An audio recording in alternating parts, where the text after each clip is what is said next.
this little...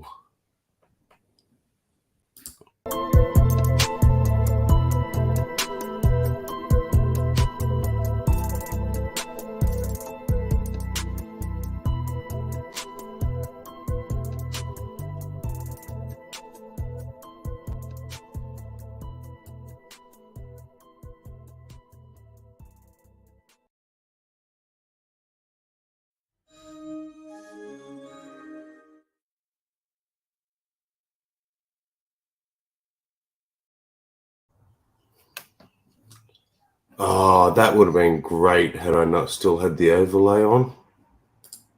Oh, bugger. Fuck it. I'm going to do it again.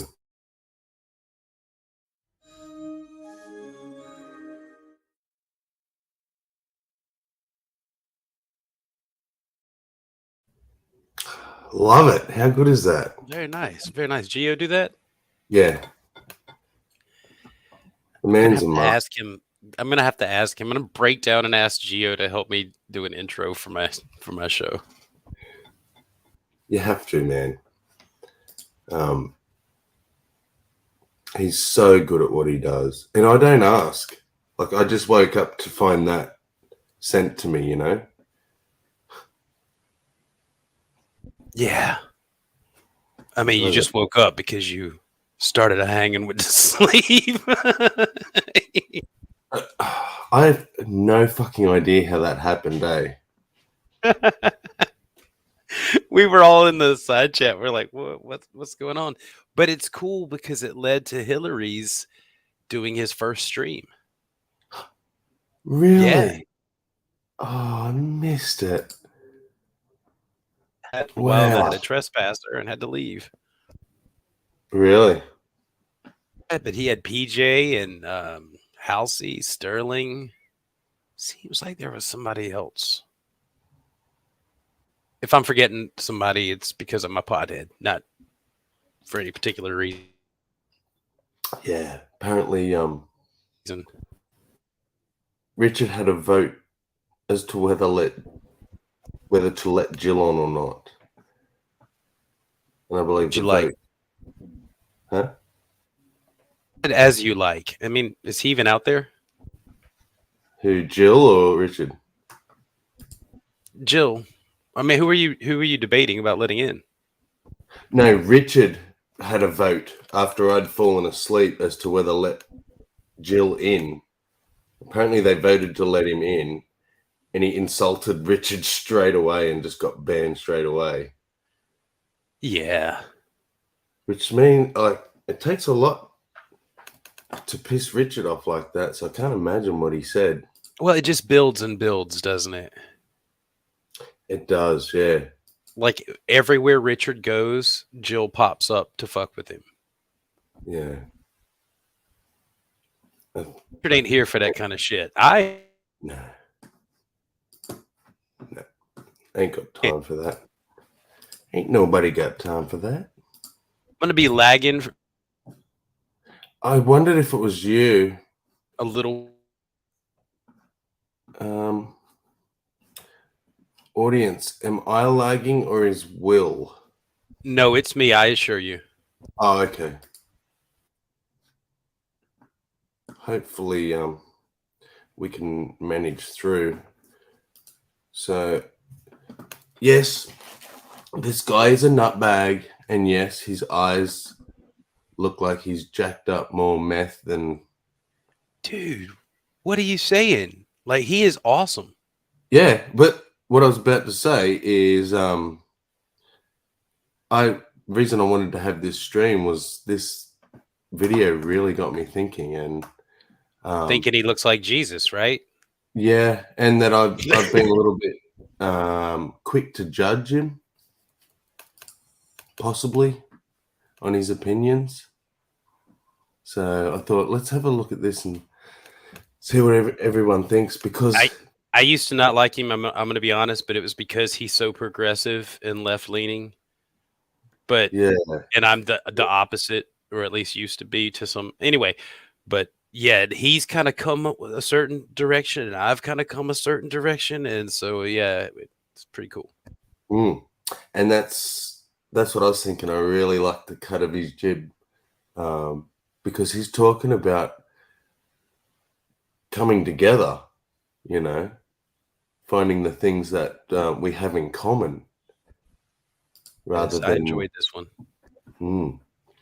So let's have a look and right away.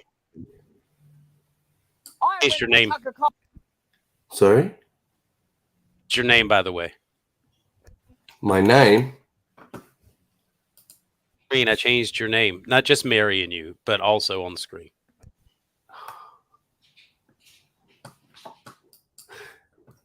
Thanks, hubby. You're too sweet. Carlson and Greg Gutfield's Fox News show leading the neoliberal establishment to attack me for being a right-wing conspiracy theorist. But is it necessary to have new conversations? And who is it that's interested in censorship now? Is it the left or is it the right?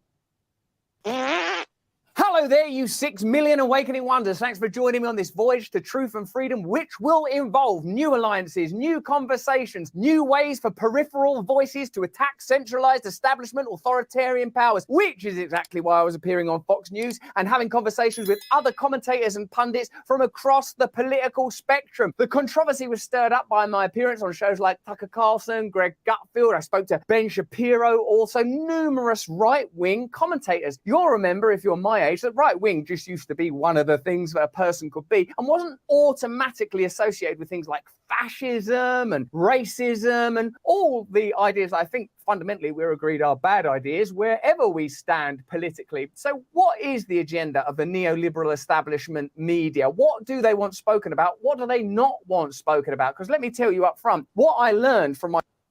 So, neoliberal media. Is that what he called them? New liberal media.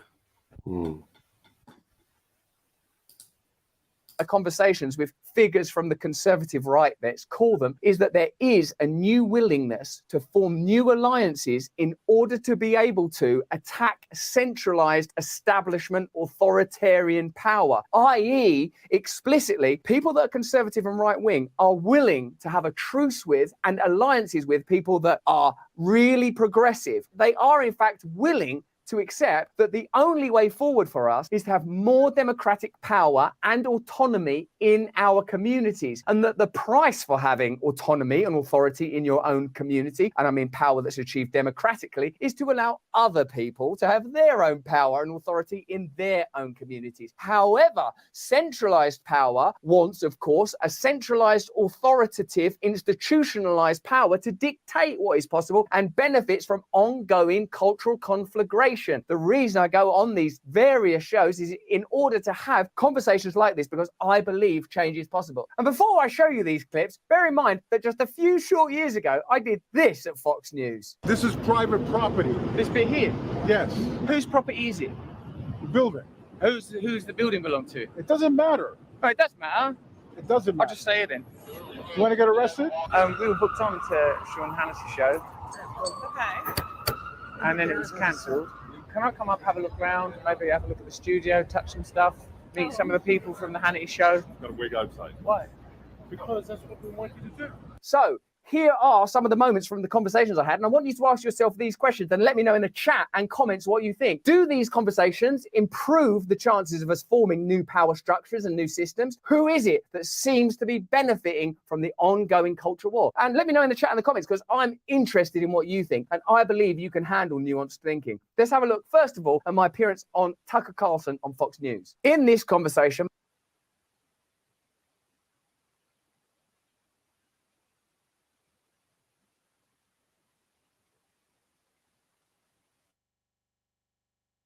both Tucker Carlson and I came to it knowing that we would disagree, presumably, about a lot of issues. That I, broadly speaking, belong to what you might call the cultural left, that he is a conservative person, you might say. We were surprised, in fact, about how many things we agree. Of course I was muted, Sandy. This dude, you could just about put him down one level of speed. As opposed to talk so fucking fast and crisp too. He's crisp with it. Yeah, that's that British fucking. Oh no, it's more localized than that because Wild Heart's from Britain. Oh yeah, absolutely, Yeah. and not hindered by alcohol. he's Agreed he's upon. got a splendid mind. Yeah, really good points. I was really surprised actually how much I agreed. I suppose because we both agree with individual and community freedom. There were moments where I gently and respectfully confronted Tucker Carlson around some of the issues where I explicitly disagree with him. For example, the way he's spoken about homelessness in the past, perhaps identity issues, issues of sexuality. And I was surprised, in fact, about how little Tucker Carlson really cared about regulating the private life of other people. But what I would say is that what inspired me about this conversation is both Tucker Carlson and I are absolutely disenchanted with establishment power, whether it's on the left or the right, that neither of those terms mean anything anymore, that authority and government power has been co-opted by financial interest to such a degree that no one is voting for anything meaningful anymore. Have a look. These are them facts that I was going to tell you about, if I may. I hope you will. I certainly shall do my best. I wanted to do it down the barrel. Did you see that? Did you see the presumptiveness of me there, Tucker? To turn straight ahead for my single, a single that frankly wasn't there, because this is Tucker Carlson today. Let's get an ISO shot on Mr. Brand. Thank you. Look at he directs from the floor. Hello, America. In the world of energy, energy that we require to do stuff, to move things about, to warm our homes, at least 100 members of Congress own fossil fuel stocks, of which 59 are Republicans and 41 are Democrats. Oh, look, the Republicans are a bit worse.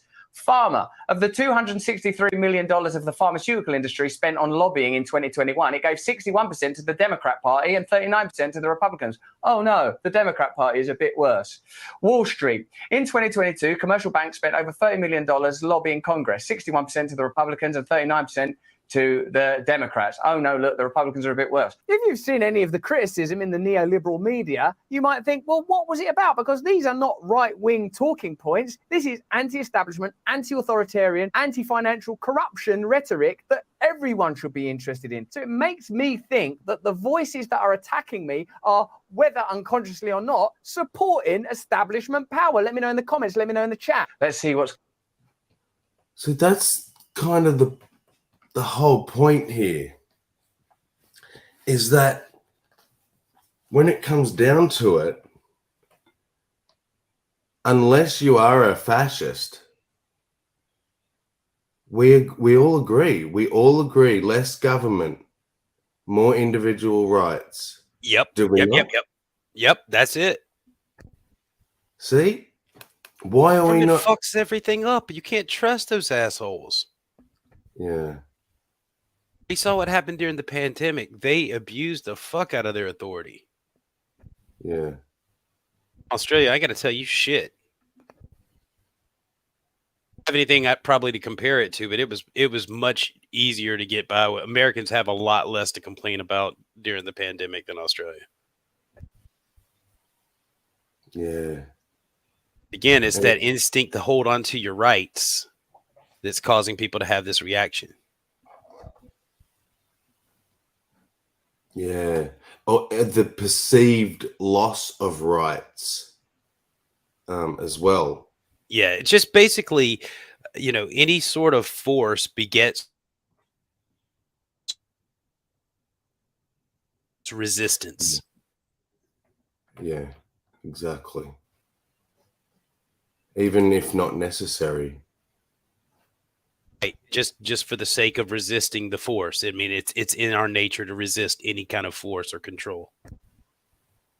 Yeah, I think some people feel like if they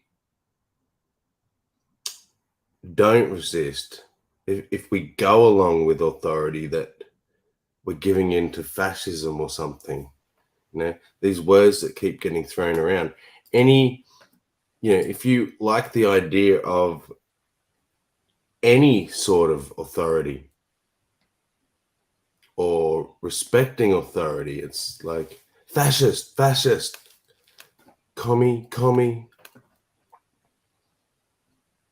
you should address Johnster.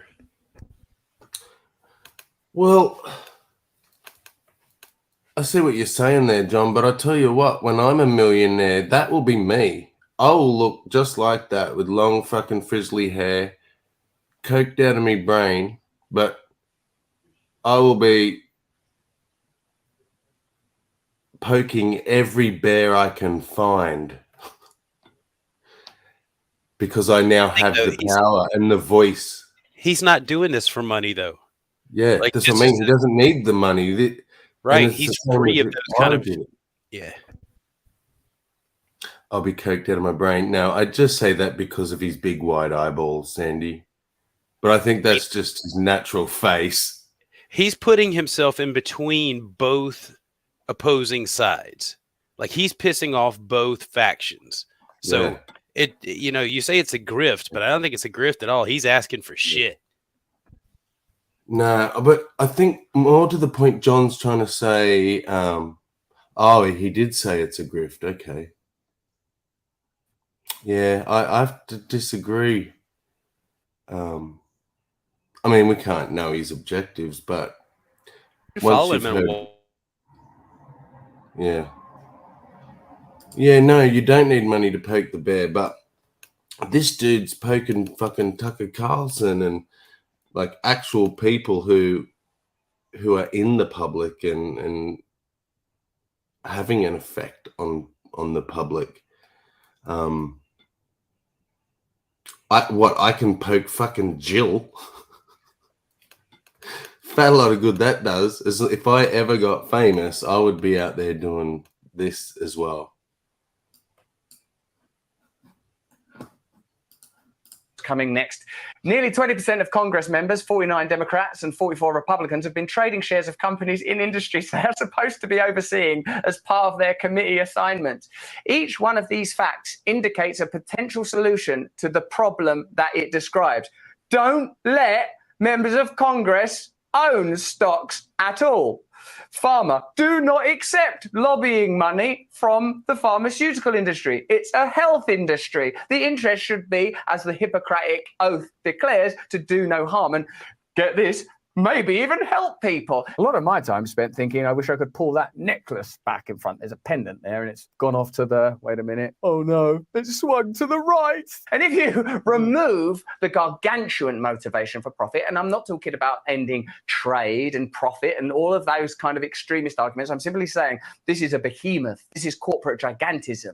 This is an outgrowth. This is a tumor. This has gone too far, and it is possible to change it. And people that say it's not possible to change it are invested in it staying the same. You will notice that. In defense, military contractors have spent $2.5 billion on lobbying over the past 2 decades. They split their checks more or less evenly between the Democrat and Republican candidates, almost as if they've anticipated the possibility that either of those parties could get into power. Oh no, we've spent all our money on the Republican parties. What if the Democrat Party get into power?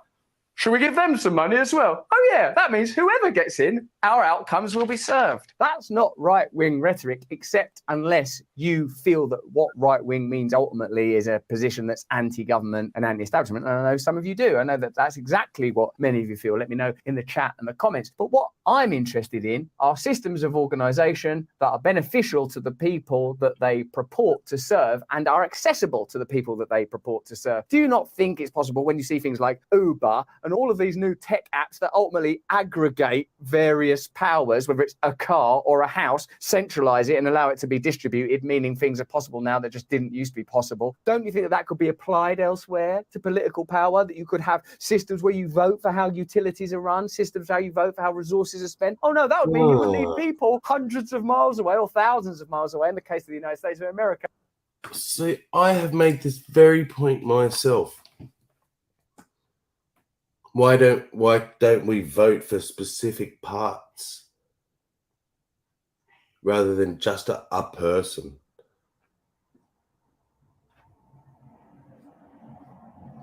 I have to say, even if he's batshit crazy, Sandy, I haven't heard a single thing.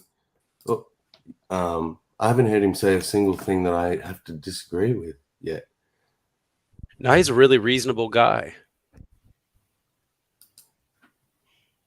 Tucker, that are lobbyable, biasable, corruptible, making decisions with your money when they're getting paid from elsewhere. That would be a terrible system. 180 Democrats and 149 Republicans joined forces to pass last year's record $839 billion National Defense Authorization Act. The Pentagon spent $14 trillion after 9/11. 55% of it went to for-profit defense contractors. Over half of the 14 55% went to for-profit defense contractors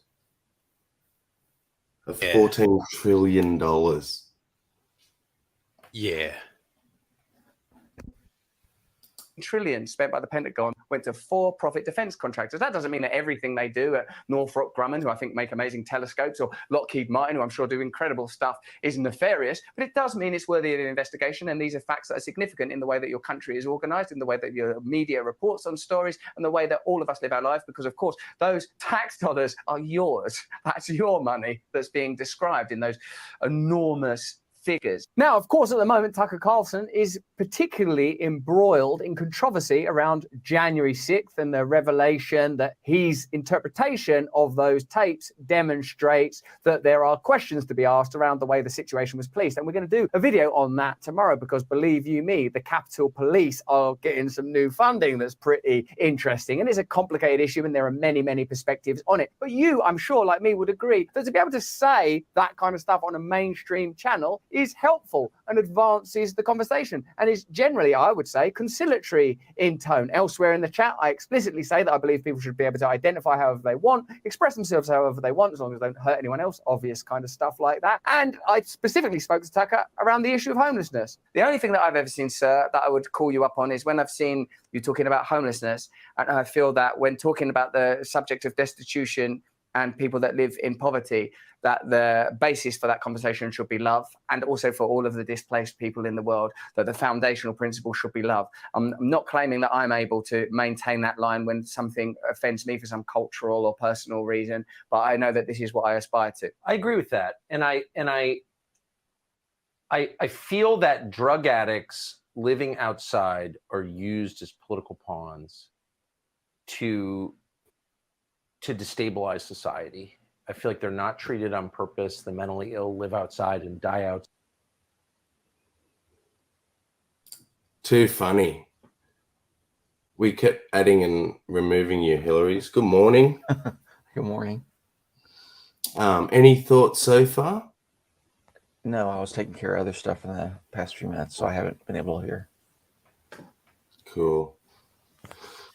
We're He's watching talking- Russell Brand. Oh, I'm sorry. Go ahead, man. Oh, I was just going to say, I have never heard reasonable words come out of this man's mouth except talking to Russell. Okay.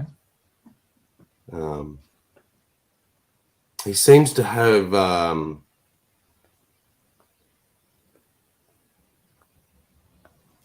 no, you'll see.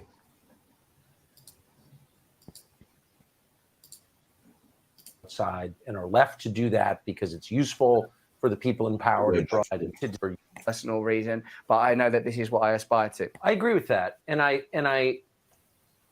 Well, let's that go the back most people again. in the world that they're talking about the subject of destitution and people that live in poverty, that the basis for that conversation should be love, and also for all of the displaced people in the world, that the foundational principle should be love. I'm not claiming that I'm able to maintain that line when something offends me for some cultural or personal reason, but I know that this is what I aspire to. I agree with that. And I Now, all we can do is take the man at his word.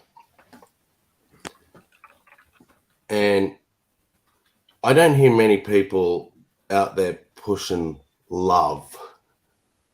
Just Look, saying. You can take the man at his word just about every day where he does a stream or a show and talks about all these things. And he's been really, you can watch his changes happening for the last 10 years, or he's just a totally different person. I don't even want to say they're small changes. He's really a peacemaker. Yeah.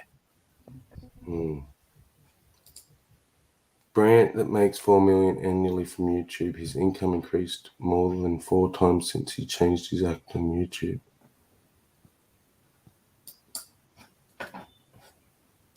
Lucky him. I feel that drug addicts living outside are used as political pawns to destabilize society. I feel like they're not treated on purpose. The mentally ill live outside and die outside and are left to do that because it's useful for the people in power to draw attention away from their own misdeeds. And I'm angry about it, but I'm not angry at the fentanyl addict. I'm angry at the industry that's grown up around him that doesn't treat any of his needs, that leaves him to die alone, and that becomes rich doing so. And that the politicians who... What? Muted, goddammit. I challenge anyone on the left to argue with that point. They wouldn't. We all agree, I would say, with what he just said. We're not angry at homeless people. We're angry at the system around them that doesn't support them, that creates situations for them to end up like that. Yeah, but they're not going to listen to Russell because they see him as a traitor, because he used to be progressive, and he's still fairly progressive. He's not into big government. See, John? He made Tucker speak facts. He's very centralizing. And Sandy says this is such a fucking mess. Why? Well, I don't even know why you would say that. What is the mess? The fentanyl problem? Fentanyl? Sorry, fentanyl. Oh, that. Homelessness and that is a fucking mess. Posture about his death when they could have prevented it. And unfortunately, I get so overheated, I get so pissed that in many cases I have allowed myself to sound like I'm mad at the junkie when I'm certainly not. As a sober person, I have deep empathy for anyone who's lost an addiction, particularly on the... I will call him out there. He did a little Jill thing there, whether he meant to or it's just his personality. He had to use the word junkie. Well, I mean, as a former junkie, I don't find that word offensive. Do you?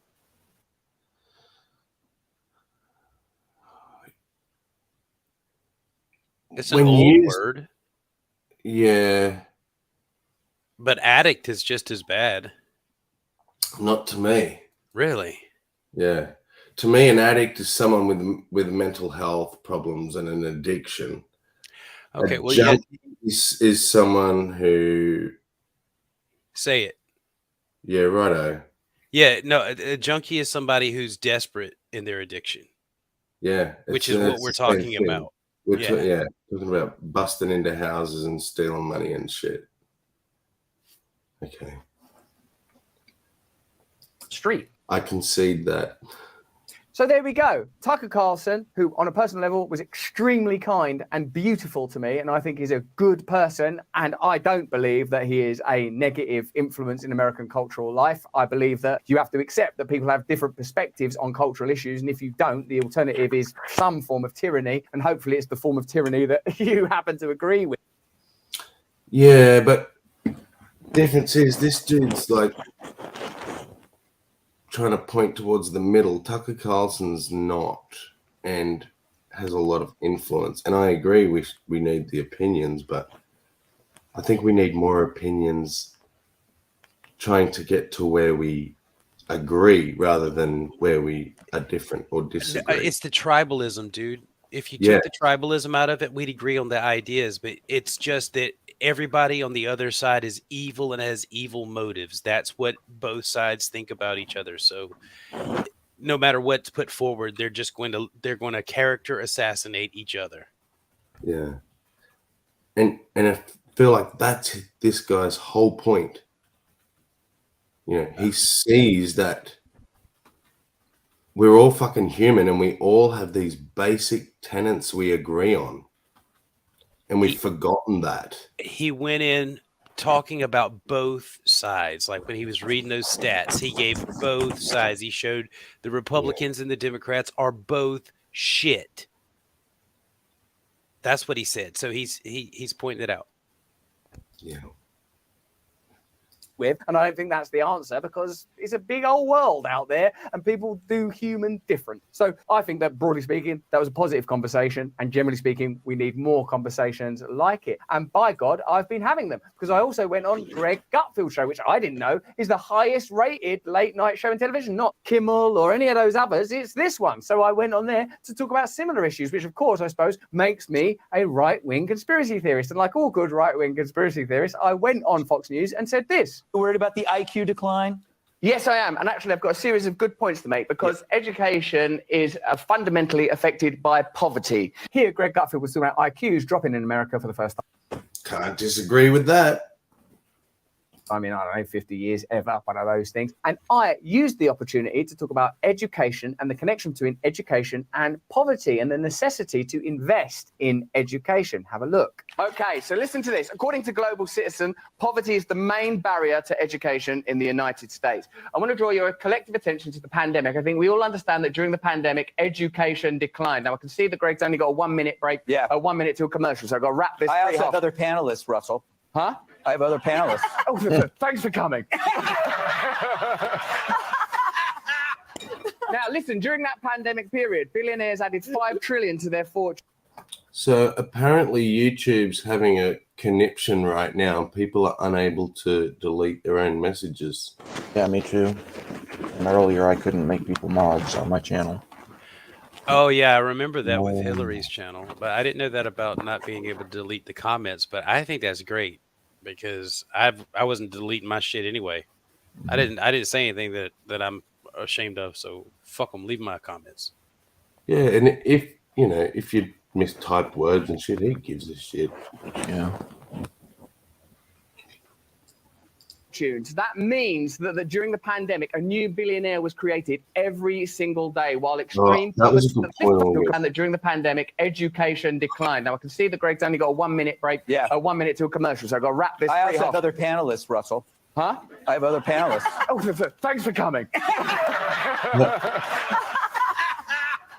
Now, listen, during that pandemic period, billionaires added $5 trillion to their fortunes. That means that during the pandemic, a new billionaire was created every single day, while extreme poverty increased everywhere, while small businesses closed everywhere. Now, I'm going to say something on Fox News that until recently would not have been possible.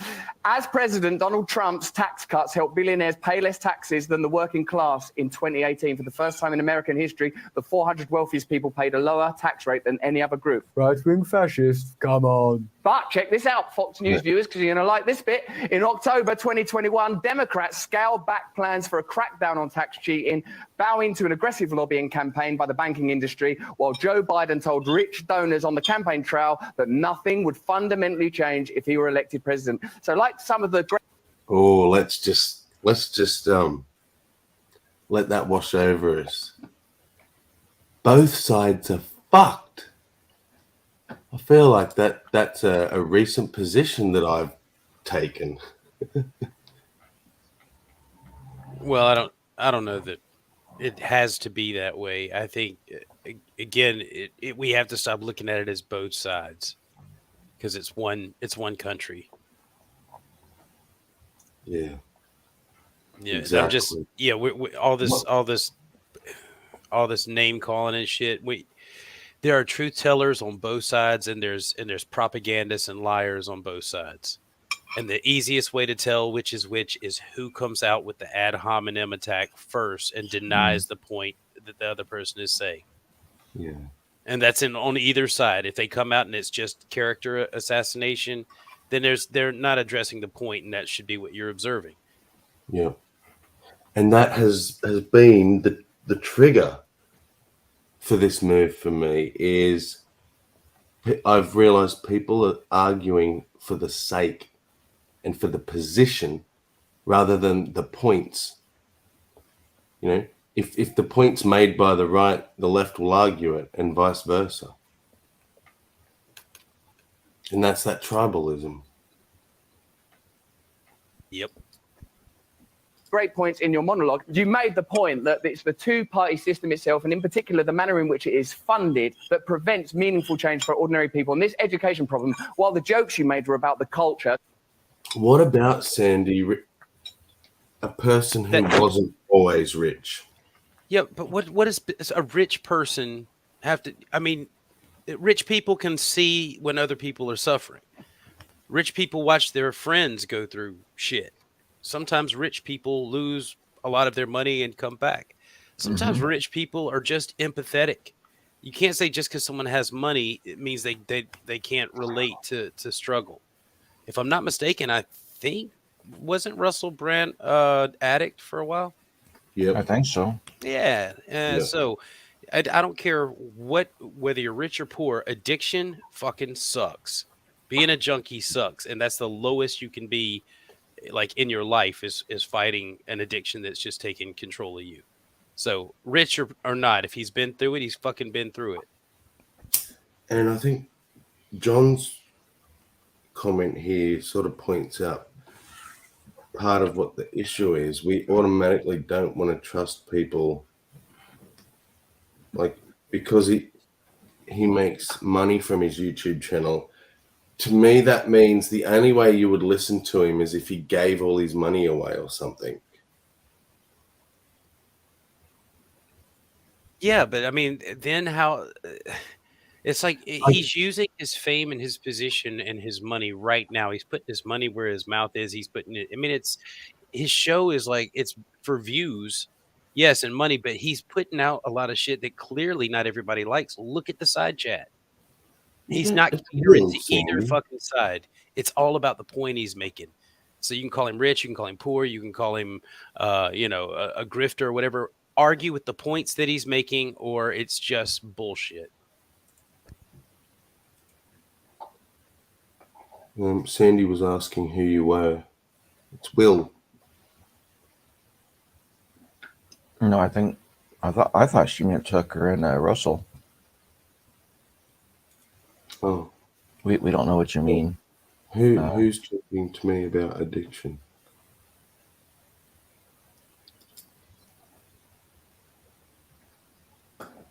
And an example of a much smaller example of it, though, how we distrust people in power. So I opened a business, as you all know, doing the thing that I was employed doing previously. So I went from being staff to being the boss.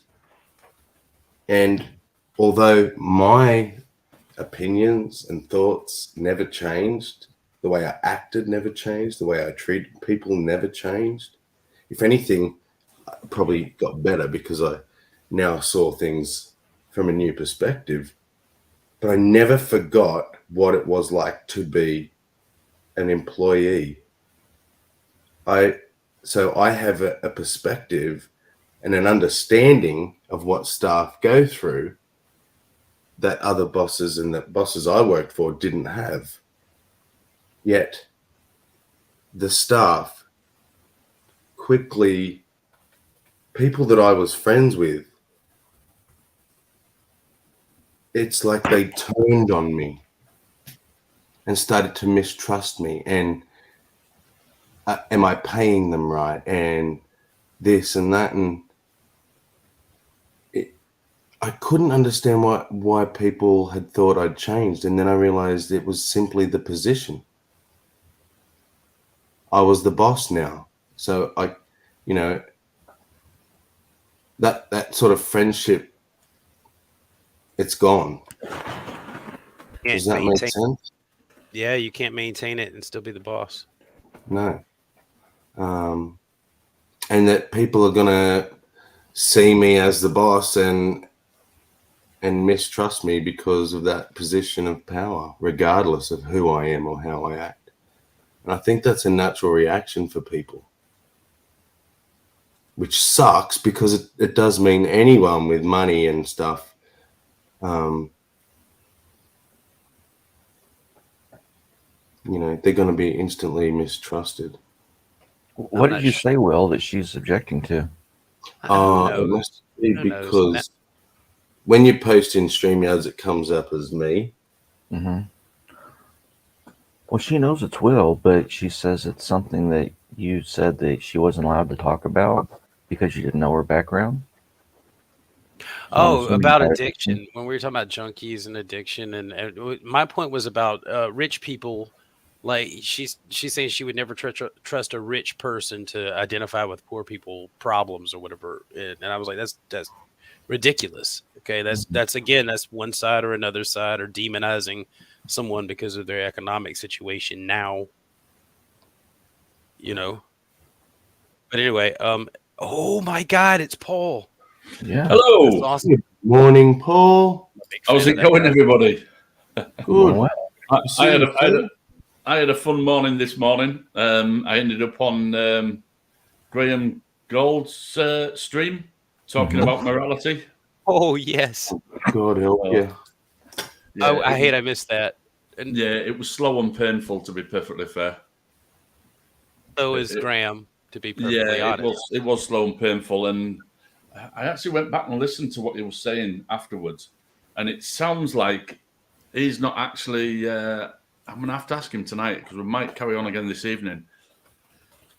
If he's advocating for Christian morality to be part of our sort of like our legal system, I'm now getting the impression that he's not. So I don't see what the point of the chat is, because obviously, if you want to, in your own private mind or whatever, follow Christian teachings, then that's fine. It's when it's getting pushed onto the rest of us that I was trying to object to. But yeah, it was a fun and painful and slow chat, to say the least.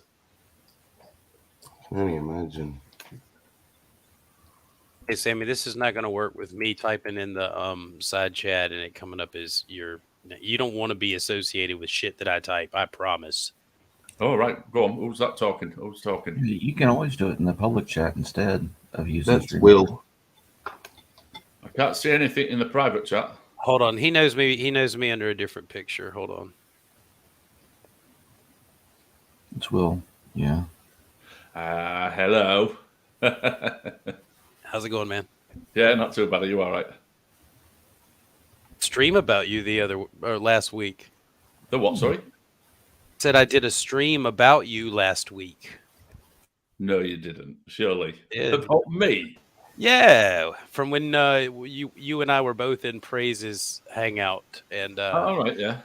yeah, we had an interesting encounter there with a few of the special people, and yeah, I was real impressed with the way you did. So I was like, I'm gonna have to stream on that, and yeah. Oh, brilliant! I'm gonna have to find that. Well, yeah. What's your channel called? It's Will Freeman or William Freeman, and there's a Yeah, picture I of a think I record. might have subscribed to. Why didn't it come up on my thing? Let me just have a look. I'm sure I subscribed to you. I'm sure I did, but I might be lying. Not deliberately, though. I don't mean to hijack the stream. I just So it's William what? Sorry. William Freeman. Freeman. Yeah, I'll change my name temporarily. Yeah, I'm subscribed to you. Yeah. Was it a live stream or pre-recorded? It was alive. Live. Did it have my name in it? Oh, Paul Camus versus the Hell of... Oh, I'm going to have to watch that. Did you do any commentary on it, or did you just sort of like re-upload it? Oh, I bloviate all the time. Yeah, there's commentary. Oh, right. Well, I've got it on here. I will... I haven't got 5 hours at the moment. But you can't have talked about me for 5 hours, surely, to goodness. And what do we think about this idea? Because I used to be a proponent of that once, but the last couple of years, I've changed my position where I offer trust first and give and you only get one chance. You break it, it's done. Nah. I agree that you should give some level of trust, not 100% of trust, but some level of trust in the person that you're talking to. I mean, obviously, you've put in some level of trust in me coming into your stream now. I could have palm bombed you or whatever, or tried to disrupt your stream. but you've given a small amount of trust by letting me come in. So yeah, I'd say we all do that. But the more you get to know somebody, the more familiar you get with somebody, the more trust you give, more trust. Obviously, the first time I meet somebody, I wouldn't ask them to look after my wallet for the day and give me it back in the evening. But people that I know really well, I would. There's certain people I would definitely trust them with my wallet and even my PIN number to my card and not worry about it. So yeah, trust is earned, but we should also give a small amount of trust. I would trust him with exactly $38 and then see how much was left at the end of the day. Yeah, and that again, that would reinforce your trust, whether you could actually trust somebody. But yeah. And I think, especially if it comes to, say, talking points, I don't know that it's great to distrust, like to say, oh, you have to earn my trust first. Well, does that mean until then you're going to distrust everything they say? Mm-hmm. That's why I don't agree. You got to at least entertain what they're saying, not just, oh, they're rich, therefore, la, la, la, la, la, put the fingers in the ears and not listen. Yeah, I mean, even people that have lied to me in the past, blatantly lied to me. Several years ago, somebody may have lied to me. I would still give them a certain amount of trust. And if they were telling me something, I may be more skeptical about what they're telling me, but I won't just blatantly dismiss it because they've lied to me once. I'd just be more cautious on what I was taking as the truth. Yeah. Let's say we've got different levels of trust, haven't we? Yeah, exactly. And I think it's just about, for me, it's just about the extreme. Yeah, like, I think you're just as equally an idiot if you put your full trust in someone straight away. Yeah. Just as silly as having no trust in someone straight away, or based on something frivolous like the amount of money they have. That must automatically mean that they're corrupt, or that they're only saying things because it's going to earn them more money. When, let's be honest, if someone's speaking the truth, does it matter if they make money from it? Yeah, it's either true or it's false, isn't it? So regardless, it's something's true, it's true, no matter who says it. Kardashians, etc. Really, education, if the state has a duty at all, is the cultivation of young Americans, it is the protection of young Americans. This would be my point, Greg Gutfeld. Very good, very good. See, and does anyone on the left or the right agree with that education should be that important? Doubt it. And so far, he's made the point about the homeless. He's made the point about how both sides, how much money they blow and on what. He's made the point that education should be the focus. I'm waiting to see here what he said that makes people not trust him. I belong to self-organizing, anarchic, mutual support groups that help people with various addiction issues. In those groups, we say, look for the similarities and not for the differences. Do you think that might be something that's applicable in culture more broadly? That we should look for the areas where we agree with one another rather than focusing on the disagreements. Where there are disagreements, perhaps what we have to have is autonomy. You want to live a traditional lifestyle, you go for it. You want to live a progressive lifestyle, you go for it. The state should be minimally involved in people's lives. Minimally might mean you need supportive education, you might need military support. These are things that we can vote on. Wouldn't you prefer to be voting in systems where your politicians haven't already been co-opted? Let me know in the comments. Are you willing to allow other people to live how they want to if they allow you to live how you want to? Do you think centralized authority might benefit from continually stoking differences, creating conflict between ordinary people who have far more in common with one another than they'll ever have with the establishment and institutions that govern their lives? Do you think a better world is possible if we reach out our hand in friendship to people that we don't agree with? Or do you think we should be doubling down on differences, throwing stones, arguing and bickering? Can you imagine me having a conversation like that on MSNBC or CNN? It's experience. It's just sort of taking it all in. You're talking about me as if I'm not here and as if I'm an extraterrestrial. Doesn't that seem like a reason to go on Fox News and discuss that stuff? Let me know in the chat. Let me know in the comments what you think. So the establishment media can do as many hit pieces on me as they want to. I'm going to continue to reach out and have conversations with people from across the political spectrum, because one thing I've noticed that they believe and I don't believe is they think you're stupid. They think you can't handle nuance. They think you can't handle complicated conversations about the balance between power and duty and authority and largesse and licentiousness and morality and ethics and all of the complexity there entailed. I believe you can handle it. I believe you can handle the truth. I believe that collectively we have a greater intelligence than any aristocracy. I believe in true democracy. I believe that if we have conversations like this, we will come to peaceful conclusions that meaningfully change the trajectory of the planet. That's what I believe, that human beings are fundamentally beautiful. There's a bit of good in the worst of us and a bit of bad in the best of us, and together we can create something beautiful. But that's just what I think. Let me know what you think, because that's obviously, based on what I've just said, even more important. Let me know in the chat and the comments what you think. Turn on the notification bell and subscribe right now, because we need you to march alongside us in our valiant attempt to create new media spaces, new movements, new conversation. Without you, we are nothing. More important than any of that is that you please stay free. All right. Stay free. Well, see, now, oh, you're muted, Paul. You're muted, Paul. Oh, there you go. I'm just saying, I'm not a massive fan of Russell Brand, but he does come up with some good things every now and again, like, I must admit. Yeah, and this is the point. Like, the chat was just, oh, Russell Brand, don't trust him. Oh, Russell Brand makes money, don't trust him. And it's like, well, until Will showed me this, I dismissed him too because I didn't like the guy. But I never listened to what he had to say. The minute I listened to what the points that he's making, I don't disagree with any of it. Not a single thing that he just said in any of that. Mm. Yeah, he is good at getting his point across. I must admit, he's not a dumb bloke. That is for definite.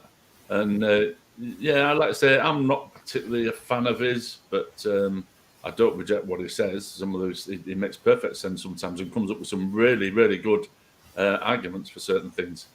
But I've just noticed what time it is. It's just coming up to 1 o'clock. I'm gonna have to make a move in a minute because I've got to pick the wife up at 1:15. So unfortunately, it was just a short little visit into your stream. I didn't realise until literally just before I came in that you were live. I did look earlier on. You did go live earlier, but there was nothing there. I don't know. That was actually the guy that you paid for alcohol. That was what? Wildheart started that stream, and a whole bunch of us jumped on thinking it was Sammy, but it wasn't. So I started a stream on my channel instead. Right. You said that's the guy that I paid for alcohol for? Yeah, because that's what he bought it for when you sent him the money. Yeah, I thought that afterwards. I thought, oh, I tried to do something good, and it's backfired on me. So yeah. I did suspect that's what had happened, and I felt I did feel guilty when I saw him, and I just thought, has he done that with the money I sent him? He asked for help. I thought I'd give him some help, and at the time, yeah, it was a good thought. Yeah, it backfired on me. Lesson learned, I'm afraid. But yeah, I was very disappointed, and like I said, I did, thought myself, oh, yeah, I should have thought, but I didn't. You're a good man. I was trying to help him out, and he got smashed out of his brains on alcohol with the money I sent him. But I had no idea that he did that on my stream. Did he? Again, yeah. He's not in my StreamYard. So I think what's happened is that in his StreamYard, he has put my channel as one of the destinations. Oh yeah. Because last time he went on my channel, I jumped into StreamYards to take away I thought I must have given him mods. He's not in there. So I have no idea how he's fucking streaming to my channel. Yeah, how was he managing to do that? Unless you've made him like an admin on your... I don't even know how you do that, but I'm presuming you can have several people that can have access to your channel and start streaming. So you must have given him access at some point. Well, I know. See, I was a mod on his channel once. Yeah, I but wonder being a mod doesn't necessarily... You could make me a mod on your channel. It'll give me the little blue wrench. But it won't allow me to start and stop your different stream. mod. StreamYard mod. So you can actually have mods in StreamYard. Right. Yeah, they're admins or co-hosts. It lets those people can let guests in, highlight comments like that. Yeah, you'll have to have a look on the settings somehow. In fact, because I don't know how to do that. If I look on my settings, it doesn't even come up with anything like that. It's in members on the front page of StreamYards when you first log in. Right. Over to the side, you'll see members, and that's where you can add someone. An unpaid account, you can add one person. Paid accounts, you can have 4. Right. He must somehow have access to that on yours. You must have given him access at some point. Yeah, well, he doesn't. Like, I've checked multiple times, and I know who is on it. I think I had access to his, and I must have streamed from his once or something and put my channel as a destination, because you can choose where your StreamYards goes to. Yeah. And he's not using my StreamYard, so he doesn't need to stream to my channel unless he doesn't have a channel. Well, that's right. He got blocked from his own channel. He said that's why he has to come up with the name So Dave. he knows what he's doing. That's so rude. Yeah. I have to email StreamYard, YouTube, and see if there's something I can do about it. Anyway, like I say, I'm going to have to make a move. William, I will definitely watch what you had to say, or have a listen to what you had to say. It was quite fun, actually. I quite enjoyed it. Don't judge me too harshly, man. I'm not a professional like Sammy. You did you slag me off, did you? Oh, no. You were my hero in that stream. Oh, right. Okay. Yeah, I'll have to watch it to jog my memory. I can't exactly remember how the conversation went or what was happening. But yeah, it's like when I was on Graham's channel today. I was hoping to try and get it set up where we could have had it moderated, but it never seemed to get to that, and he kept emailing me. So I messaged him the other day and said, last night, and said that I would be available this morning. So I went onto his channel. But the problem is, you've got to. I don't dislike the bloke, but you've got to use kid gloves with him, because he loses his shit dead easily. And when you're on his channel, he can mute you, boot you, or whatever he wants. Whereas if we was on a moderated channel, he wouldn't be able to have full control. So yeah, I had to sort of like try and be really calm and not overly confrontational to what he was saying. Else he would have just lost his shit and booted me. I have to give you kudos, Paul. The patience you have to display with a person like that. You must be a fucking Zen master, honestly. I don't know how you don't lose your shit. No. What'll happen is at 1:15, I'll go pick the wife up and I'll just give her a good kicking when she gets in. I'll just take it out on her. Yeah. By the way, I am joking. I know. Yeah. Awesome. It's not so much good fun when you're on somebody else's channel, when you know that they can literally lose their shit in no time at all. Like I said, they can mute you, they can boot you, and I'd like it to be moderated, but unfortunately it wasn't. So anyway, I am really going to have to go now because I literally have 10 minutes to pick the wife up. So I'll catch you all later. Is that Paul. Bye, Paul. Hello. I haven't seen you for ages. I've been about. Well, I'm still subscribed to your channel, but I've not seen anything come up recently. But you know what YouTube's like. So Unsubscribe and resubscribe, it probably will fix that. But yeah, twice a week, man. Usual bollocks. yeah, because as I say, I used to see you all the time, and no, I've had no notifications on my phone at all. So yeah, I will do that. I'll do that when I get back. I'll check it out. I'll unsubscribe and subscribe again, and hopefully It'll start coming up. If I go through your channel and like a few of your Yeah. streams that you've just done up, it should sort of like get the algorithm going Agree, again. and yeah, it gives it a wee kick up the arse, like. Yeah. Anyway, pleasure to see you again, but I can't stay any longer. Like I say, I've got 10 minutes and I need to pick the wife up. Yeah, happy wife, happy life. Yeah, exactly. Right, I'll catch you all later. Have a good one. So apparently, yeah, YouTube's having all sorts of fucking issues in the live chat. The modding stuff's all fucked up, apparently. It's changing, man. There's Nick Nim. If you follow Nick Nim, he does a YouTube news every week and lets you know about updates and stuff that comes out. He's a YouTuber for YouTubers. So, have you been watching, Robbie, or you just joined? No, I have. Today is one of those days where I will not say I have nothing to do after lunch. I have fuck loads. I have like 30 kits to fucking build after lunch. I have been busted all day. Not listening at all. We just watched a video by Russell Brand. And He's a bit of a plonker. yeah. See, that's what everyone thinks. I thought so too. And I mean, he is. But fuck, he was making some brilliant points, man. Just go on ahead, sorry.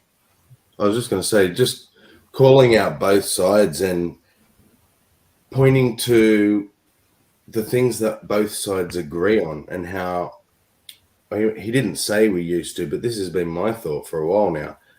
There was a time when that used to be what united both sides, was where we met in the middle on things.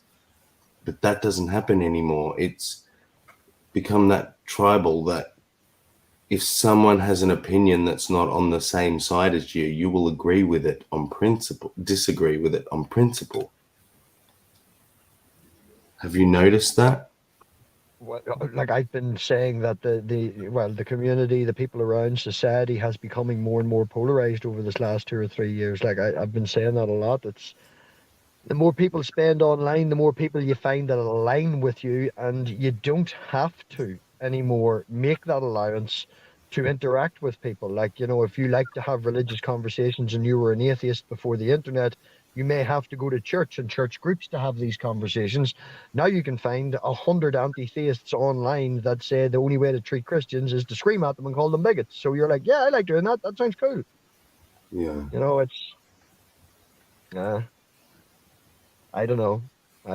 But like even last night during my stream, people were leaving my stream and telling me that I'm platforming trolls and shit like that because I specifically said, do not time Jill out.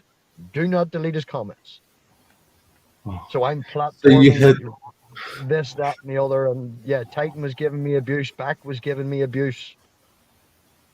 You try to create a platform where everybody not necessarily is welcome, but, you know, you delete the fucker's comments, you're not going to see what a piece of shit he is. So it's... Right. So, wow. I can't believe that happened to you last night, because that's literally what's been happening to me for the last 2-3 days. But I didn't put him on the panel. He was just in the live chat.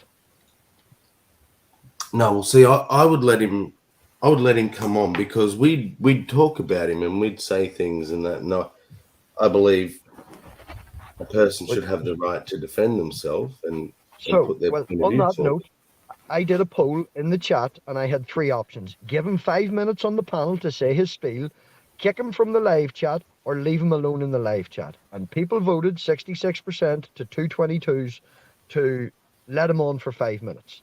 So I posted the link. I give him 10 minutes to join. I then dragged it out for another 2 minutes because Marty was giving him shit. So he had 12 minutes to join. He stayed in the live chat. He then waited another 10 minutes, came into the backstage, and I instantly kick him. I was like, no, this is my show. You come in when you're invited. You don't come in when you feel like it. And he jumped in 2 or 3 times, then went on a rant about how he was kicked after being invited. It's no, you were invited. You had your time limit. You had 15, 20 minutes to come in. You sat in the live chat. Now you decide to come in because, like, it's you. And no. It's my channel. It's my show. You come on when your opportunity is there. You don't come in 20 minutes later and decide, no, gone. Out the fuck. Yeah. And then he fucking followed me over to Eric's channel. I was on Eric's channel last night, and Eric was like, oh my goodness, E equals MC square. Energy can't become mass without an observer, so God must exist. What the fuck? Like, Sorry? yeah. No, yeah, seriously. Eric, that Lionheart fella, go back and look at his stream from last night or whatever. I recorded it. He said it was okay to upload it, so I might upload it, but yeah, he started talking physics to me. A young Earth creationist talking physics to me. I'm not fucking Albert Einstein, but yeah. Yeah, I'm a fucking dumbass, but even I know that you don't need an observer for energy to become matter. No, you don't. Oh, there was so many craziness, so many different absurd statements come out of his mouth. Nice guy and all, always nice. But yeah, made some fucking insane statements last night. Wow. But that sort of implies... Oh, man, that's dumb. I can't even get my head around. Was he like wooey about it? You know, like kind of like wooey, like, you know, when the creation becomes the observer, you're just staring into an eyeball. That kind of deal? Or was he like real solid? It was crazy, PJ. It was absolute. It was just, I was dumbfounded by the silly things that he wanted me to explain, you know, abiogenesis and prove that it was true and shit. And it was like, dude, it's not one thing. It's an idea. We don't know what. Oh my god. Oh man. Sometimes I mean, I don't know the guy too well, but sometimes simple people want simple answers, and it's not so simple. Exactly.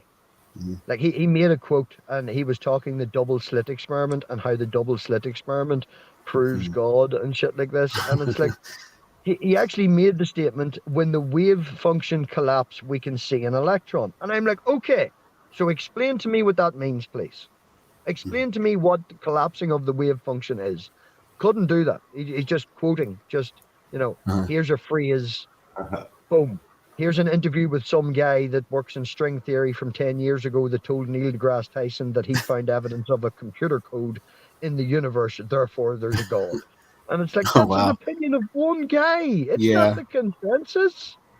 He's gathering his people's ideas to build his own idea up more. Yeah. Oh my goodness. Oh, string theory. Wow. According to him, string theory is the agreed upon consensus. It's like, no man, string theory's a fucking outlier. What are you talking about? See, and you know, I think this is where the issue lies. Also, I agree with what John's saying. In principle, like, you should, toxic and harmful shit shouldn't get a platform, but I don't believe a platform is always a positive thing. Once upon a time, you would platform these people to expose their bullshit. Yeah. And especially when it's like someone like Jill in a panel like this, you've got 5 opinions, different opinions, but all showing how Jill's a fucking idiot. I think that is more damaging to anything that Jill can say or do than, I don't think there's anyone out there hearing his spew and thinking, oh yeah, I really like that. You know what I mean? The only people who do are the people who are already on that team.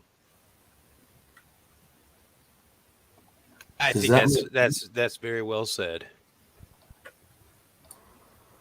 And I think it's like this overreaction. Oh, cancel them.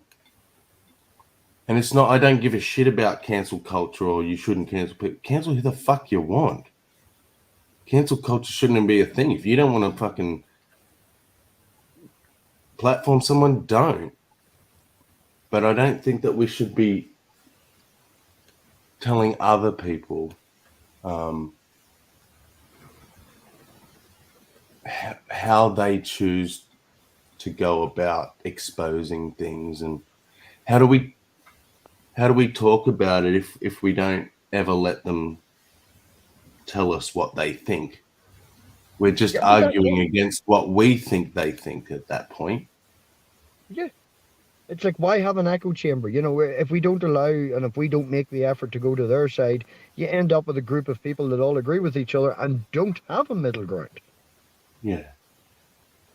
Which is where society seems to be at, if not heading. I don't feel that there's any, I don't want to say, it's hard to find the words. I don't want to say that there's no respect for the other person, but people don't respect other people's beliefs and other people's opinions now. And I don't want to say it's you have to agree with me or you're told to fuck off.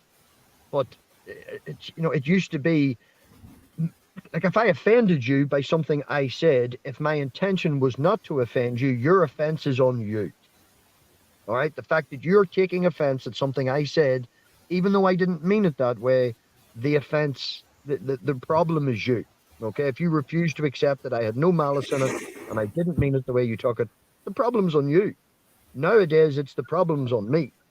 I have to change my wordage and change this. And, you know, certain things I will agree with, and, you know, certain words have changed over time, but I couldn't tell someone they're a fucking asshole and them laugh about it because it's like, how dare you call me an asshole? That's offensive to me. That's the wrong wordage that you're allowed to. Fuck off, you asshole. Yeah. What do you think, PJ? Right on. Nice.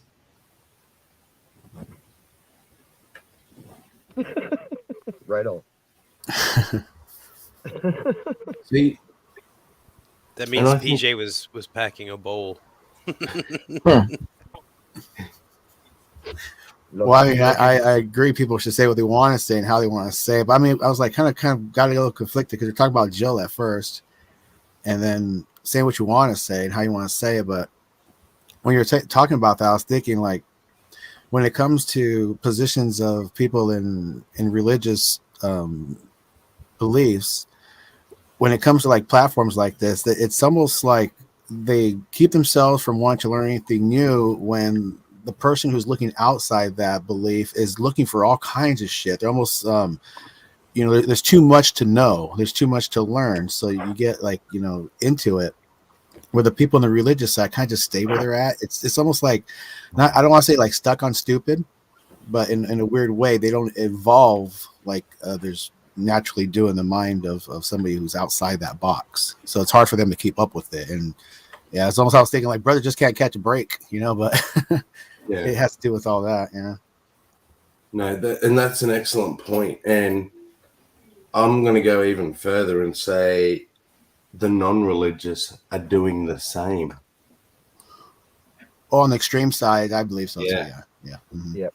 Yeah. There's always that extreme side. You talked about before about politics, you know, that extreme right, extreme left. And I always kind of like Russell Brand's, you know, spew, because it's like, when I think of Russell Brand, it's like hamburgers. You know, people just don't meet in the middle. You know, people want the steak and people want to reach for it. Everybody's fighting for that, you know, that steak, but just grind that shit up, reduce it down, and just people just got to like just get together and see what's best for people and stop fighting over petty shit that doesn't really matter when it comes down to the comforts of living and just enjoyment of life. Yeah. Yeah, but you want people to say things that are offensive. You want them to get their ideas out there. That's how you find out who they are. That's how you, you judge a bad idea, is getting it out there.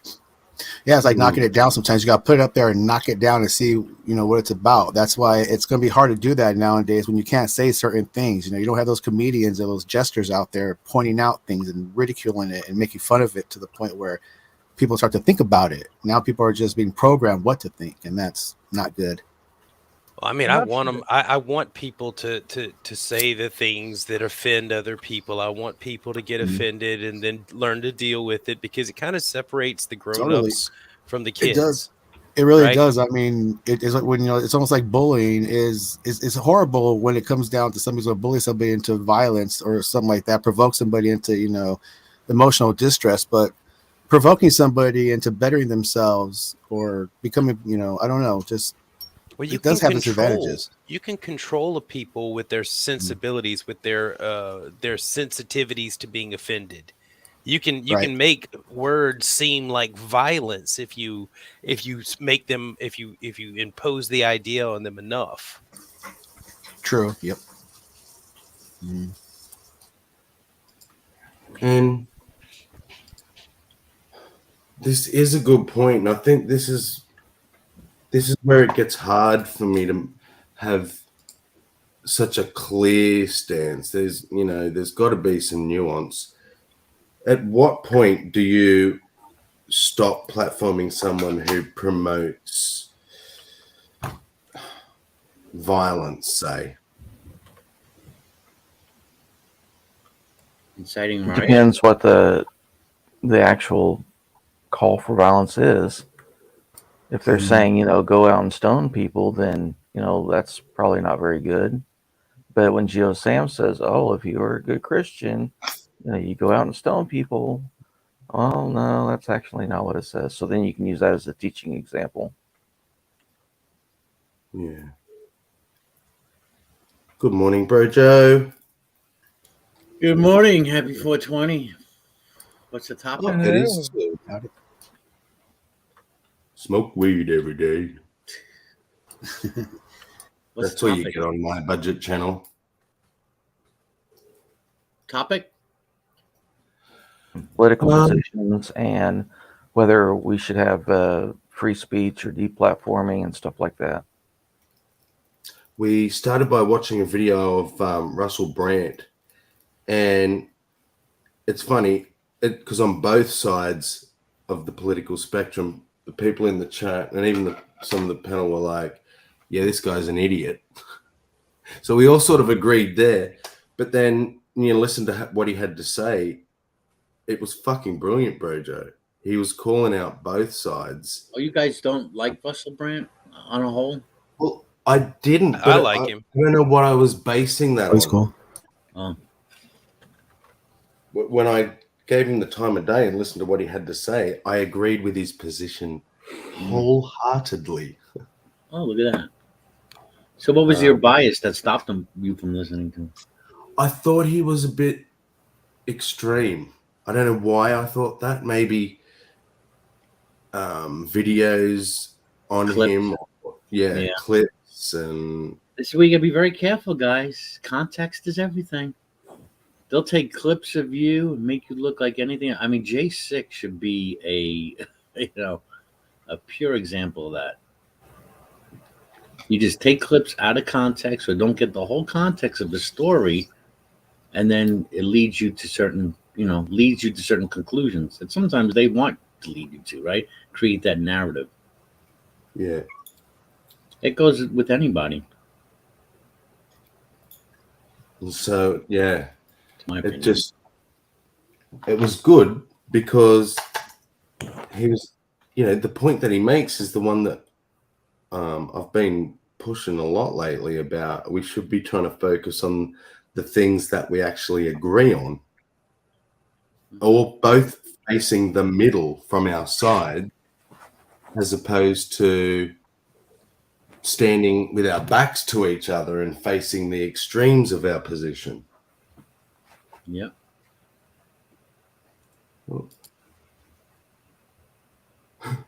But you can't. I'm sorry. I couldn't help myself. Yeah. Last time, I promise. Stop turning your back on Ironic. Good morning, Ironic. What's up, guys? Howdy, howdy. Girls.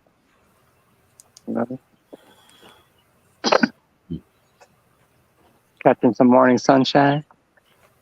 That's good. Glad you could show up and fuck my morning up. How did that happen? Yeah, it's just you. I'm just kidding. I don't know. I like you better from behind the glory hole. Oh shit.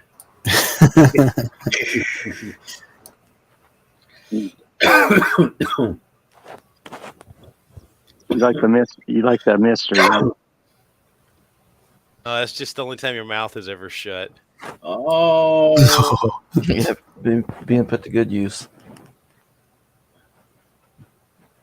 Just throw a couple of quarters over the stall and walk away. Oh, but I was gonna tell you, Irene, go back to your Carl Miller video since you're in Michigan and that's all Michigan laws, and he actually covers bills of attainder. Yeah, I have my I intended to do that. Yeah. I remember the term yesterday, bill of attainder, but I think that's the one that you should look at. Okay.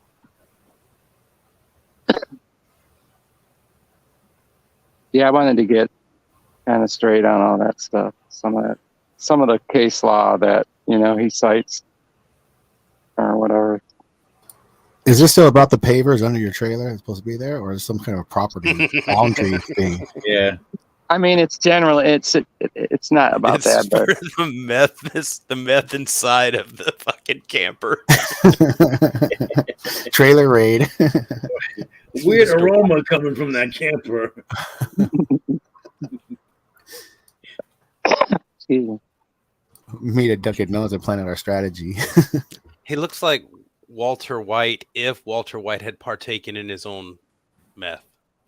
Yes. Is that wrong? That's wrong. It's just that kind of morning for me, Irenic, and you're here. You're here right on time. That's fine. I don't care. Here, I don't care what you say about me. Just don't come on my chin. This is right. This is nice right now. It's kind of cold out, but the sun is warm, so it feels good. Pants back on, boys. And I'm testing out that theory I heard from Serb about the sunlight in the morning being better than a cup of coffee. You know what's even better than that? Hmm. This. Yeah. Oh yeah, that's nice. That is good. It feels good. All right. I'm just gonna bask in the fact that there's nobody there. Oh, there he is.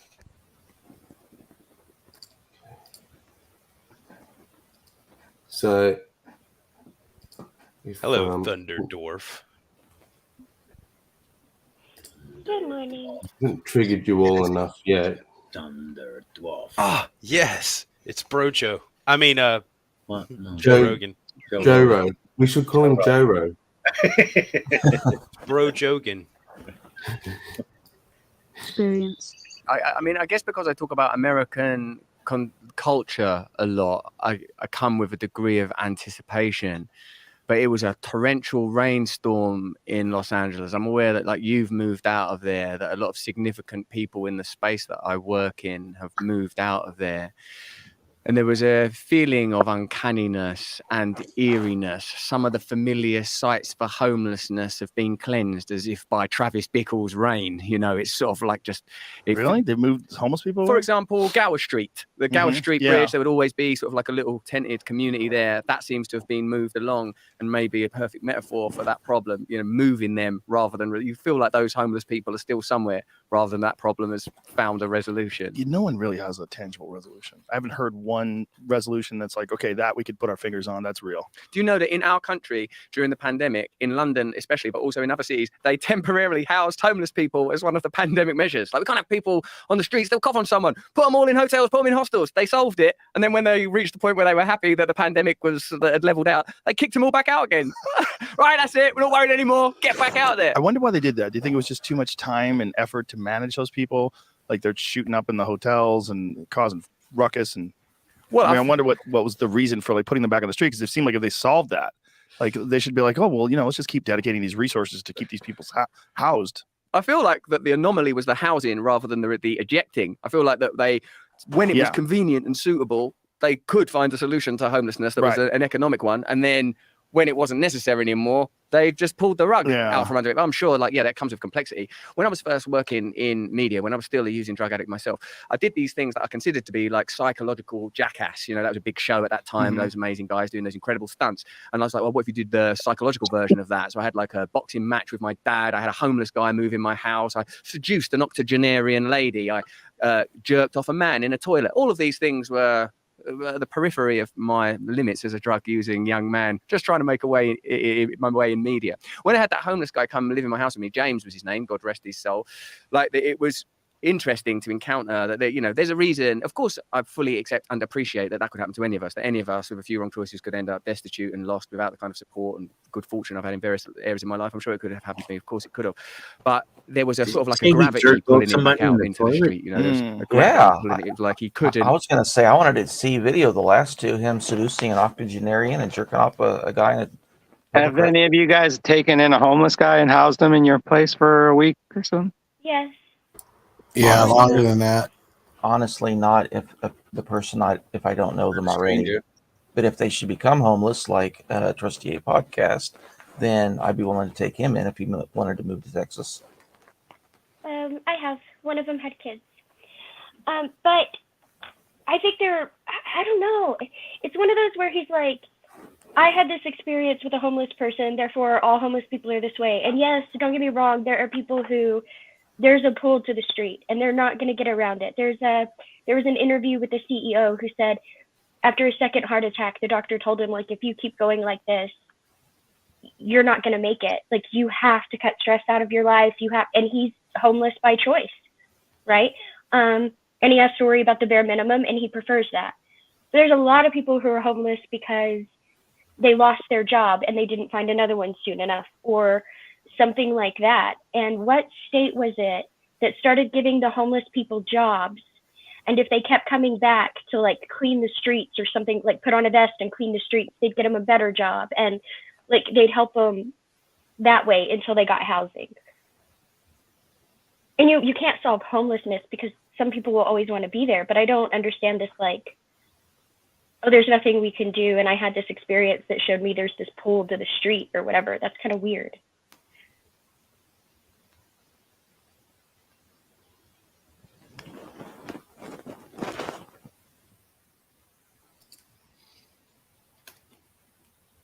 Yeah, I don't know. I don't think I'm selfless enough yet to do something like that. I wouldn't say it's a selfless thing, right? Because I got as much joy from helping those people as they got for getting back on their feet. That doesn't mean I took in everyone, right? There's a homeless family I could have helped, and I didn't take them in. I bought them blankets and I bought them groceries, but I didn't take them in because one of them had a disease that could have really hurt somebody in my household, right? So I wouldn't say that I'm not selfish in some manner. Well, this is the problem because it's not the homeless that are like, just the step outside of, being normal and stuff. It's these other fuckers who are crazy and it's not simple just to take them in your house because they're kind of crazy. Yeah, it's mental health and addictions and all sorts of issues. And you understand why they're out there, when you have them in your house for a little while, it's like, okay, this makes sense now. Sometimes, but sometimes it's not that way. The people I helped were perfectly lovely. They just happened to have some really hard times. Mm-hmm.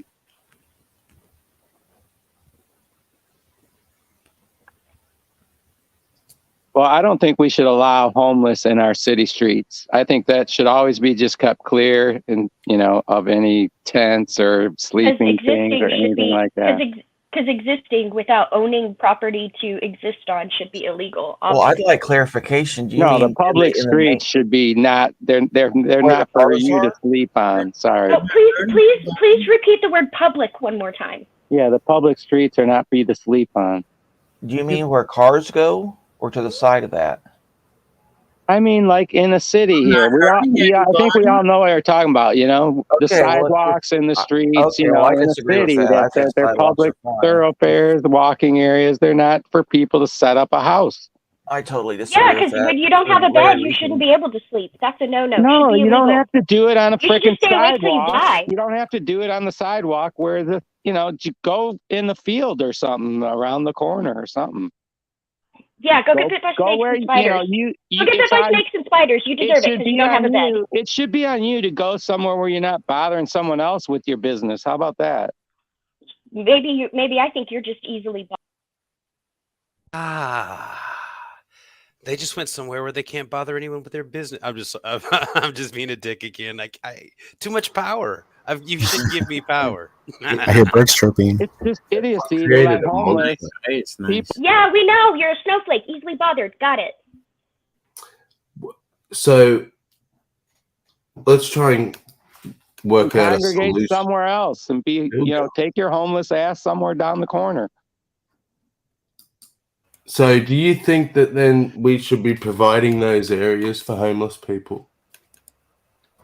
I don't think we provide them. I think they take Just advantage some of a kind public of, area before they thing, get but, moved. I mean, generally, they can take care of themselves, but they don't have to sleep on the public streets where, they make a mess and shit all over the place and cause issues with, so you just have ordinances and you don't allow it. So that pushes them to the outskirts of the city where they're happy to go wherever they want. If there was a public toilet available, they wouldn't be shitting on the sidewalk. What? But I thought the if I'm program homeless, where I want to they be free to. I thought the program where they sleep gave the homeless wherever people I want jobs. to, but it ain't going to be on a public thoroughfare. Yeah, blah blah blah. Yeah. Because you have a bed. I know. I thought the program where they gave the homeless people you don't get to set jobs up was camp really where cool. people And are I mean, supposed it to be wasn't walking like by. they were setting them up with like an office job or anything, right? Like they were giving them reflective vests and having them clean up the streets. And people who kept coming back and doing that were getting paid and they were getting food. And these people ended up back on their feet. And I think that was a really good program. And I think that should be instituted on a larger scale. By whom? The state? No, by cities. The state, then. No, I said by cities and city councils. I didn't say by the state then. State mean. You don't know what the state means as far as privacy, private and state, I guess. No, I do. I just understand that you also have a city council and a city government. If the city, you know what? Even more local than the state government. If the city government puts a law on your ass, that's the state doing it, okay? No, actually, it's because it's not a law. It's called a city ordinance. No, because you don't understand what the word state means in this case, I guess. Or you don't know what the difference between a city ordinance and a state law is. No, you just don't understand that there's not a difference in this case. It's the state in both cases. Sure, I'm going to take your word for anything that has to do with law. Yeah, you don't not have to going to take happen. my word for anything. But you should understand how to talk and what words mean. And you should understand the difference between a city ordinance and a law, but, I can't help you with that. Yeah, I never demonstrated an ignorance about that, so.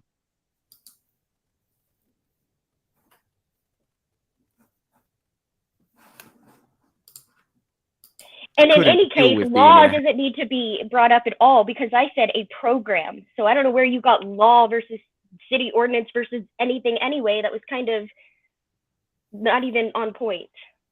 No, I was asking who's going to institute this program of yours, and you said the city. Yes, the city. The mayors, the city council, the city. In other words, they're going to dig into your pocket without asking permission. They already do. Your property taxes, they already have a treasury.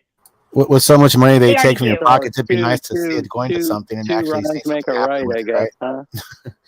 You know what? The government's already taken my money, and they're already giving them medical benefits, and they're already giving them food for nothing. Why not a program that gets them to work? Are you good with that? Did I say I was good with that, or did I say I think we should implement programs that help them work? Why is it relevant?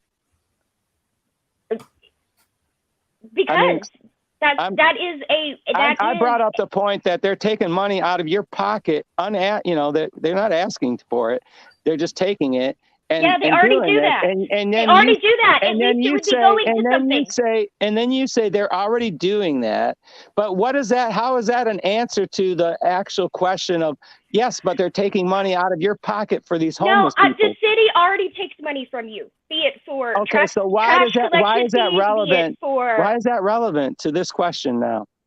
Because they're already taking money from you. They already had a treasury. They already have a treasury. Okay, I would be very happy to know that they put a portion of that money to help maybe people. They should just take all your money since they're taking some of it. Is that the theory?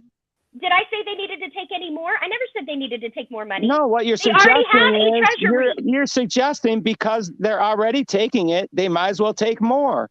No, I'm suggesting because they're already taking it, they have enough, particularly the way the property taxes and everything have risen in this area, because they already have it. They have enough to dedicate a portion to a program like this. And that's what I'm saying. You just hear whatever the fuck you didn't want. say that at all. No, you just did for the first time. House. Admittedly, these were not organic conditions. There was like cameras around and stuff. It was not a high budget production. It was really lo-fi stuff on a lo-fi digital channel. But being around that guy, he was like a heroin user. I was using heroin with him at that time. The sort of peak of the show was when I got into we had a bath together. That was like, I thought, what's the most intimate thing you could do with a person to sort of overcome the idea that homeless people are somehow dirty or different, or like they should be excluded from society. So I had a bath with this guy. This stuff's still online somewhere, I presume. Man, I'm glad you didn't have sex with him. That's a little more intimate. It pushed both of us to our limit. In the end, James decided that he preferred homelessness to living with you. That's right. You made his choices. In the end, we just got a taxi to nowhere. Just got a taxi for him and just let him out anywhere. He'll work his own way in the world. Yeah. So of course, that problem of vagrancy and destitution, it's a difficult one to tackle. It makes me think that the culture is laid upon the planet. Like all culture, all civilization is laid upon the planet, laid upon Gaia, laid upon the earth. Like, when you have people on here like Graham Hancock and Randall Carlson that talk about like the potential for like these seismic events and cataclysmic events that have reset civilization, it makes you recognize that all of our reference points, other than biological and cosmological, are cultural reference points and therefore temporal. And so a person living in a tent in the street is in a sense living a hunter-gatherer lifestyle in contemporary America, or living a post-apocalyptic lifestyle in contemporary America. It makes me think sometimes, Joe, maybe the apocalypse is not a forthcoming event. Maybe the apocalypse has already happened. Maybe we're living in the sort of already its gentle threads are encroaching upon apparent civilization. When you're in comfortable, defined and designed spaces, you feel like everything's okay. The end of the world is impossible. And it just seems like entertainment when you hear about nuclear treaties being torn up, but it can't actually happen. But of course it can. It's so temporal. It's happened forever. It's always happened. The people that it happened to then, they never saw it coming either. The way you're saying is very interesting, because I think the apocalypse is here on Earth. It's just not here, like right here in Austin. It's not like right here in the studio, but it's in the Congo. Yeah. Like if you go to a cobalt mine in the Congo and you see a 19-year-old woman with a baby on her back mining for cobalt and inhaling toxic fumes, you're like, okay, well that's the apocalypse. They have no electricity, they have no clean water, they make very, very little money, and they work all day, and they work for a company that puts cobalt into lithium-ion batteries that are in everyone's smartphone. So the height of our technology is directly connected to its essentially slave labor, and that's the apocalypse. I mean, that might as well be the apocalypse. That might as well be Mad Max. It might as well be. I mean, it's just as bad. It's just as horrific. There's a very beautiful bit of investigation. I saw that episode. I think it's a little hyperbole there. Yeah, I do too. Yeah, and that's what I was going to clarify. I guess you could say like locally, but certainly not globally. And I think that's the idea of the apocalypse, is when it's the whole globe and there's no. The cobalt thing, that could be easily handled if people wanted to put the resources into it. But go ahead. I agree. But I think maybe if you were taking it metaphorically, as it's clearly hyperbole, you could bring the global aspect in the sheer apathy towards acts like that. It doesn't prevent anyone from having a phone, right? Like I'm clearly speaking on one. So I guess you could say it that way. Yeah. Well, I think it'd be okay if everybody decided, hey, we're going to give up our phones until we figure out how to do this without, this disrespecting human life or something. Yeah. When governments turn blind eyes to things, like we talk about, it's the public's fault because you buy clothes that's made by children in a sweat factory, when I need to go and do research and prove things to myself to know what the fuck I can buy. When if this stuff is known, why the fuck are our governments letting this product into our country? It's actually impossible, and I'll explain that in a minute. I've tried to do my research and know, but the thing is, the things I could buy were so few, and I would have to go hunt for them. right? Like there are products I won't buy. Don't get me wrong. I won't buy anything Brawny. I won't buy anything Dixie. I won't buy anything Nike. I won't buy, there are brands I won't buy for reasons. Like I won't buy anything owned by the Koch brothers. Is there something you must buy? But I can't get around certain things, right? Like certain cleaning products, for example. I can't get around buying them, even Like if what? I don't like the company. And so, Like what cleaning product? Like bleach? yeah, that's one of them. Bleach? But that one doesn't really, but the company, I have little bits of problems with the company, but it's not like a major problem. So but like certain sponges or certain cleaners, like my glass cleaner or things like that. Sometimes I buy from a company that doesn't have the best reputation with their pollutants. They're the company that's always paying the fines. And I don't like that, but I don't necessarily have a choice unless I want to drive 2 hours. So like, it's really hard to be political conscientious with your money. You don't have to buy a window cleaner. No, it's just ammonia. Right. That was just something I threw out there. But I'm just saying, a lot of things you don't. I mean, you might want to buy these things, and these are like. Here's an example. Here's a clear example. Here's a clear example. Food products. There are certain food products I would rather buy from a locally sourced farm, from the farmer's market, but I can't. I have to buy them from the shelves because they're not produced locally. However, I have a very, very big problem with the way the meat industry is run these days. Does that mean that I don't buy meat to serve my family? No, I do. Can I prove that meat didn't come from a farm that I think is unethical? No, I can't. But that's one that I can't really get around sometimes. Well, you could get around it by just not eating meat, though, right? Well, I never said I eat it. I prepare it for other people. I didn't say I eat it, but that's not the point. I'm just saying that's a choice we have. That's an option. Right, and then my husband would go buy meat. The point is, my money in my household is sometimes going to things I don't support, and I can't always help that. I can try to, and I can be really good at it, but even then, something's going to fall through the holes. Yeah, as long as you try, that's the main point. Just limit how much goes to bad people.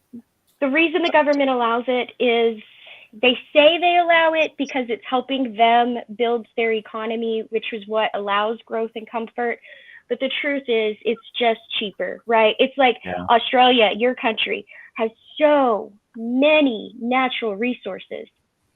But to be honest, it's actually cheaper for Australia to export your resources, have those resources refined, and then buy back the product than it is to build an infrastructure where you can process those yourself. So you do. You take your raw materials, you sell them to the market, we refine them, and we sell them back to you. Yeah, but as long as you're letting capitalism work, and that means there's going to be low-income wage earners at the bottom, harvesting stuff out of the ground. I just have an issue with the safety. You can't have people in unsafe, breathing shit that's going to kill them in 10 years. Or shit like that. Come on. I agree, but the truth is we're not that far ahead. But we do have to let people work in similar conditions that aren't just so life-threatening. I mean, hard labor is something you're sometimes. I agree 100%. I agree 100%. Actually, you want to allow people to do that because they might want to choose to do that because it's going to improve their own life compared to their own circumstances without working or something. Right. I agree 100%, but here's the thing. We're not that far ahead. I mean, yeah, we're there now. We have labor laws. We have child labor laws. We have all these things, but we didn't for a long time. Children worked in factories. Children worked in the mines because they were small. And I'm not saying it's good. I'm just saying, like, sometimes we forget just because we made good changes.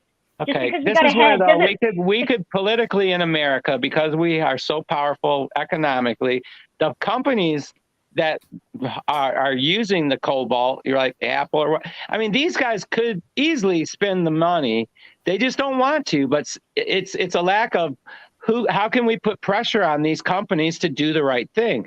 But nobody wants to give up their cell phone, their iPhone.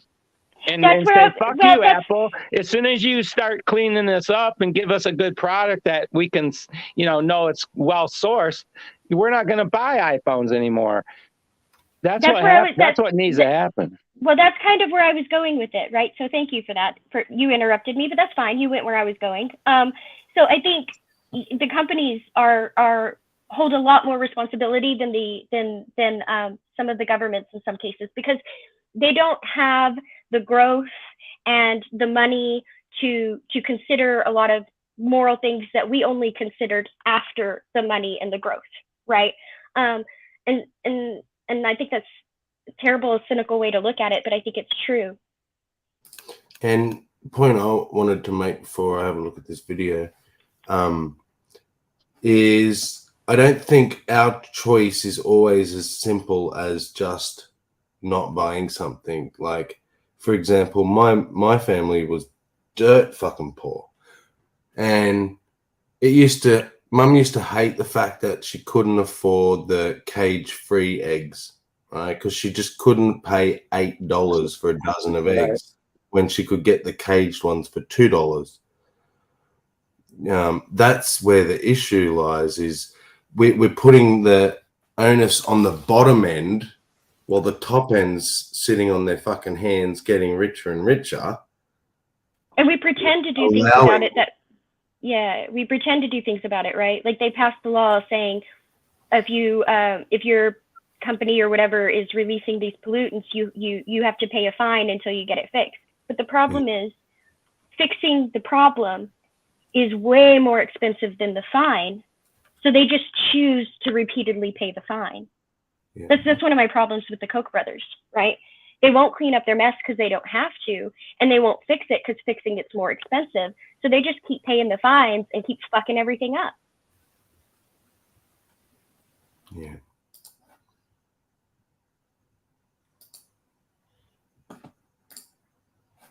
The organization of human life, its systems of communication and systems of control are extended more and more and more in just the same way, for example, that by assimilating the minerals out of the soil and the rays out of the sunlight, a plant like a fern grows and grows and grows and extends its form. And in this way, its organization prevails. Now then, you see, if you take this task of what we call the conquest of nature, the task of making order victorious over chaos or randomness, if you take this seriously, you will look upon it as warfare. And you will firmly believe that the most urgent thing that there possibly can be is to make order prevail over randomness, to make good prevail over evil, to make life prevail over death. And we find that when we are in a contest of this kind, a serious warfare game of this kind, and we take it seriously, we are involved in it in a very deep and bitter sense. Now, the difference of Buddhism from science as a form of knowledge is that in Buddhism, it would be said that this view of things, this view of the task of life as making order triumph over disorder, leaves something out. You remember right at the beginning, I made some importance of a Sanskrit word which is fundamental in Buddhism, avidya. God, he's using a paintbrush. Which meant, means non, vidya, knowing. Non-knowing or ignorance, or better, ignorance. Ignorance, in other words, leaving something out of account. And I want to use a familiar illustration to show in what way we ignore. You see here a figure which is apparently, as you look at it, two faces in profile about to kiss each other. Now, if we draw back a little from those two faces, we can see on the white area in between them the form of a cup. But the interesting thing about this is that as you look at it, you will either be able to see the form of the cup or the form of the two faces in profile, as it were, about to kiss each other. You can alternate them between them very rapidly, but you will not be able to see them both that way at the same time. In other words, either the white must be the background and the black the figure on the ground. Or else the black must be the background and the white cup showing up on it. And so in this way, we are unable to see, I think that's really, we mumbo can think jumbo, it. that After a part. while, we can get accustomed to the idea that I the figure on agree. the ground, the I black can and the see white. both. Just like you can see multiple figures in a painting or multiple scenes in a painting, you can see both. I think what he meant is one only at a time. But that's not true of me. I see Right. them. You can see them both. You can see them both. You can see both faces with the cup in between them, right? Like you can see, but you don't see one, and then like I saw both. I was like, oh, there's a cup and there's two faces, right? I wasn't like there's two faces. Let me reevaluate this. Oh, there's a cup. Let me back up. Oh, now I see the faces again. No, like it's not like that. Imagine a real cup being held in place by two faces. That would all be seen at the same time. I mean, I can also see them both at the same time. What I'm saying is that I can then focus on one or focus on the other. I can't focus on both at the same time. But that's different than seeing it. You know, that's just a matter of. He overstated his claim. We all understand that. That's what I'm thinking. Yeah.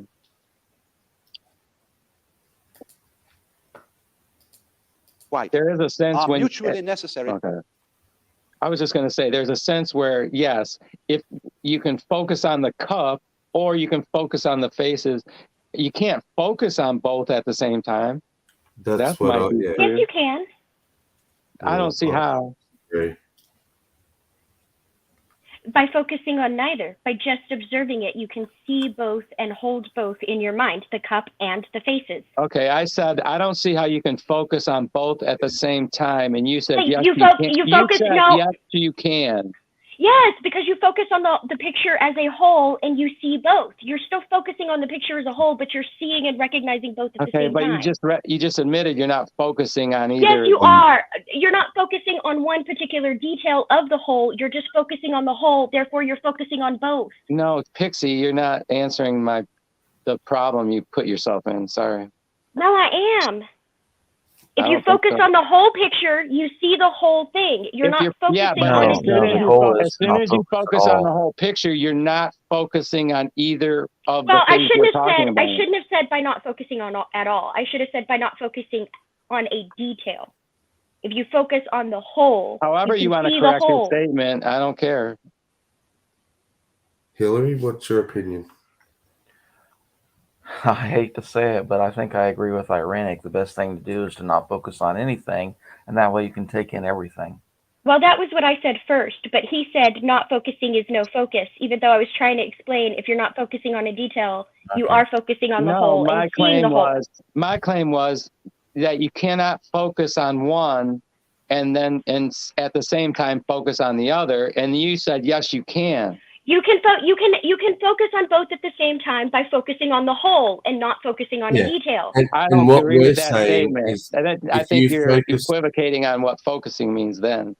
On that last time you just used it. No, I'm focusing. I'm focusing on the picture.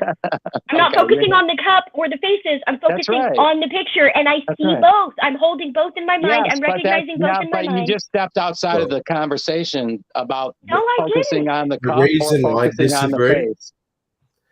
Is as soon as you are looking at both, you're not focusing on either. That's right. You're focusing on the whole. Imagine a light, right? As soon as you're focusing on the whole, you're not focusing on either. Focus and point that light on one thing. If I want that light to get both, I have to unfocus. That's okay. So if I hand you a cup of coffee, by definition of the word. No, if I hand you a cup of coffee and I say focus on the cup, can you see the coffee? Or are you blind to the coffee because I told you to focus on the cup? I'm not focused on the coffee. That is not what I asked. I said, can you see the... like Irenic saying, it's full to the brim of coffee. No, it's full to the brim of coffee. You're looking at the cup. No, it's full to the brim of coffee. You're equivocating on focus. You're looking at the cup, and I tell you to focus on the cup. Is the coffee invisible? I can't focus on it. It has to do with where is your focus? Where is the focus? That's the question. It's on the cup. The cup is full of coffee. Is the coffee invisible? No, but you gotta understand, you cannot focus on the cup and focus on the faces. Just say, yes, I agree with that. I don't agree with that. Because by Okay. definition of what focus means, Then you don't know what as focus soon as you means. do Yeah. what you're saying, you're not focusing on I'm the not- cup anymore, or you're focusing on the faces. You're now No, focusing because on the you image keep saying that I don't know what focus as a is. whole. But all I'm saying is, yes, you're right. I cannot focus on one detail and another detail at the same time. But I And can that's focus. the point. Can you point But to the I cup can and focus can you on the point- overall picture. But can you and point to the cup analyze and both point to the details at the same faces time using because one I am finger? focusing on the whole picture. Using one finger, can you point to the cup You and guys point to shut the up. faces at Can the you same stop time? talking over Just me? shut up. Please. But answer this. If you have one finger, can you No, point to? if you can can you wait point till to I the? get to the end of the thought, I'll consider answering one of your. Somebody get the belt. There we go. Okay, you guys, you need to have a private stream where you can work this out.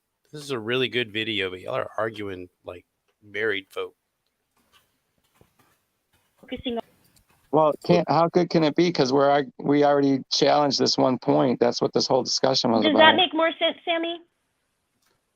Say it again for me. Okay, if I'm focusing on one detail, I cannot focus on the other detail. But if I am focusing on the whole picture, I can tell you what both of those details are because I'm focused on the whole. Yes, that I agree with. That's all I was trying to say.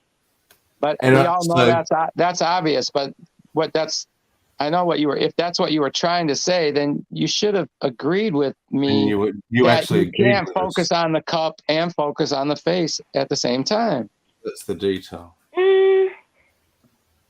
But it's not that I agree with that statement. It's that I agree with his follow-up statement that also said one must be the background and one must be like in the thing you're focusing on. And I don't agree with that. I don't think one must be the thing I'm focusing on and the other must be the background because I can focus on the whole and see both. That's the part I disagreed with. And if you let me finish a thought, maybe you would have understood that.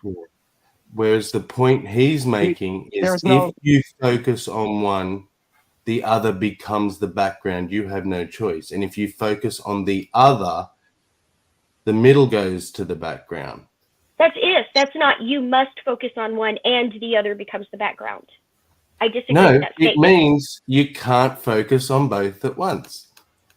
Everything he said was correct. Except that you must focus on one. If you focus on one, the other becomes the background. Not you must focus on one and the other becomes the background. Those are different statements.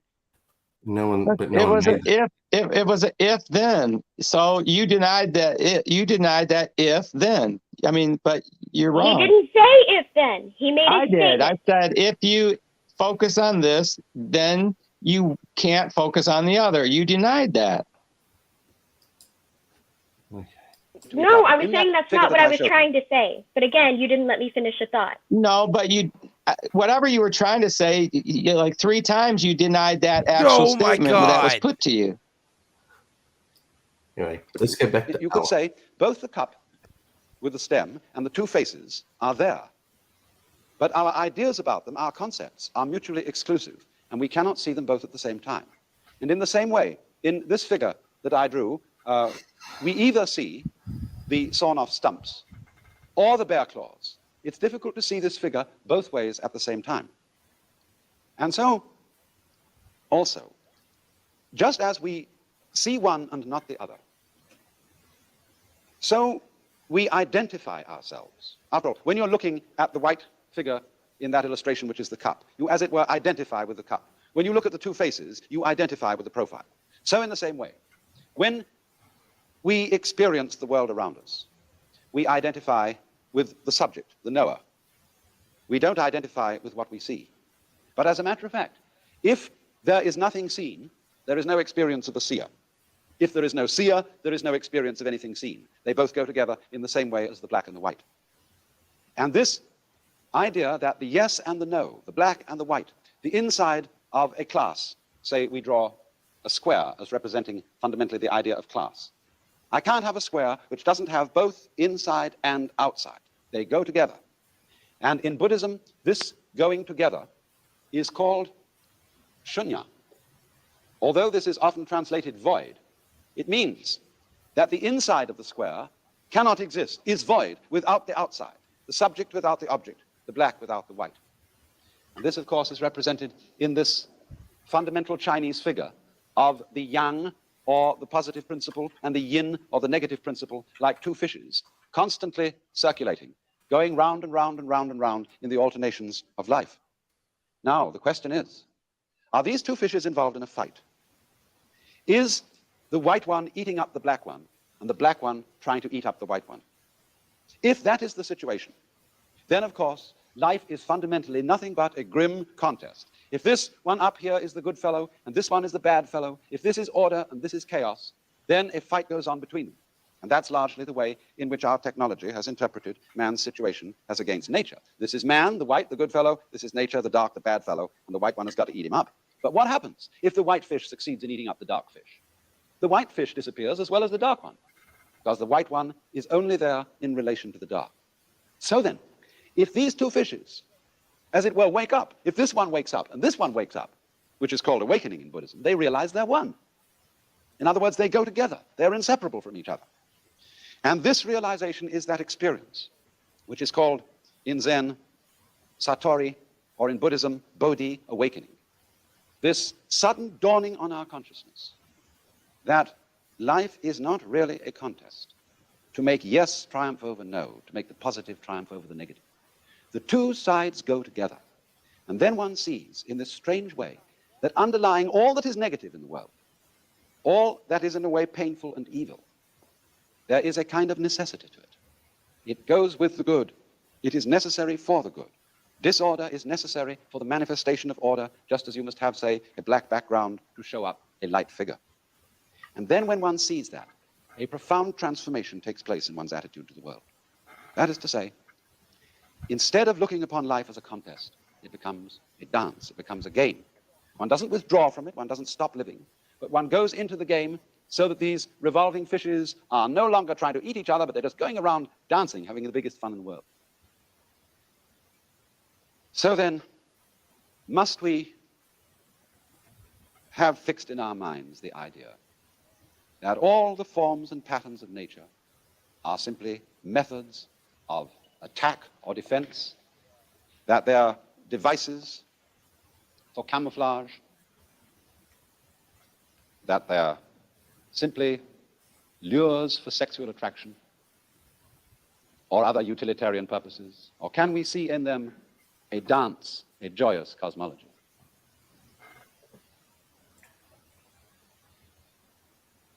Does this Alan Watts, does he get into moral questions at all? That's my first run-in with him. Will said that. Will.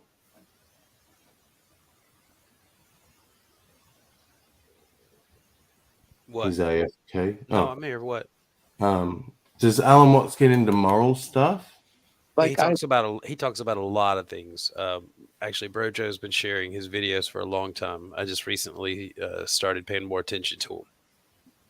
I used to binge watch Alan Watts back in the day quite a bit. He talks more like along the good and the bad and the position you play in life, kind of like the world's a stage to play. Everybody has their personas or faces. You know, which role do you play and how you play it.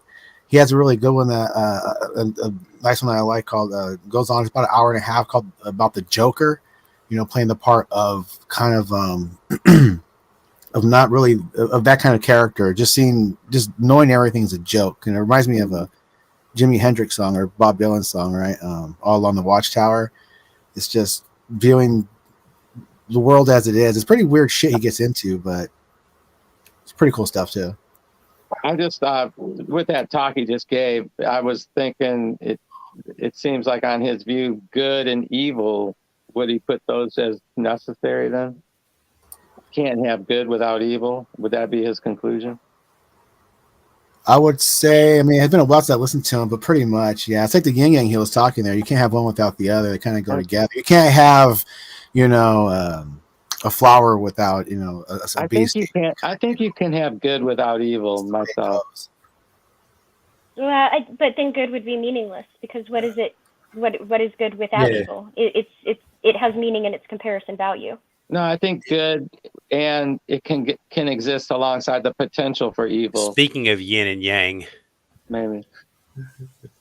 I think it's looking at one thing as the absence of the other. So happiness is the absence of sadness, right? No, but this is more like the inseparability of the two things you were talking about because they both depend on each other to exist, sort of idea, right? Yes. So but it's the absence of the other, but needing the comparison. If there's no, how do you have the absence of sadness if there's no such thing as sadness? Happiness Right. all of a sudden has no meaning. Okay, Like but I like how yin and yang about- because of the concept, but if I were to be and it's a good like way to explain things, right? Like I love yin and yang as a concept. But if I were to say like I saw the world that way, I would be wrong, right? Because I don't see a lot of black and like the white fish would be like a light gray and the black fish would be like a dark gray and there would be very little white or black anywhere, right? So like I don't, that would be more comparable to how I see the world. But because of its comparative values, right? Because you can't recognize good without evil and things like that, I appreciate the value of the yin yang like symbolism. Well, I would see my little point of that I'm trying to focus on here has to do more with the perceptions of or maybe I don't know. Yeah, But if it you seems saw nothing but like- good, then you well, couldn't hold on. see any good. Like what it has to do with is, I mean, there has to be an idea of evil, you know, an understanding of what evil is. Okay, so I'm saying that is where that is how we would know what good is as opposed to, you know, what evil is. But it seems to me that we could, as long as we know what evil is, then it's still possible for us to get to a point where there is no, I mean, where good can exist with no evil. I don't, you know what I'm saying? No, as long as you have the concept of evil, it'll always find its way in. I agree. Well, I'm saying particularly because we have, you know, some people have like mental problems, be it sociopath, psychopath, whatever. Okay, I guess if you were to assume though that everyone has the ability to choose to be only good, then well, it's almost like where does evil lie, and how do you see what evil is? Like you could see cannibalism as evil, but there might have been times of famine where if cannibalism wasn't implied, we would might not even be here right now. Yeah, I don't. So I it's didn't what want to you go Donner into Party? details because yeah, kind of people like we could lost look at at as sea. evil or something like that. But there might have been times of famine back in the days where they, you know, relied on something like that just to get by. In times, it's just depends on where you look at it, what evil is.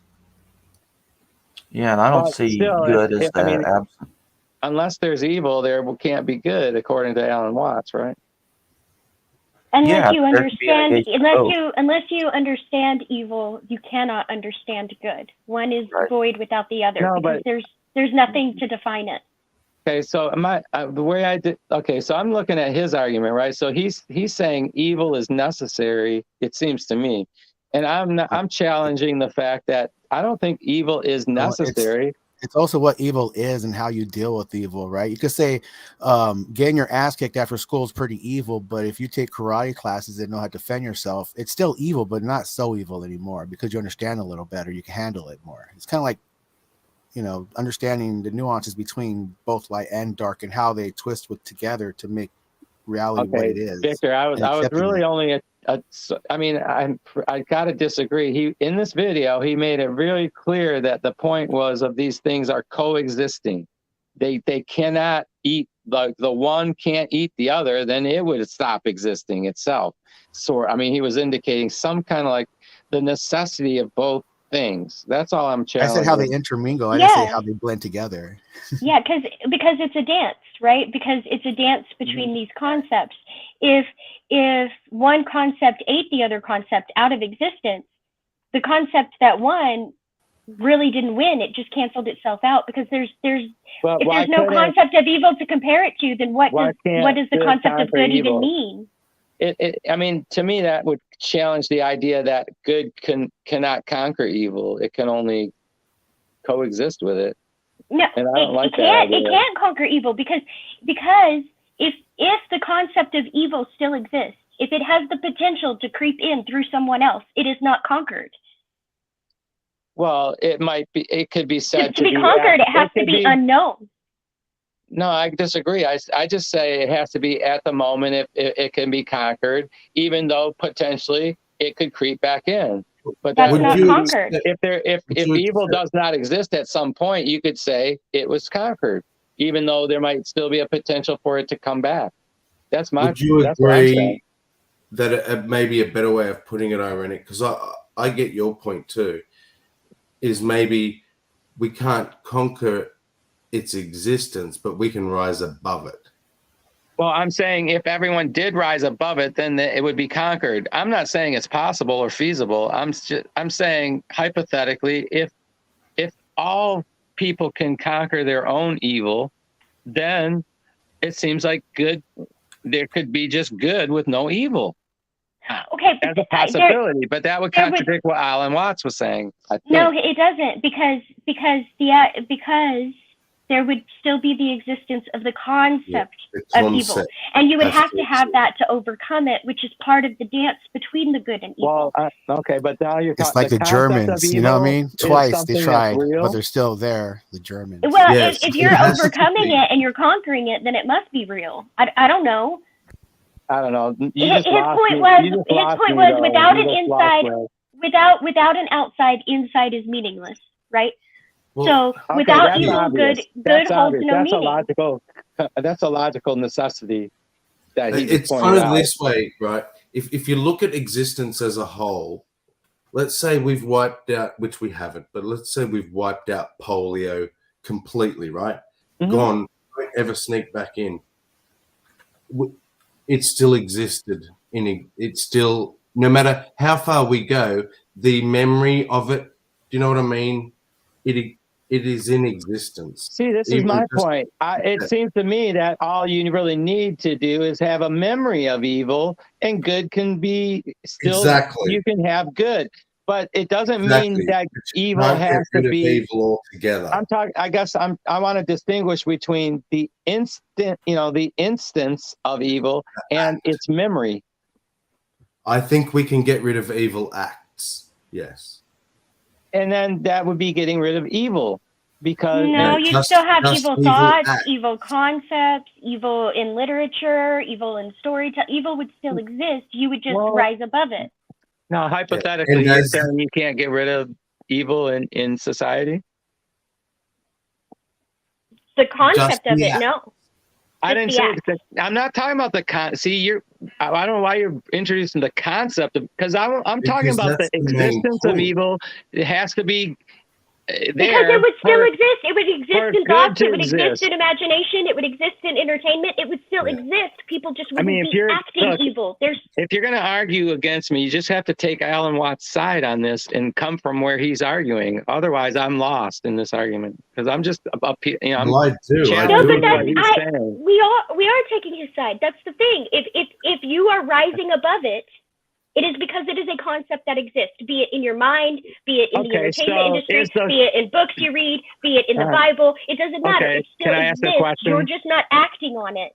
No, okay. So is the point Alan Watts is making that it's only the concept of good and evil are necessarily always together, and that fact has nothing to do whether good or evil or any kind of mixture is actually extant going on. Is that right?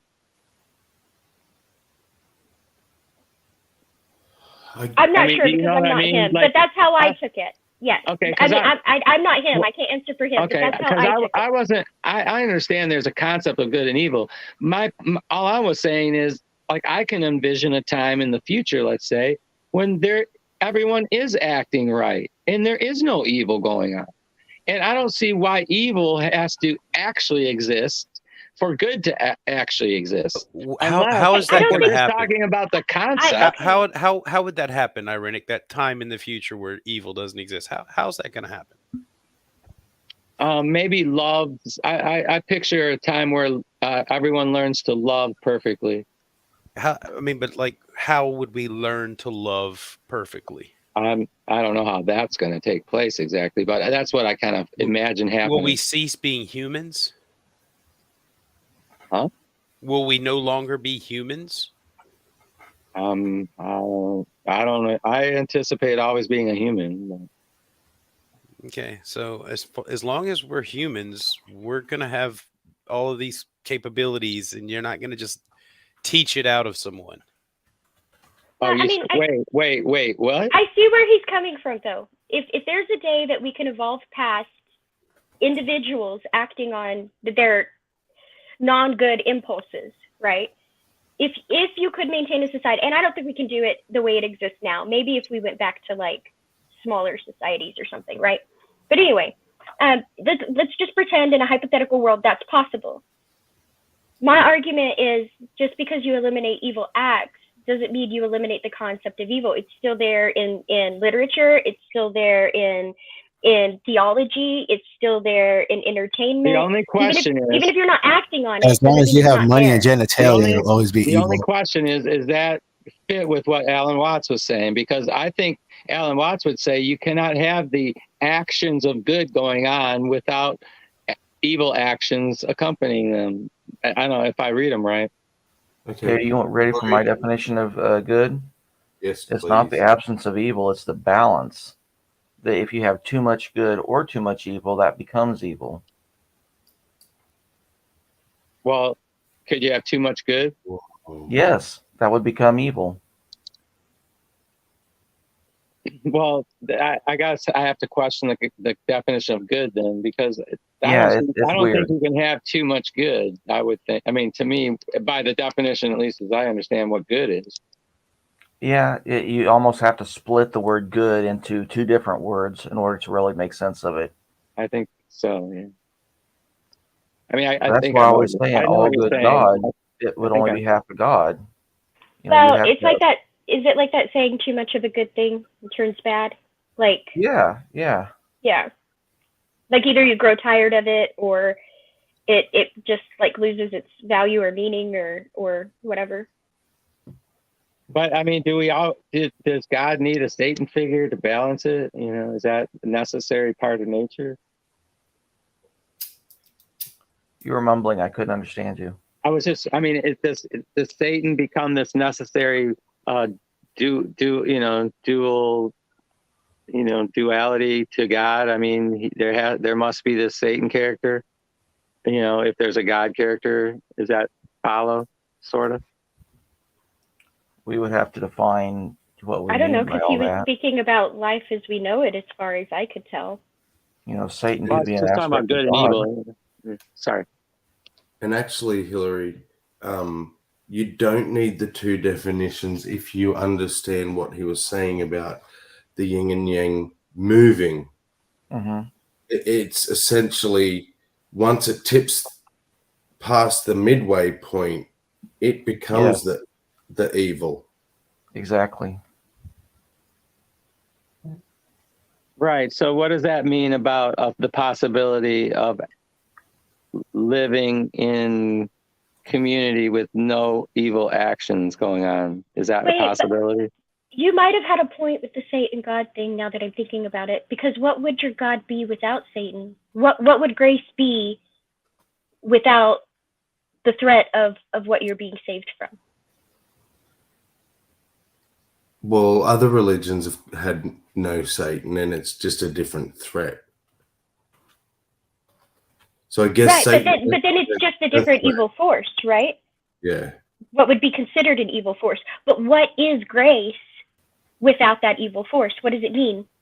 What is it getting you? What is it what does it do to the religion to take out that evil force? Can it stand without it? What is eternal life if there's no death?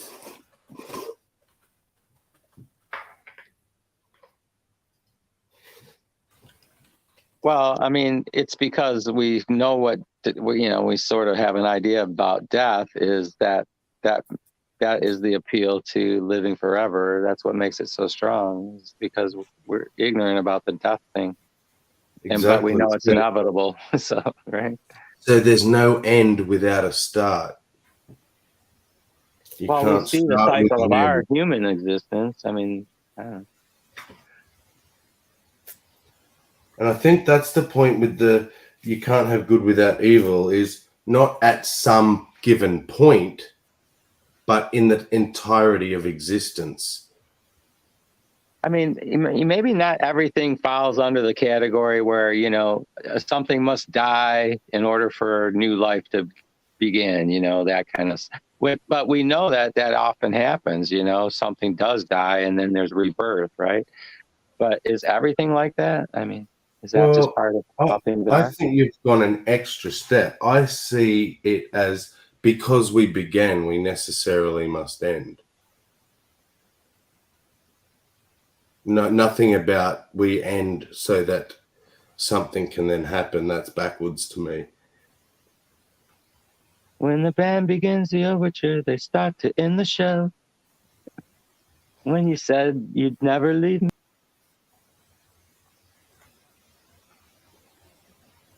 Special existence strikes again.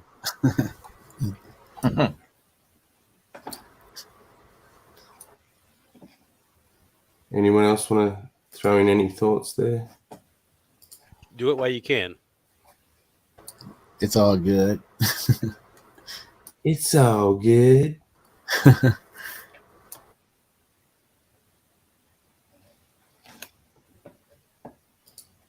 Okay. Oops. We don't hear you again, Alan. Is he 1L or 2? I think it's 1, but I'm not sure. The art of effortless living. Don't think too much. Oh, ouch. I think too much all the time. The rules of the game of life. This is the one I wanted to have a look at. My boss used to tell me, keep it simple, stupid, all the time.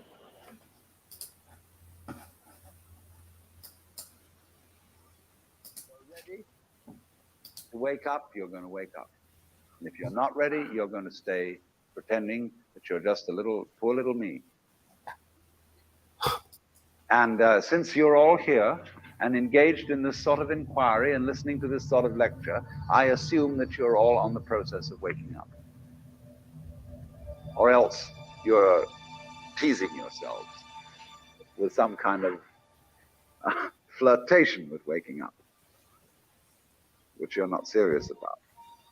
But I assume maybe you are, not serious but sincere, that you are ready to wake up. So then, when you're in the way of waking up and finding out who you really are, what you do is what the whole universe is doing at the place you call here and now. You are something the whole universe is doing in the same way that a wave is something that the whole ocean is doing. The real you is not a puppet. Damn, boy. I gotta let that sink in for a minute. Philosophy is awesome. That is some big. Pretty deep doo-doo, huh? What are you gonna say? Big dick philosophy? Is that what you're gonna say? No, I didn't know what to say, but that's perfect. That is some big dick philosophy right there. Big brain philosophy. Wow. How a wave is something that the whole ocean is doing. That's It's really beautiful. sparkle. I had to come in because that was orgasmic. Yeah, you Hello. felt it too. Yes, the real you. How Alan have I Watts. not found I this want guy this before? video. I want to watch it every day. I'm kind of surprised you guys haven't heard of Alan Watts before or listened to his Well, no, junk. I have heard of Alan Watts. I just never seen this one. Like Oh, I right, know right some. on. I know some of his philosophy, but damn. You know what? You know what? You know what? This makes me. You know, this makes me more. This makes me more of a pantheist every day, bro. Joe, if you're here, even though you're probably not, you got another one on your team. it's really weird how that goes, right? Some people grow up in religions, but then they get out of religions, they become atheists, and some of them become like angry atheists, because they're pissed off at the religion that took so much from their lives. But then over time, they become religious again, but either become Muslim, either become Jewish, or find another spirituality like pantheism. Like some do, not all. well, yeah. But I'm just I saying, feel bad. I've noticed that pattern. I feel really bad for those who were hurt, though, right? I really do, because I come from a non-belief stance, but I was never hurt. I was never hurt by the church. I was never hurt by the believers. Some of them were like my heroes. So like I never had any of that. I just couldn't believe. And so all the hurt like I've experienced has been, I guess, like on behalf, like I guess I get hurt on behalf of other people, what other people have gone through. Like my sister's been really hurt by the church, right? But all my problems just come from like trying to put it in the government. Outside of that, I don't really have an issue. But I think that's because I didn't have those experiences where the religion hurt me. Well, I mean, for me, I didn't have that experience either. But I've always did get pissed off at religion from what I heard, from them causing pain to others, right? You know what I mean? Like now, cults. I don't like cults, but you know. Well, yeah. But I'm saving this video for the real you. Like all cults are just destructive cults. I don't like any cults. I don't like any cults, and here's why. Because So even if you're doing good, probably your family is a cult, would that make it I don't bad? consider that. No, I don't consider that a cult because my family doesn't punish me when I do something that they don't agree with. Cults Right aren't now, all about if that act punishment. causes harm to another person, I may have been punished as a child, right? But there's no thought control. My parents did not brainwash me. Obviously, I'm not even the same religion as my mother, right? Like there are things that cults do that put No. you that get you, that earn you the name cult, that does not happen in a family. Well, that's not the way cult was originally meant. You're kind of stereotyping the destructive cult. I'm not talking about the original word of cult. I'm talking Okay. about the BITE model and the standards that we have when we use the word cult today. I get that it's overused colloquially, Okay, but well, that's that's not fine. what I'm referring to. All cults are just destructive. I was giving you an opportunity to clarify. Thank you. Well, I think thought control is destructive. So even if you're thought controlling them to do good acts, the act of their thought control is a destructive act. That's an interesting view, because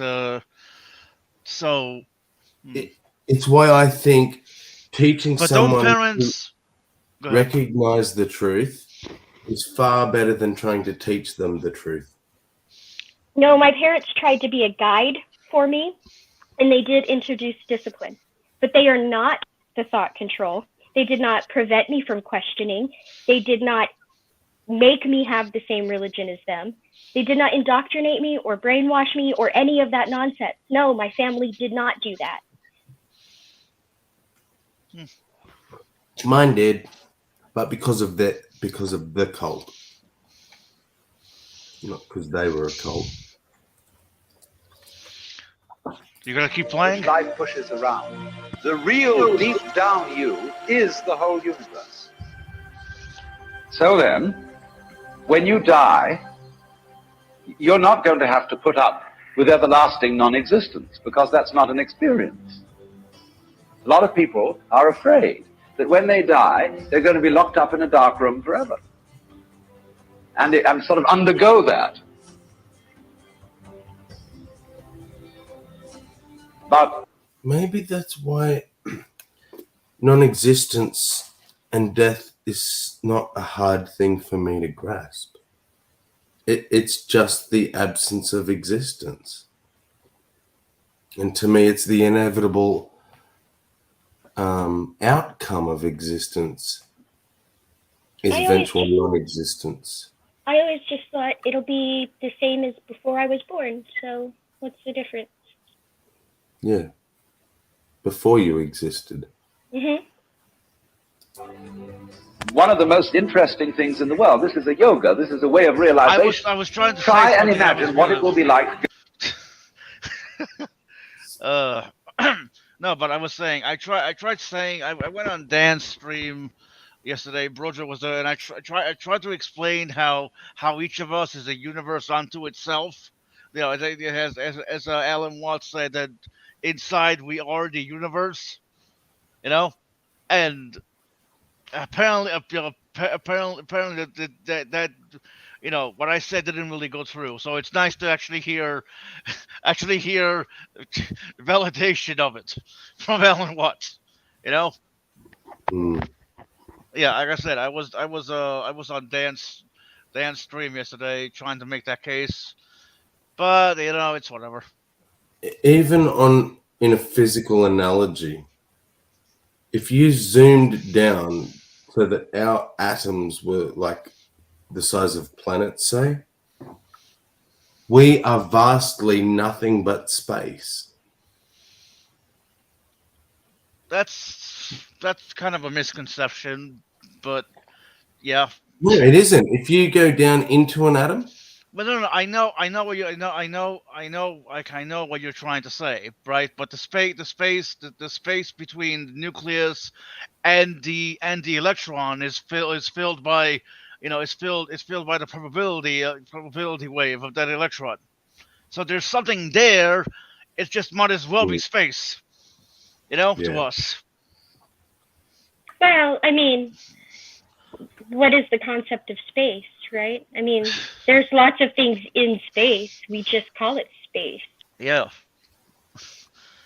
And I've always found it very interesting how you can touch something and it feels like hard. You know, it feels like, well, depending on what you touch, right? If it feels like you can't go through it, but it's, Like sorry, the amount of space debris that we have thrown up there alone. I didn't realize how bad the problem had gotten until I was watching this like little clip about it. And like, you know, the space station has already been hit by debris. And like, it just takes a tiny piece of debris to really fuck some shit up in space. And then they had to do like this emergency thing that put them in a slightly different orbit just to avoid space debris. And we just keep launching more and more. And we keep talking about how we're going to explore space. And I'm just like, can anybody imagine the pile of trash you have to safely get through before you can even explore space at this point? And this is before everything else being thrown up there, the new satellites, the new Starlink, the new this, the new that. Well, granted, Starlink programmed theirs to like fall instead of stay. I guess that explains why we haven't gone to the moon in a while. But yeah, just the amount of space debris and how that affects the International Space Station alone. I was like, holy shit. Anyway, yeah, so space isn't even what we picture. It's full of dangerous debris and rocks and particles and all kinds of shit. Yep. For me, leaving all that space junk up there is the same human thoughtlessness that we are just waking up out of now on the earth and realizing, oh, maybe throwing our shit out the window wasn't such a good idea. You know, we need to be more responsible now. And yet we go out into space and do it again. Throw our trash on the ground. Like, do we not learn? That was rhetorical. I know the answer. Well, some people learn. That's the thing. Like I said, Starlink's, Musk's, as much as I'm not happy about it, at least his is programmed in a way that, he's programming them to move away from objects, right? So like if a spacecraft or the International Space Station or something is coming through, it's supposed to repel his away. So I appreciate that, especially if you can get it to work properly. And I appreciate the fact that when their life cycle ends, they are programmed to fall into a safe place that's not going to hurt anybody, right? So, or to fall in a way that it burns in the atmosphere and debris doesn't even touch. So if there's that, then that doesn't make me as iffy. But then the problem comes where is his competitors going to want to throw up their own internet version Starlink system, right? And if they do, are they going to have the same standards? Because space debris is already a problem. We just keep launching more. I don't know. Yeah. No, I agree with that. How long do you reckon, or will he ever realize that everyone has gotten to a point now where they've just finished with his bullshit, his bigotry, his insults, and his just horrid ways? No one's scared of him. People are finished. You won, Jill. Whatever it is you do, you won. Yay. Congratulations. Nah, I mean he's done a lot. He's him and Praise and the rest of those Christians over there, they've convinced me I don't want to be anything like them. So I'm deconverting. And it's sad that they'll see that as your weakness or your evilness. The only thing. I mean, the more They that I will- research, the more that I realize that it's founded on nothing as far as evidence goes. So yeah. So but their attitudes and everything, I just don't want to be anything like them. Yeah. Hey, Sammy, I really think you should play the rest of this because I looked Yeah. at the lyrics and I was like, Jesus Christ. Go to sleep and never wake up. Think about that. Children think about it. It's one of the great wonders of life. What will it be like to go to sleep and never wake up? And if you think long enough about that, something will happen to you. You will find out, among other things, that it'll pose the next question to you. What was it like to wake up after having never gone to sleep? That was when you were born. You see, you It gets better. It gets Gotta let better. that sink in for a little second. Okay. You can't have an experience of nothing. Nature abhors a vacuum. So after you're dead, the only thing that can happen is the same experience, or the same sort of experience as when you were born.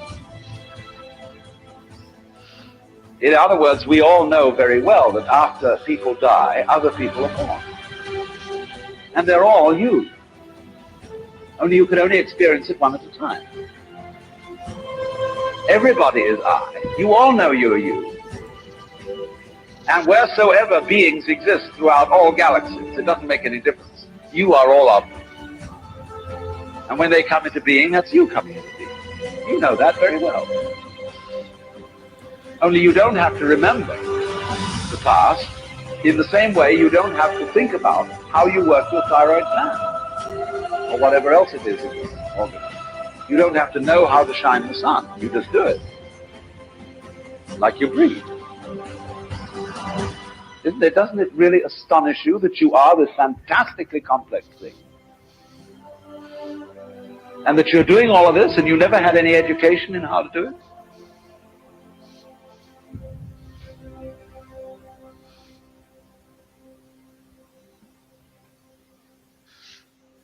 Jesus Christ. You know, it's one of those things I've never. I love Wow. it. I love you with that. I just, Um, I'm all giddy. I can't go. Go ahead. I'm mute. Well, instinct, right? We've always just so readily took for granted what that is, as though it's some We take a lot for granted. easily explainable, just purely genetic. But then no one talks about the fact that we're saying that genetics can control that much. And that hold memories. Things are born knowing what to do. Yep. Kind of, yeah. I mean, there's information encoded, I'm sure, but I wouldn't say we're born knowing what to do. A baby isn't even born knowing how to feed. You have to teach it to latch properly. Well, we're born with the potential. Animals We're born with the capacity for those things to express themselves based on the environment. So, like, you know, you pull a newborn baby out and lay it on the mother's stomach, and it's actually what a lot of hospitals do now. And that baby will make its way up to the breast. Maybe. I mean, that could be very well be true. Maybe my experience was Do they have enough coordination? different. Well, I know, like, after the initial feeding, they'll root. Like, after you Right. teach them to latch, they'll root Right. and they'll know where to go. I don't, like, even when they placed her on my stomach, she moved to my chest, but I think that had more to do with the warmth than the heartbeat. She wasn't rooting or anything. Okay, snakes. A mother lays the eggs and leaves and never sees them again. Same with turtles. They crack out of the egg and it's like they know as much as the parent did. They can instantly hunt. Right. And I like I said, it carries information. I get that. But in humans, it seems to be potential rather than immediately unlocked, like in a snake or a turtle. Yeah. And I guess for me, the struggle is understanding how supposedly DNA is passing on almost memory. You know, there are It's people. it's almost like a code, right? Like if I take a code from one program into a newer program and I change the code, it's still the base code, right? So even though Super Munchkin is different from me and different from her father, she has a lot of my expressions or a lot of her dad's mannerisms. Yeah, just expressed differently. You know, different degrees of the Right. same I mean, traits. she's a completely different person, but if you watch her, you can see mine and her dad's traits. Yep. It's very fascinating. Like, yeah, you're right. A lot of animals do come out pre-packaged, so to speak. Like, I think it's a zebra or a horse. You know, after 45 minutes of being born, they can already walk. Contrast that with kids, with human children that take 2 years to walk. You know what I mean? Like we humans have a more malleable brain, right? You know, and at first, you know, that may seem like, you know, that may seem like a limitation or just something wrong or whatever. But no, it actually allows us to be, you know, to better adapt to the environment, to the future. You know what I mean? Like we have more. Basically, what I'm trying to say is that humans have more potential than other animals. Yeah. And maybe awareness and sentience comes from your ability to rise above your instincts. Or maybe it's simply an adaptability to an environment. But yeah, either way. Yeah. Maybe it's both. Maybe that is the adaptability to the environment. Yeah. Rather than just going off me hungry, eat. Well, I See, mean, even you obviously need to eat. Even that thought has got so many more layers of awareness in it. Me. Yeah. The animal doesn't have a concept of me. You know, or I assume. It depends on the species. Yes. For and example, I mean, gorillas do, but so do elephants. So do orcas. Orcas have an entire section of their brain completely dedicated to family and emotion that is even unparalleled in humans. Like, but elephants are self-aware. Even a dog can be self-aware. If they can look in a mirror and recognize that that is them and not another animal, then they are self-aware. But the question I have for you, Pixie, is can a dog be taught to communicate what they're thinking? What do you mean? Like, I have an animal Well, who well, I have. Hold on. Wait, I have a dog who happens to be very expressive. I'll give you 2 examples. My dog and then one that I watch. So she will come in here, and based on the way she barks at me, I know what she's asking me for. She will lead me to what she wants. She will sit and she will communicate some more, be it whines, be it barks, be it the way she pants. She is telling me exactly what she wants from me. And I know what she's leading me to do. Then you have what these new devices called buttons, right? Yeah, and that's where I was going with. You know, they're pre-programmable. Yeah, they're pre-programmable, and like little phrases. And the dog learns to tell you what it wants by pushing the buttons, right? Buttons the Yorkie cracks me up because they pre-programmed them with some crazy shit. And so she'll be like sitting at the desk working or something, and her dog will be like, walk. And she's like, right now? And the dog's like, now. And she's like, I can't, I'm working, we'll go walk later. And she's like, walk now, bitch. Like, it's hilarious. Wait, did you add the bitch part in, or is that something? No, they have them in the buttons. What the fuck? Yeah, and it's hilarious. But no, But, I'm actually. Wow. See, there's a limit to it, though, right? And a lot of it's fake. So, because the problem is, you can teach a dog through rote to press this key when you want this, right? Or it learns to associate that button with the thing. So, walkies is associated with their lead. Well, that doesn't mean right? that the dog doesn't think. But this is the point I'm getting at too, right? So the dog will go and get its lead because it wants to go for a walk. Yes, that's it communicating to you.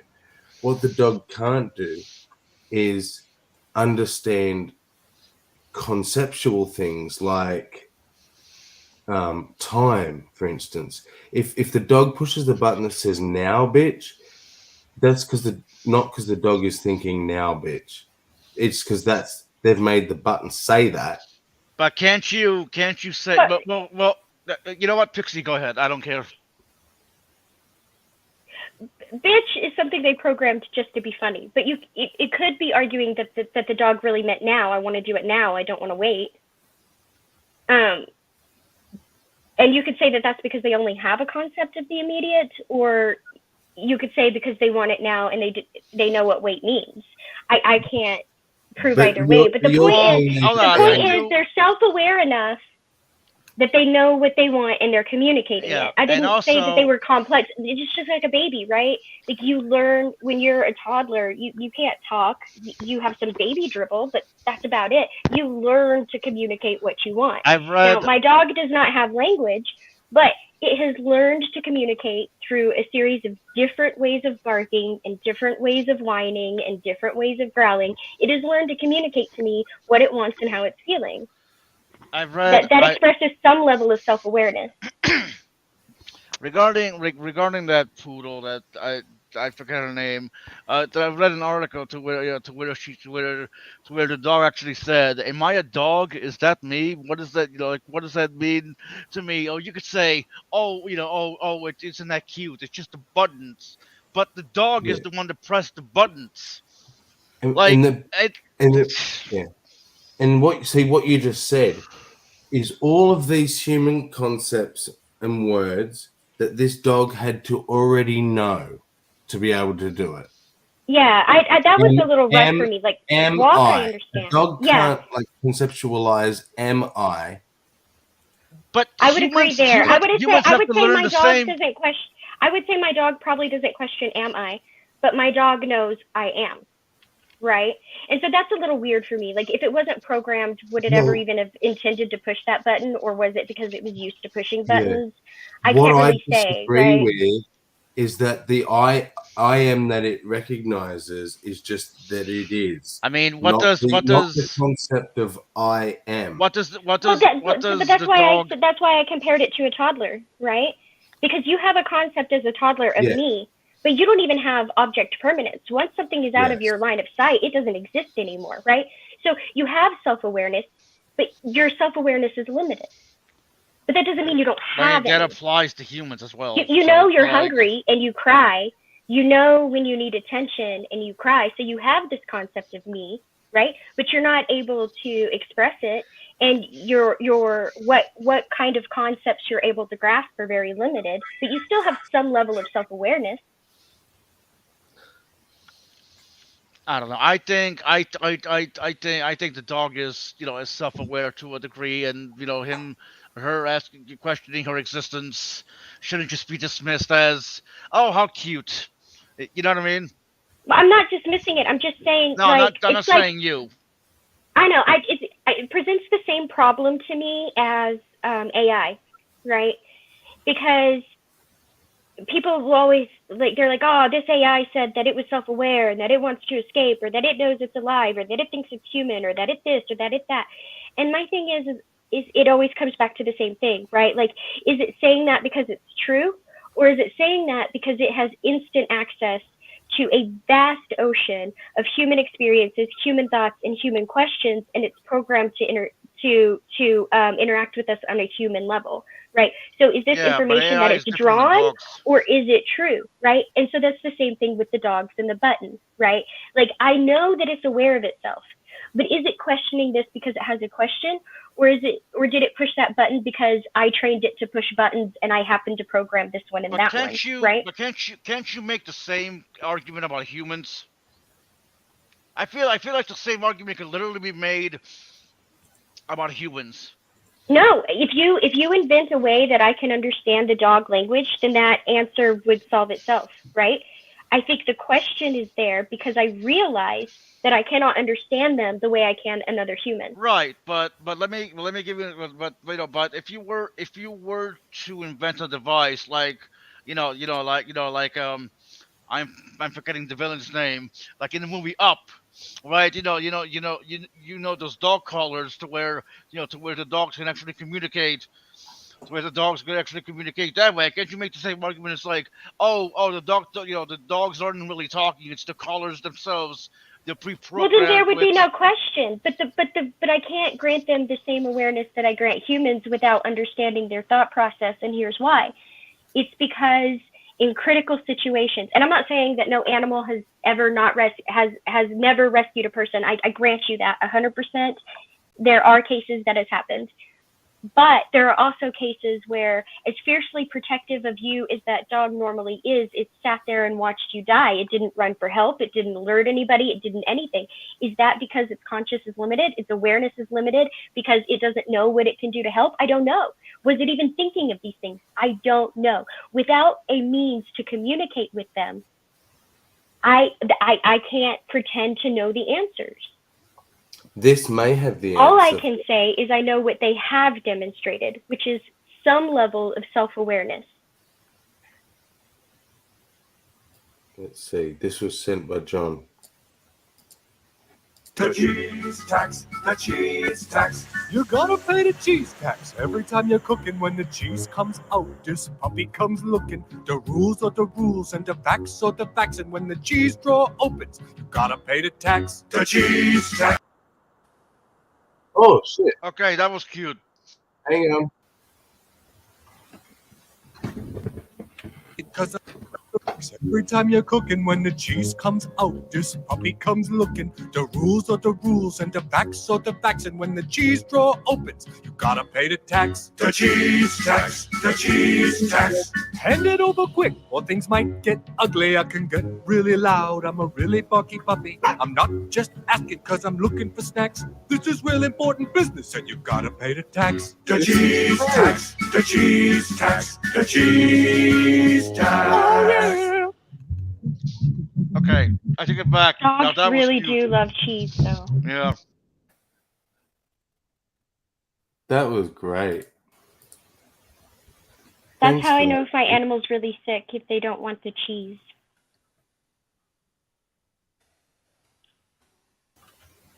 It's a great question, and you do make a good point, Sparkle. I think we shouldn't be maybe too dismissive, It's 2 especially o'clock. animals like dolphins who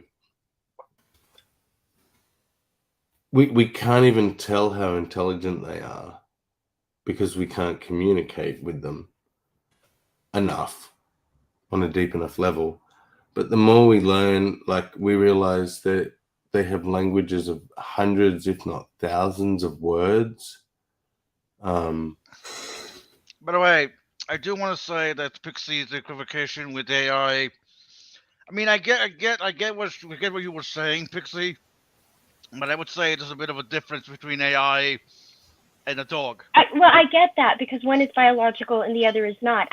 Because I have a bias towards biological beings, and I would clearly on a normal day lean towards they are far more sentient than we give them credit for. I was using AI as just an illustrative way, right? Like, because of my disconnect because my inability to communicate to them, I can't prove what I may be inclined to believe. And therefore I can't say that it is this.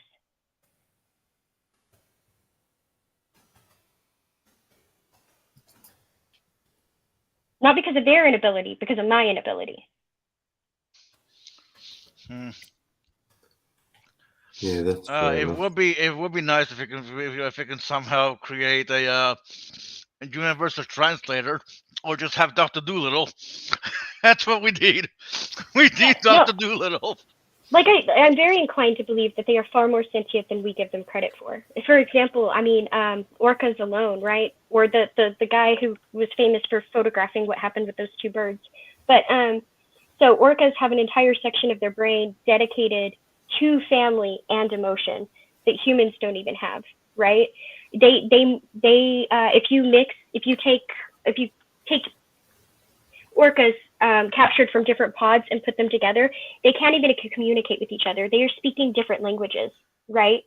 So when you take things like that into account, or back when they thought that animals didn't have emotion, and that photographer photographed this bird was hit by a car and its mate stayed by its side and cried and cried and cried. It tried to carry it away, and when it couldn't carry it away, it brought it food and water and stayed with it until it died, and then it grieved longer, right?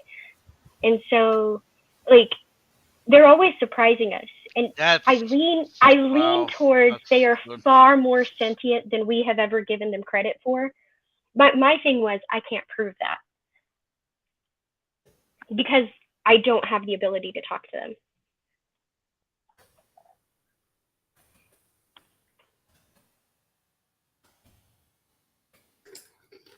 Yeah.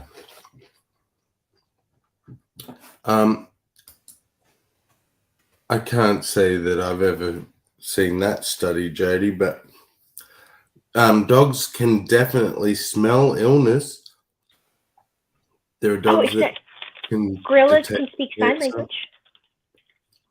Can be taught, yeah. Yeah, they can be taught sign language. And they've proven that they can understand you. For example, when they were teaching them sign language and symbols on the tablets, they would like fill a backpack full of a bunch of different stuff. And then they would tell the ape, hey, can you get the grapes for me? And the ape would pull everything, go through everything, and then pick up the grapes and bring it to him. Or, hey, can you grab this for me? And the ape would search through everything to find what they were asking for and bring it to them. See, now, can you make the same argument with that? I mean, unless you could say, oh, because it's a primate like us. Exactly. I was going to say, but then there's going to be the group of people who used to say that animals have no emotion and animals can't process and all of this. They're going to say, oh, that's just because it's a primate, right? And because I can't prove anything other than that, how do I answer that except with beliefs?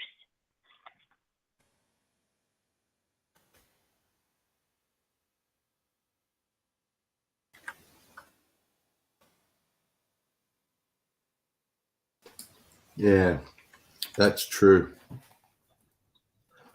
Dogs can let their owner know when their blood sugar's low.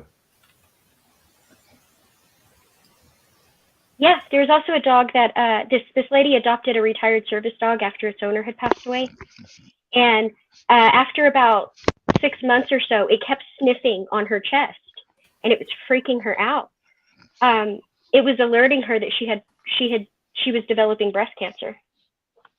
She says she caught it early because her dog kept sniffing her chest. Yeah, that's crazy. Bet you didn't punish it for being a perv.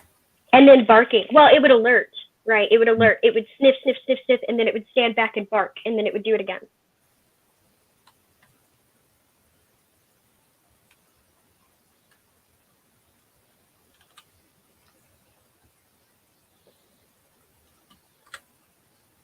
Yeah, different dogs have different levels of abilities like that. Like mine can tell me certain things, but not other things.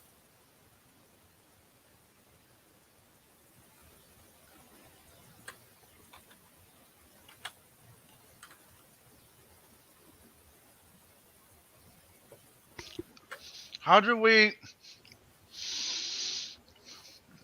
explain learned helplessness in dogs as well as humans? Or I guess any animals in general. Well, it learns that no matter what it does, the same thing is going to result. So it just gives up even trying. And that's true of anything that understands cause and effect. Right. Which means which means it's got a concept of failure and winning. Yeah. You know they actually have a concept of balance too, just like monkeys and stuff. There you go.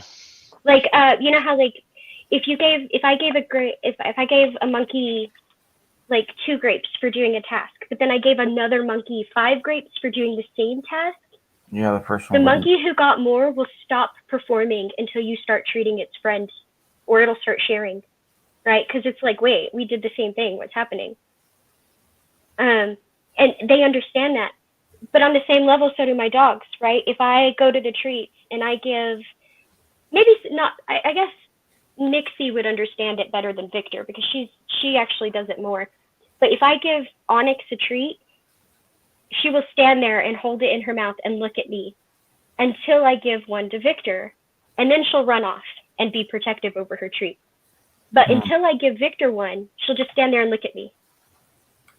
It's interesting.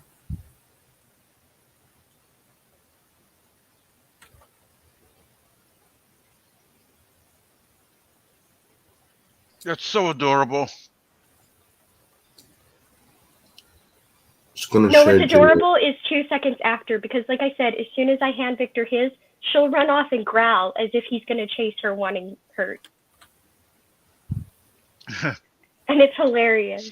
But she'll wait till he gets his, and then she'll be like, "Urgh," and take off. Yeah, so I guess she does it for a selfish reason. You'll give him one too because I'm not sharing. No, but what if you were afraid of sharing? Why wouldn't you get yours and run off growling? Why would you sit there with it in your mouth and wait, and then take off growling? I don't know, but she does. That's cute.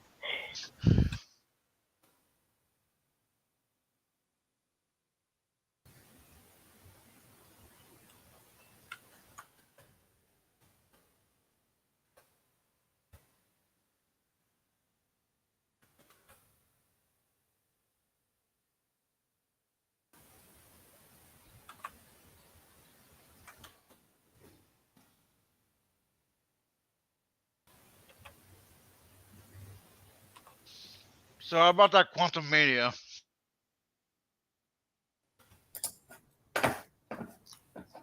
Quantum. Yeah, you know, Ant-Man 3, one of the worst MCU movies. Like I saw a review of it, it was like, God damn, that's a shitty movie. And I was kind of looking forward to it, but you know, because I really do love quantum mechanics and parallel universes, the multiverse, and all that.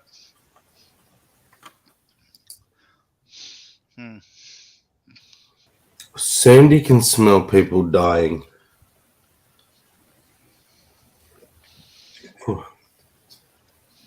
That's hilarious, So Sandy. is Sandy part dog? Well, that's why she took up smoking, so she doesn't have to smell it. By the way, how long are you going to be live? I just woke up, so a while. All right. Well, I will be back. No worries. Yep. A lot of people can smell putrefaction of tissue, but it's very rare that a human will be able to smell all forms of dying.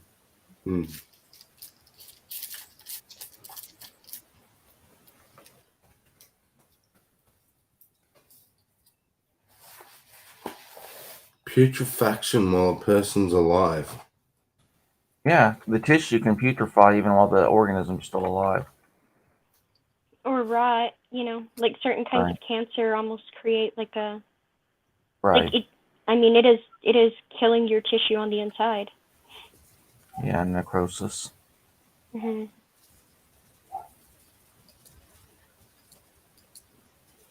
I feel really bad for the locked-in syndrome people. Yeah. They just wake up one day and all of a sudden all their muscles are turning into bone and they're losing mobility until they just slowly die. And they can't move. They're just locked in. It's got to be terrifying. Who's Carlton? Anybody? No idea. I don't know. Why does I know the answer. It's pride, but it's quite annoying that Jill always assumes people give a shit enough to know what the fuck he's ever talking about. Like,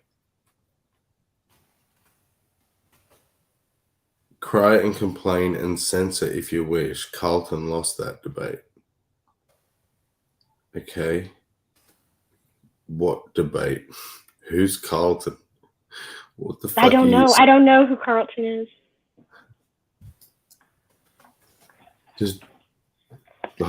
Does Jill honestly think people are following him around on YouTube and watching what he does and shit? I don't know. Probably. I don't even go to his channel, so. Same. I saw one of his videos for the first time the other day, and someone sent me the link. It was his Bible study with Wildheart.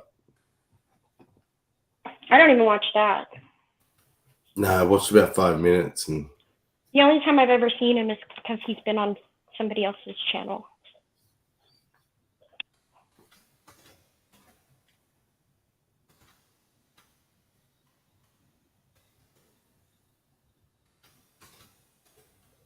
but that's interesting about smelling cancer and AIDS and things, because we are designed to pick up, pheromones and things that are mostly subconscious. Yeah, you can tell if you're genetically well aligned with a breeding partner by their smell. But we've got so many things, perfumes and deodorants nowadays that people can't smell anymore. Yeah.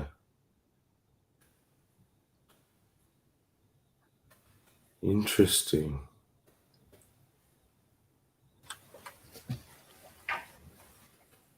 What the fuck? Oh my goodness. Andy, not Sandy. Oh god. Now Jill's talking about someone else. I don't know. We care less about many talking heads.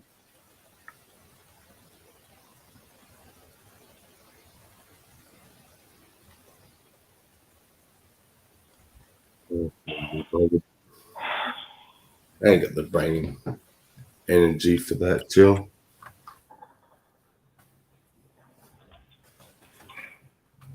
He's in the wrong chat again. Yeah, I think so too, Sandy. That's fucking hilarious.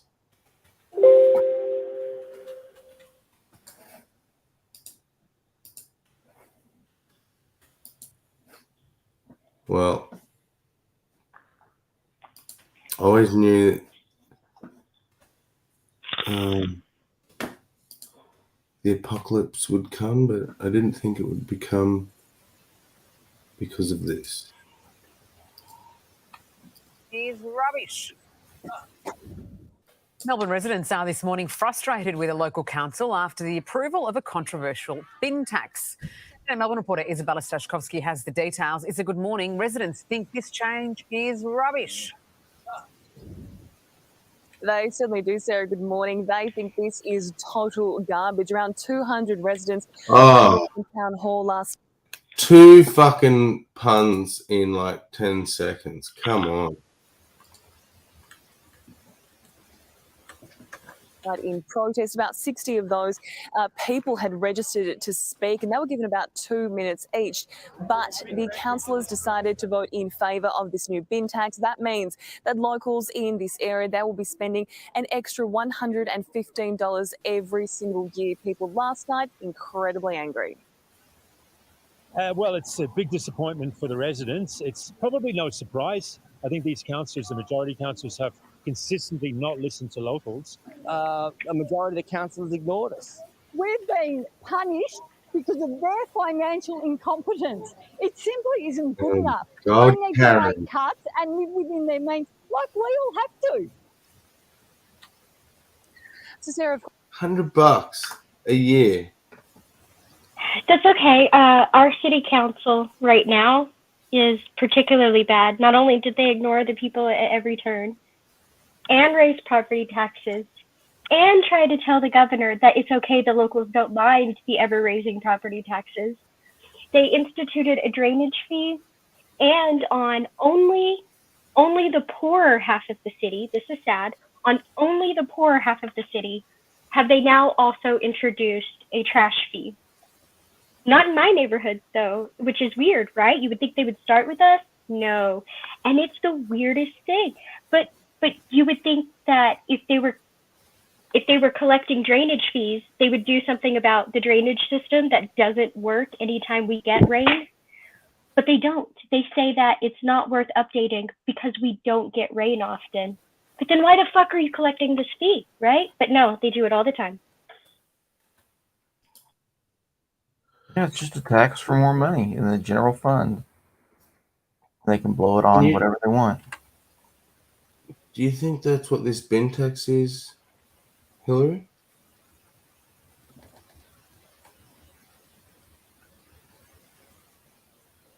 Because What? I was thinking reasons like, what if they're updating their waste disposal in the city to try and be more green, or a multitude of other reasons. But then I thought, well, that should be a one-off tax, not a.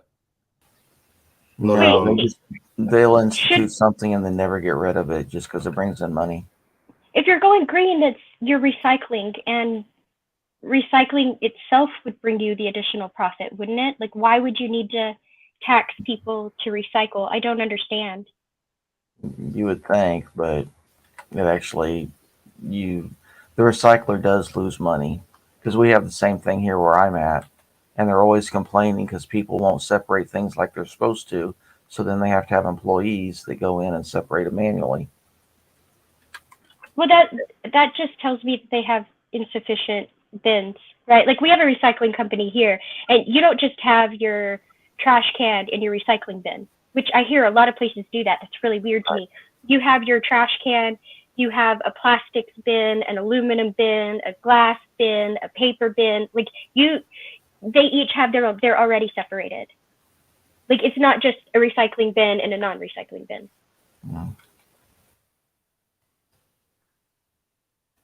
And they will here, charge people are you, if they supposed have to to- pay somebody to separate it for you, they will charge you specifically. It's not like they're charging everybody because somebody doesn't do what they're supposed to do. Well, here, people won't even take the recycling out of the plastic shopping bag. And so then they're constantly sending letters saying, don't throw your plastic shopping bags in with the rest of the recycling. It's a different type of plastic and we have to separate it. That costs money. People don't care. In fairness, I don't know if they put it in Spanish also, and like half of my cul-de-sac is Spanish speaking only.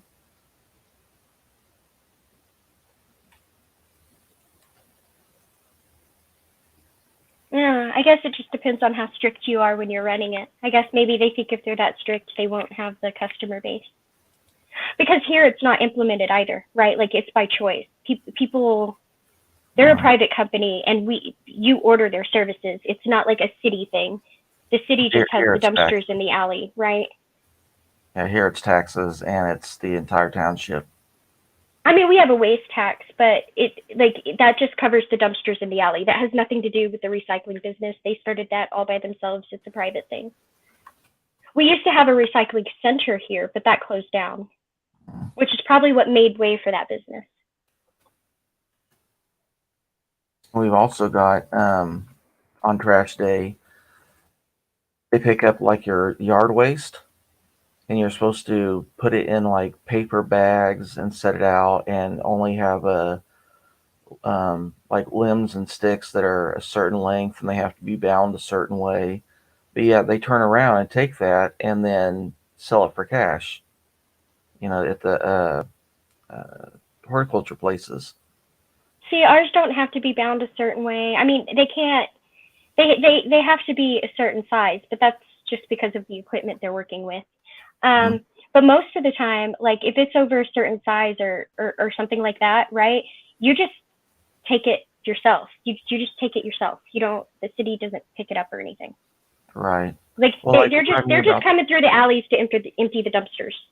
And sometimes they're nice enough to grab the mattress somebody threw in the alley. What I mean about the paper bags, you have to go and purchase those at Lowe's or Home Depot.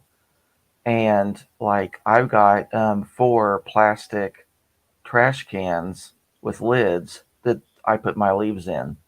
But yet they want me to put it in paper bags that I have to buy constantly just so that they can then, shred it up.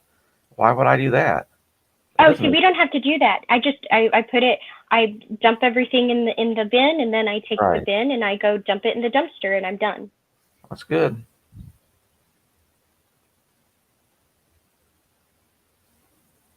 But yeah, as far as the fees for drainage and all that, yeah, they just use it as an excuse to get it on the books, so that the city council or whoever can vote it in, and then they'll never take it off. They never sunset laws like that. We've had the same problem with turnpikes. They say, well, the turnpike's only here until we pay for the construction. Well, you're getting federal money for it to begin with, so you really don't need the turnpike. But then they'll put it in, and then after it's all paid off, then they'll say, oh, but we've got all these jobs that it creates. Well, on top of that, what really bothers me is when they do it like Oklahoma does it, right? Like Oklahoma said, we're doing this so that, see, it really started as a way to fund roads in places that didn't have state tax, which is weird because they have sales tax. You're still getting the revenue, sometimes more revenue than a state that has state tax. So why would you not use that? I don't know, but whatever. But they said it was a way to get tax money without burdening locals with taxes. But then later, they burdened the locals with the taxes it was supposed to prevent, and they still have the toll roads. Yeah. Well, the case I was giving for was for Kansas, that they had done that. And now they've even sold that to a foreign company or a foreign country, whatever. And they're the ones collecting the money, and they've gotten rid of the employees, and now it's just automatic stations. So the money's going just to another country. It's not doing anything for the people of the state. It's not providing jobs because nobody's doing the jobs. They got rid of them. So then why does the state even allow it to continue? Best thing would be just take it out and say, this is what the federal money went for. After all, this is literally Interstate 35. Good morning, Batman. Hey, good morning, you guys. Bring some sanity to us, Batman. Did you see the bin tax? Yeah, I saw the video. It's actually pretty fun. Vanity. So I live in probably one of the most taxed locations on Earth, which is New York City. Um, not necessarily the direct taxing, right? But they tax you parking, they tax you tolls, they tax you in almost every single way they can think about, pretty That much. was when you said one of the most taxed locations, my mind automatically went to Maryland. So here's the kicker, right? So in the city, in Manhattan, they are planning to build toll roads. I guess somewhat in the middle section of Manhattan, kind of, right? That will charge you to basically travel from one side of Manhattan to the other side.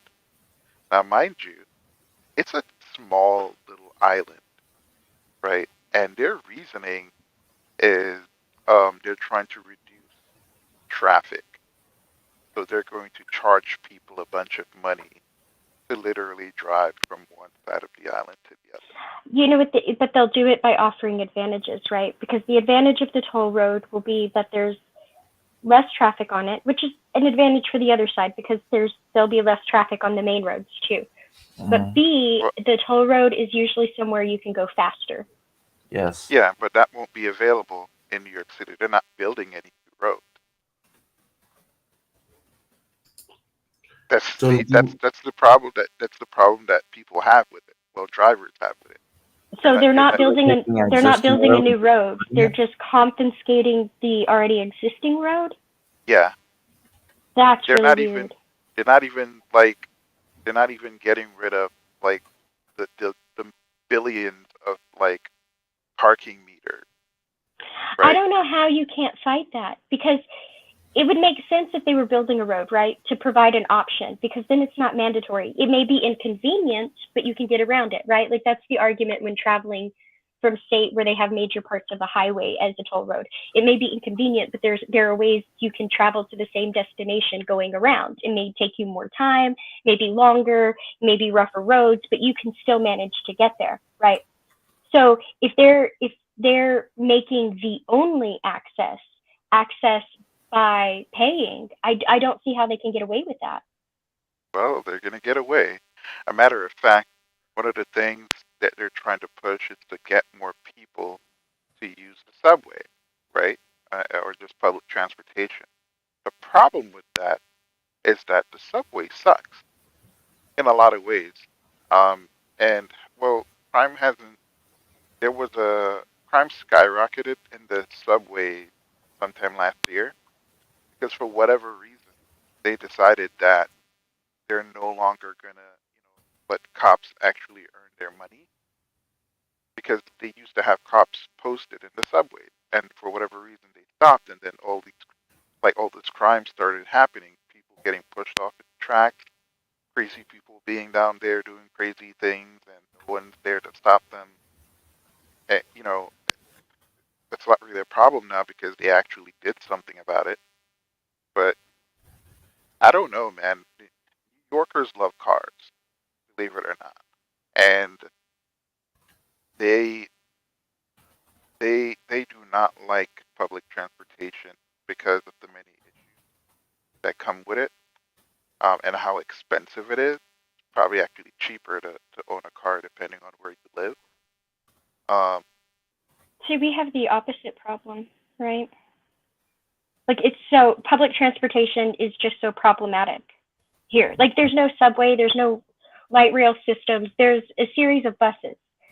But sometimes if you're using public transportation here, sometimes you have to get to the closest bus stop, take that one to another bus stop, and take that one to another bus stop just to get where you're going, right? So it could take you like an hour and a half, 2 hours just to get where you're going. Whereas if I have a car, I can just drive there in 15 minutes, right? So we have the opposite problem here. It's just so inaccessible. yeah, yeah. And again, they've been raising the transportation fee for years, right? Like it's almost $3 just to take a single bus to like I don't know to go down the road pretty much, and it's like $3, and you're not getting it was more so recently they started to change out the older buses, and they added buses with, I guess, free Wi-Fi and charging ports for your phone, like little shit like that.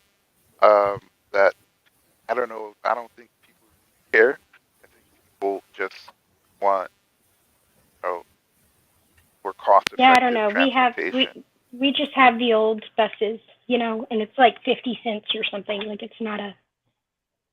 Oh It's just yeah, so impractical. yeah. I would rather pay 50 cents for shitty bus service than $3 for shitty bus service. Yeah. But the cost of living for all the employees in New York are going to be higher. Oh yeah. So again, it's like one of those things where where when they assign certain so the issue, one of the major issues, believe it or not, is parking. Somehow this government is allowed to literally allocate miles upon miles, thousands of miles of parking space for them to basically charge people to park there. And it's like, sure, it's 25 cents an hour, but if if if you if you park for I'm sorry, 25 cents for 15 minutes. Okay, that makes more Yeah, sense. 25 cents for 15 minutes. If you park there and your timer runs out, and the parking maid sometimes will literally stand there and watch your thing run out, and if you don't come out in the next minute, they will give you a ticket, and your Yeah. ticket can easily go, up to $100, depending on where you park. That's another. That's free market though, right? It's demand. They want that space for someone else. We have parking meters, but it's only in a very specific area downtown, and it only counts during what's considered business hours, right? Outside of those business hours, those machines aren't even turned on. But we're nowhere near as populated as New York. We don't have as many people competing for spaces. There are cities where you have to have parking permits to park on the street by your house. That's like unheard of here. But there's a lot more space here. So it's weird. That's another thing that's going to pop up in a free market. That's a funny thing, right? But it's not a free market if the government's the one controlling it. Yeah. That's true too. But I mean, I guess a free market allows its justification, I should have said. See, like, here's a funny thing. If you live in Manhattan, right? You're not parking on the street, right? Not necessarily because of whatever dangers to your vehicle or whatever. It's because it's cheaper. Just pay, well, not, I wouldn't even say cheaper, but you'll get more benefits if you go with like a private parking space, right? Where it's like a building that you drive your car in, and, you pay whatever monthly fee. And that's weird here, right? Because there's lots of parking lots. There's some paid parking, but again, that's usually downtown and for a specific reason and during a certain time slot, right? Like people have driveways and garages, but most people don't park on the street unless they have multiple cars or there's a visitor, right? Like it's like that space is available. Yeah, to me, I think what the government is doing here when it comes to parking is illegal, because because to me, right, if if the citizens of a location, and to be fair, I'm pulling this number out of my ass, but I'm just saying this based on just my intuition. Like, if 50% of the parking is literally allocated and taken for the by the government, whereas you have to pay in order to park, to me, that is straight up extortion. So do you guys not have parking lots? Or is there Yeah, like but no space? they're Like rare. when you go, right? But when you go to the store, right? Is there a parking garage next door, or is there a giant parking lot? They're And is rare. that because there's another? Is that because there's another store 10 feet away, right? Like, because that's what I'm saying about space and population. I'm not saying it makes it right. I'm saying that's how they justify it, right? Like here, the population is nowhere near what it is in New York. We don't have skyrise after skyrise and parking garage after parking garage, and that's why there is space for things like public access parking lots. No, they don't. So No, in New York, they've even got parking garages for your own individual car because you can't park it on the street in front of your house. See, that's extremely foreign to Yeah. anywhere I've lived, and I'm not saying it's right. I'm saying, do they justify that because of the lack of space, because of the number of people, Yes, because of largely. the competition for the space there? Yeah, they'd rather have it as Yeah, but buildings that are earning money, revenue. yeah, but it's a competition that they created, Yeah. right? People are competing for free parking. Like where I live right now, right? There are an insane amount of cars parked, right? And 80% of the cars parked here, those people do not live here. They do not. So they just park there and walk home?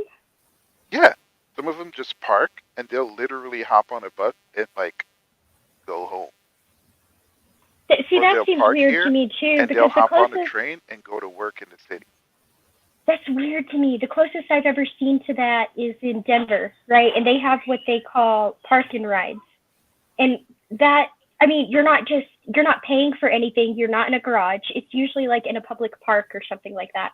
But you park your car there and then you go jump on the light rail, and then at the end of the workday or whatever, you come back and you drive your car home. Like but even that is like public access and not something you pay for.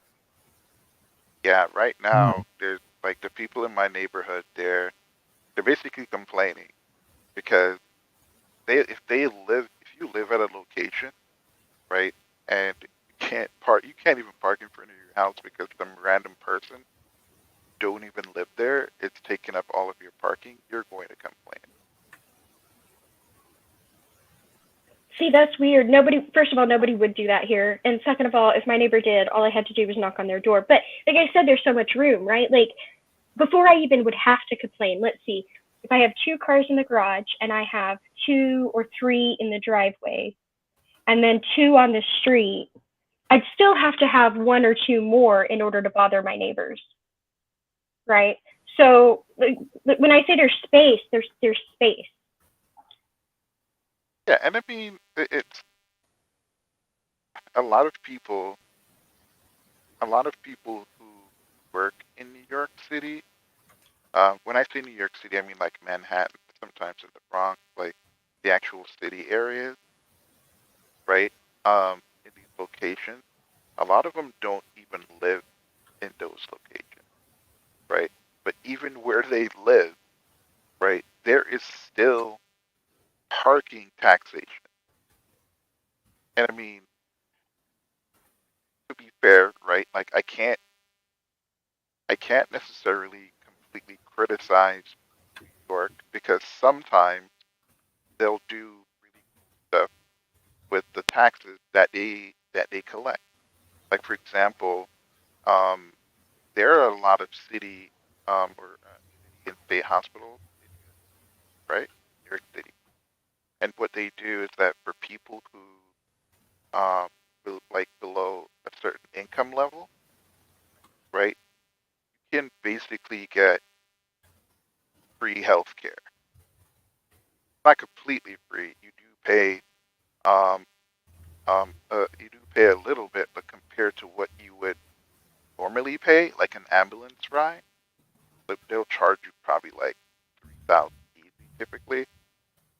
Now you'll probably pay like $50. So like they do take the tax dollars and they put it in certain areas to where the local populace can take advantage of it.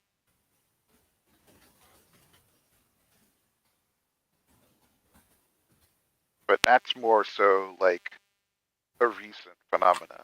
That hasn't always been the case.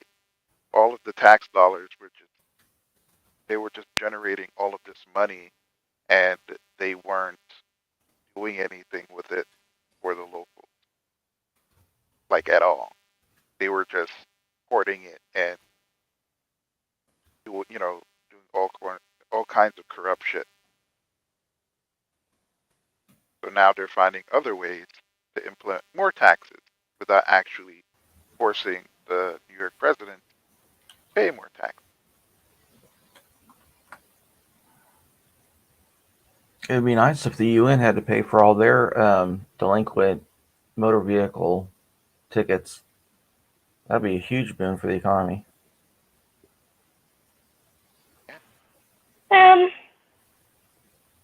Yes and no, but it comes to a point where I get people's inclination to not like globalism, but the truth is globalism props up probably the more comfortable societies more than it does those who have less, right? Sure. Like, I mean, how to explain that? But the point Like, is, part that of like my there's point a about there's a good there. my I'm point not about the saying our UN debt isn't. I'm not exempt from saying the law, well. no one's exempt from the law. There's good reasons for debt, and I'm not saying our debt should be where it is. I'm not saying that at all. But there's a lot of good reasons to have debt for your own economy, and part of that goes into bonds and the benefits of having another economy holding American bonds, right, and American funds. I don't know. I think there's some. If we were to all pull away from globalism, I think each economy No would one's suffer saying in unpredictable globalism, ways. though. Right, I know that. It just brought that up in my mind because, like, I understand what you're saying, but there are some good reasons to have debt. Not where it's at. It should be way below where it's at. But there are good reasons to have some debt for each I'm not country. talking about debt. I'm talking about they should pay their traffic tickets. The city official. Oh, the city The UN. officials. Okay. I And the misheard UN, you, all and my of them. brain went the wrong way, so I apologize. Yeah, they don't pay any form of like park. If you work for the city government or just New York State, you are not paying any parking tickets or anything like that. It's like Why? a non. It's the government. Because you're the government, so you're not supposed to be held accountable. And that is why I heard that wrong. That's weird to me because it doesn't matter if you're on the city council here. It doesn't matter if you're the mayor. If you get a parking ticket, you're paying it. Or you're paying to get out of it, but you're still paying. I remember there was an incident. I don't even remember where I saw this, where a parking official actually ticketed a city official, and there's a whole thing that went on where the city official basically was trying to get the parking official fired because he gave him the ticket, knowing and telling him you need to pay your ticket. And he tried to get him fired? Yeah. See, like, I remember a councilman here thinking that he could do that, but he got shamed out of his job real quick. Like, he resigned. Like, it wasn't a, you're going to push this person over kind of a thing. Yeah. It was a, we don't like your attitude and we don't think you belong on the council anymore kind of a thing. Yeah, I don't know, man. For me, I think a lot of it. I think the reason why a lot of people hate taxation is because not necessarily because they don't see where the money is going. I think a lot of it is that a lot of the money is spent on shit that the people don't want, right? And the stuff that they do want, the money's not being put towards that. I think most people Or by the time it gets put towards something that people want, it's done in such a shady manner.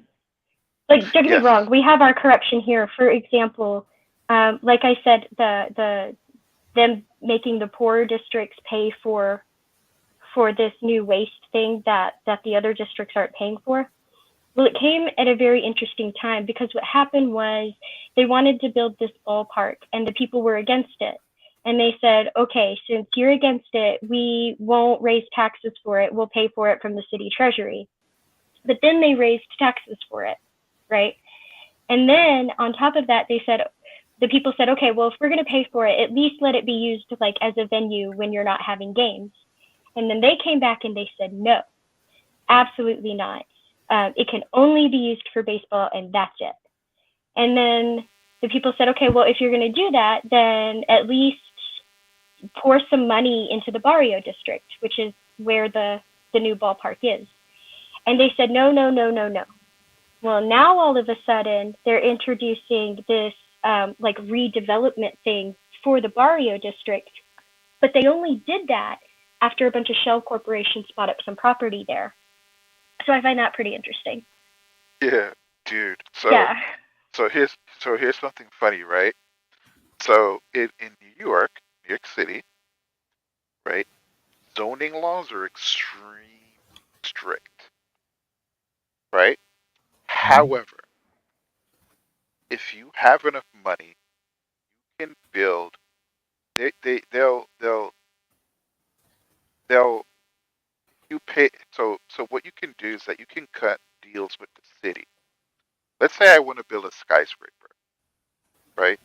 And it's for private. It's a skyscraper for private residents, right? I can All cut you a have to deal do with is the say, city. Huh? yeah, all you have to do is say you're going to bring in so much tax revenue, and they'll go for it. It's Nah, just not it's in even Houston.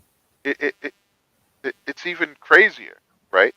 They will say, okay, we will, subvert these specific zoning laws in this area where you're not supposed to build if you build affordable housing, Right. right? But here's the funny thing. After a certain amount of time, right, the affordable housing turns into non-affordable housing. So Right. all of the residents within that affordable housing eventually get priced out. And what they do is that they'll, during that whole time, it's affordable housing. They will not do anything to maintain the building.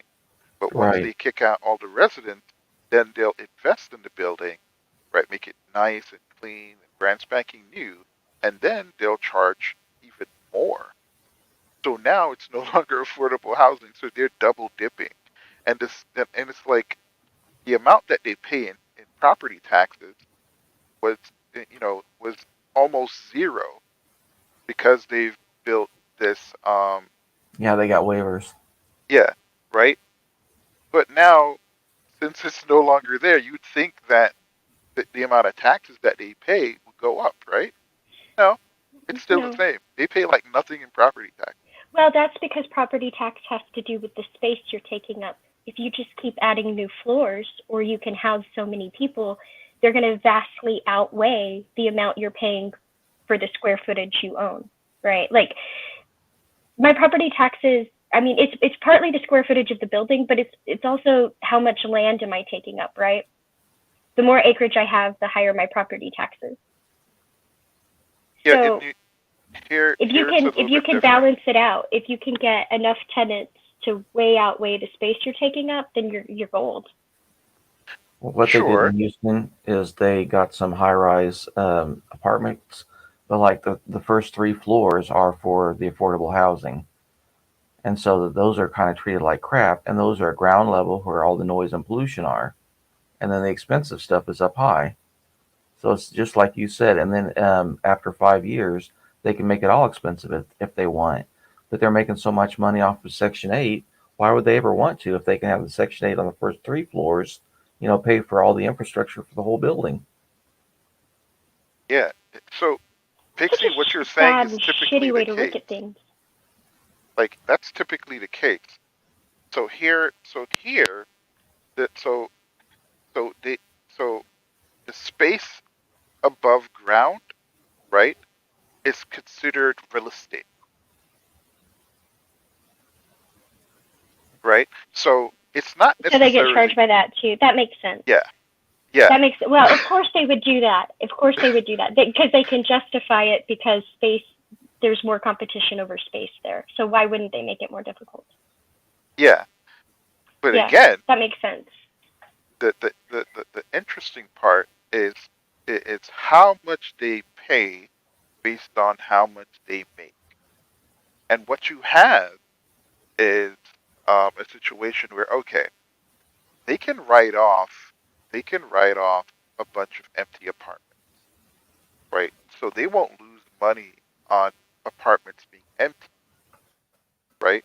And so they can basically keep them empty until they get the amounts of money that they want for the rent. See, that just seems really weird and backwards to me. They must have had some really good lobbyists. Like, so if the landlord doesn't take care of the property, right? Because there's the only advantage to renting in my area is that the landlord is responsible for anything that happens on the property, right? Like if pipes need to be replaced, if there's a leak, if there's a blockage, if the AC goes out, right? Like the landlord has to do all of that. Now, if the landlord refuses multiple times and I've already gone the legal route, I have the right to stop paying my rent and pay for these repairs. Can you guys do that? Yeah, you can do that here. Well, in New York City, they have rent control, and so one of the options is just to make the place uninhabitable, and then when it's condemned, go in and redo it for luxury apartments. Yeah, so that's why they allow the rental of the low income housing apartment to be run down. Right. That's what I'm saying. Like, why would they not stop paying rent and start paying for the repairs and be like, I don't have to actually- pay you rent because I did your job for you? I'm not sure why you're claiming that you can do that in your area, because under the Texas. I said if I've gone the legal route, if we've already been Oh, through. okay. Well, under the Texas Property Code, you can't stop paying your rent. All you can do is sue the landowner, and the court may give you the property itself. Well, I'm not saying I have the. Let me rephrase that. I'm not saying I have like the right. I'm like inherently. I'm saying it's implied, as in like if I go to court and the judge says you have to do these things, do it, and they still don't do it, and I pay for it, they can take me back to court and say, yeah, she didn't pay rent, and I'm going to say, I technically did because I paid for all these things that they were supposed to pay for, and the court's going to say, okay, does it even out? Is there a balance anywhere? Right? Because at some point they could owe me. Yeah, like that's why I said if I've gone the legal route, then I can technically do that. So I don't understand why people wouldn't do that. So it's tricky because, okay, so in order to do that here, right, would have to justify that in court. And what will happen is that courts are pretty tenant friendly. Most likely the court will be like, okay, well, you know, tenant can't pay you rent if they're not getting the basic needs like heat, stuff like that met, because that's a part of the contract, right? So until you, the landlord, start honoring that contract, then this person is not going to be paying you any money towards your, towards your property. So that's typically their view. The rent control stuff it's weird because it only applies to only certain limited locations. It's not something that most people can take advantage of. Do they have court Unfortunately, costs? Do they have court costs associated with it? depending on the county, yeah. Okay, that makes sense. Typically, but they'll let it fall apart in other ways, right? Like they'll be like, okay, I'll keep the bare minimum. I'll keep you with running water and heat, but we'll let the foundation crack, or we'll let this fall apart, Exactly. or we won't update that. Like that kind of a They'll thing? do the minimum health and safety, and that's like it. a slumlord. Yes. Yeah. So That's there so was a sad. lot of that in New York, and they started to crack down on it, like a lot. And so one of the things that they implemented is like, okay, people were basically put in a situation like that, and they were having their rent raised. Not necessarily just by management companies, but by private landlords. And so recently they passed a bunch of laws basically saying, hey, listen, if you're going to raise the rent, right, you need to justify why it's being raised. Because come on, if your rent is going to go up by like another extra, $100, $200, $300, right, you have to be providing something else for your tenant in order to justify that. So if you didn't have security before, well, you can put in a security system and charge extra for your rent, right? If the person didn't have That just parking, seems like it could be taken advantage of real easy. it could, Fine to be taken advantage of. but again, it's one of those situations where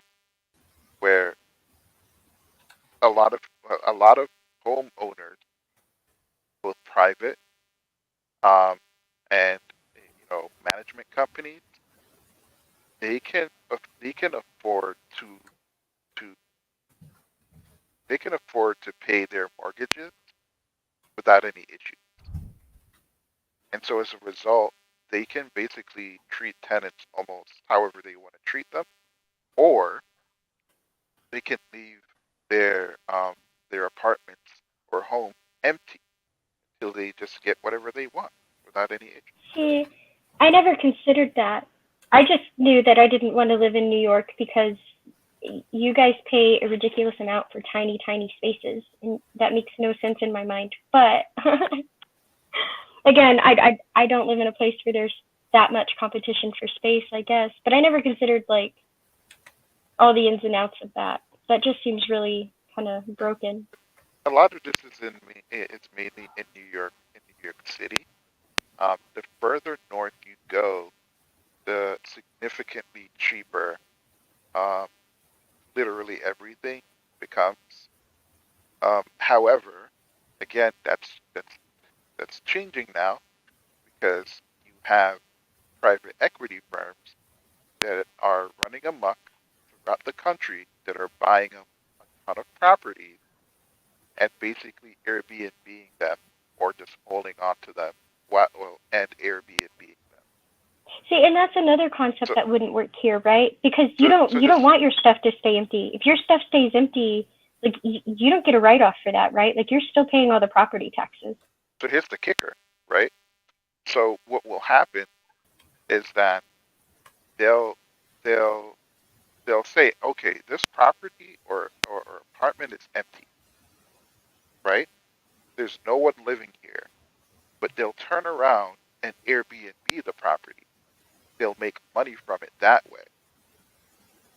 See, that's one of the things that's causing the current living shortage or housing shortage. There's plenty of housing to go around, right? There's literally there is more than enough housing available for people to buy houses, right? But if the people holding on to the houses can afford to keep it empty and literally make money by keeping it empty, then the people who are looking for homes are assed up. Matter See, of fact, I want to know how they do that because we have this house, and we have a house that we haven't sold, right? But we have somebody there, and the reason we have somebody there is because it is in no way, there are zero ways having that property empty is advantageous, because I would still have to pay all the property taxes while earning nothing from the residents. So what part of the system allows them to profit from something being empty? Well, if it's Section 8 housing, you get 70% of the market value, regardless if anybody's in there. So all you have to do is floor price it. It's attached to the Section 8. Right. Yeah, it's really weird here in New York that if you have money, you can get away with murder. Like that's just what it is. And real estate, it's funny because New York State has some of the strictest laws like among all the other states, right? And maybe Denver is probably a little bit stricter, but New York, it's super strict here, right? And I watched a video about how rent control actually backfired. Do you think it did? yeah, because it's not working the way how it's supposed to. It No, it said really it affects. actually raised everything instead of lowering the higher end. Not necessarily. Well, yeah, because again, landlords are going to try to compensate. Yeah. They're trying to compensate for the potential loss. Because you cannot arbitrarily raise someone's rent anymore. You just can't. Like even if like when their lease is up, right? Like you can ask for more, right? But it doesn't necessarily mean, typically if someone says no, right, you'll probably try to, negotiate or whatever, right? That's no longer the case. So landlords are very smart here in terms of how they address a lot of the laws. And typically in New York, when they pass a law Well, to sly benefit at the least. people, the like private businesses are typically going to be the ones to really benefit from it. Because if you think about it, right? That just seems like it's a very poorly written law then, or very not well thought out. Well, it's well thought out. It's just thought out to benefit one party more than the other. Well, I meant the language chosen. If you leave loopholes or vagueness, like either that's done from not thinking through the words you put on No, paper, no, or it's intentional. or because you left Intentional. loopholes on purpose. The reason that they do it is they word it in such a way that the renters and the less affluent people think it's for them, but then the wealthy people know, oh, well, there's all these loopholes. We'll just exploit them. So everybody signs off That's on that's it. what I'm And it saying. really Either screws either they everybody. were lazy in their words or it was intentional. It was intentional. Here's something interesting, right? So remember earlier we brought up the deal quote quotes where if you want to build a skyscraper, you have to build affordable housing, right? Now keep in mind, um, the amount of taxes that you pay is extremely low, right? Um, but Section 8 and New York backed housing credits, the companies get paid that also. So now you're thinking, okay, if they're basically getting paid by the federal, the state, and federal government, right, to house people, right? Why would they? Why would they basically not maintain the property, not provide security, allow everything to be run down, all of that stuff, See, I right? don't know. I don't know if we have Section 8. I mean, we have the equivalent. I don't know if it's called Section 8. Like we have like HUD housing and stuff like that. But in order to qualify as HUD housing, like you as the property owner have to jump through hoops too. Like it has to be up to their standards. And then you could make it a HUD housing, right? And if it's HUD housing and it's low income, then like there can be some benefits from that. But like it's not just like oh, I designated as this kind of a thing, No, it's pretty in my easy. experience. They make it pretty easy here. Um, you don't have to do a crazy amount, and the quality of the house doesn't have to be like top notch or anything like that. Um, the ceiling is very low. It's not very high, but it's like one of those situations where it's like you'll have to question why would a management company basically give up consistent free money from the government in order to go private? It's simple. It's because they know going private they won't lose any money. In fact, they'll make more money, right? Like they're looking at it long term.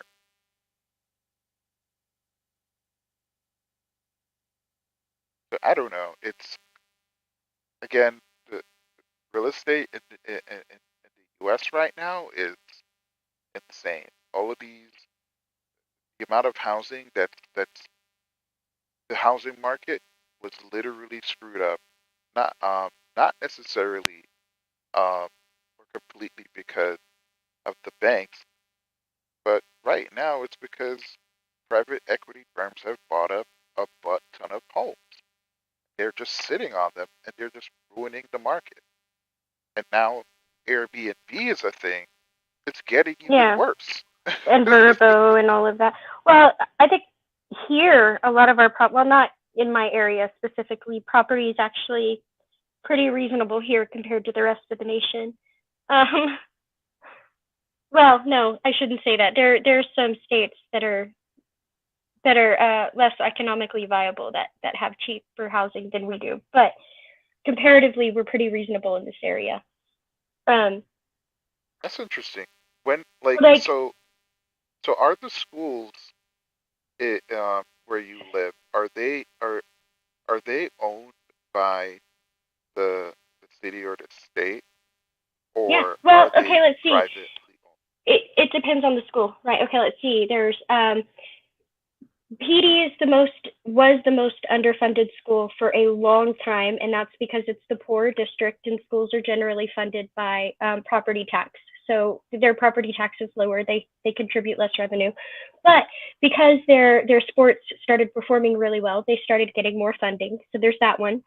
Then Tascosa, Caprock, and another one are all public schools. But then there's two other schools.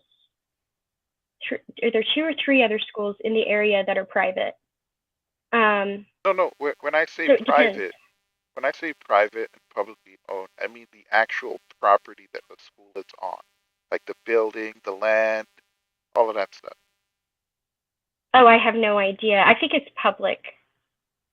Pretty sure it's public because it's like people go there to like use the playgrounds. They use it as a park pretty much. You know, like the schools and stuff that have playgrounds, people will go there on the weekends and their kids will play. Like they use it as a park. How is it in Texas, Hillary? People use like without permission, people will be like, oh, we're just going to meet up at this field to practice, and it'll be at a school. So I'm assuming it's public. I don't know. If it's not, everybody treats it as it is. That's interesting. But at the same time, like the schools also have been more and more inaccessible. Like you may be able to get to the fields, but you're not getting close to the building, right? They're gating that off. They're locking it. They're all of this. But that's recent. That's very recent. That's in the last few years. But you can still get to like the playground and the fields and stuff like that. So here it's a little bit. So from what I've learned recently, I have a friend who works in commercial real estate, and apparently a lot of the buildings that that are that public schools are in are actually privately owned. So the city's basically paying rent to someone. See, recently, they're starting to treat the building as private, but the land is still public, which is weird, right? Like the building's gated off and locked and all of that. But like I said, you can still get to the fields, you can still get to the parks, you can still get to the playgrounds, like all of that. You just can't get into the building anymore. Yeah, I'm mainly focused on the money part of it because if it's just think about it, there are thousands of schools in New York, and it's one of those situations where if most of those are privately owned, the city is basically paying rent to someone or to a company, most likely a company. That's crazy to me. Like, I don't even know how that would even be a thing. I imagine it would. I I don't know. There's a lot of problems I see with that, but who knows?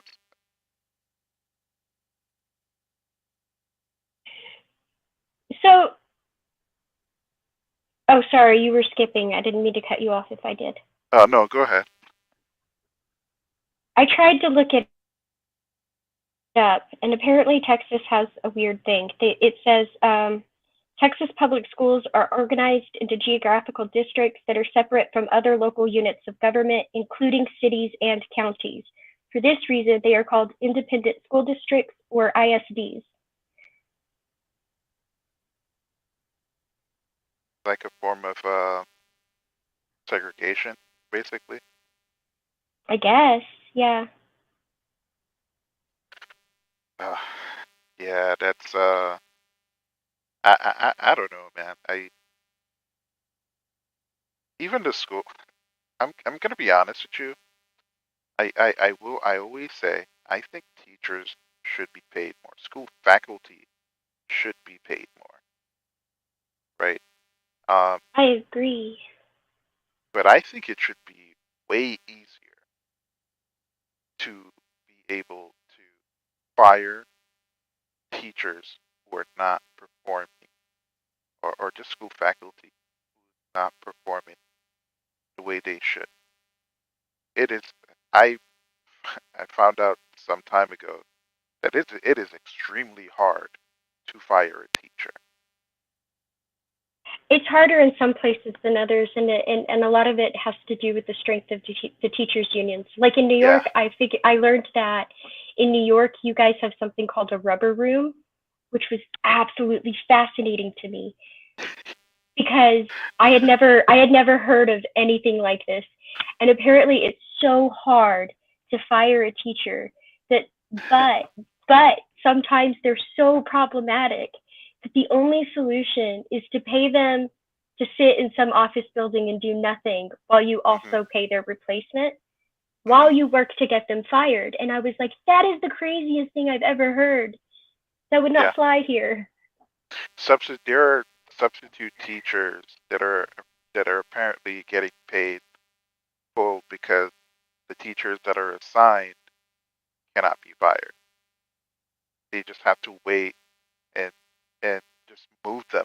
Really, you can't fire them. You just got to move them and just pay them to just like like you said, just go somewhere. Well, and I mean, say, I know there are contractual obligations. Like, I remember one teacher was really inappropriate, and they were like, look, either you're going to resign or we're going to not invite you to come back after this year, and you're going to be miserable while you're here because we're going to have somebody else shadowing you at all times. There will be somebody in your classroom. Like, they didn't make it comfortable for him. They weren't like, oh, your contract isn't up till the end of the year, so we're just going to pay you to do nothing. They were not nice about it. yeah, because I'm of the mindset. That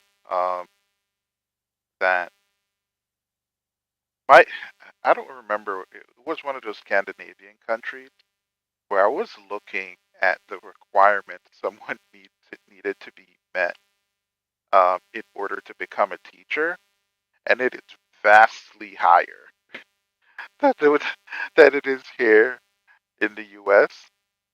But those teachers, they get paid way more.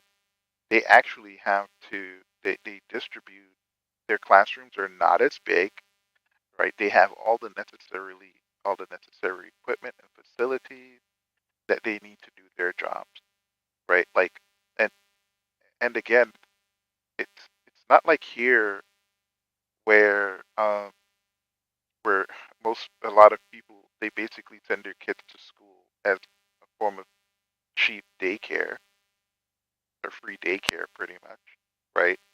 Like, it comes back it comes back down to, okay, we have the facilities, do we have the necessary people to be able to do this job? If not, how can we facilitate that? Now, I think the people you should ask are the teachers, right? The principals, right? But at the same time, okay, if we're going to give you all of these things, right, we need you as teachers to do these things and meet these requirements. Well, I think sometimes though, right? I'm not saying taking a consensus from teachers is a bad idea. It's a very good idea. But sometimes asking the teachers is what gets us into trouble. And let me explain before we break that down, because you're right. I have a lot of respect for foreign school systems that operate much different than ours. And oddly enough, they seem to be paying less per child than we do, with a higher degree of quality. But I think part of our problem is, like I said, if you ask, I guess it's not asking the teachers, it's what do you define as asking the teachers. Because if you're asking the union, they're going to protect what they think is the teacher's interest, but I think a lot of times it works against them.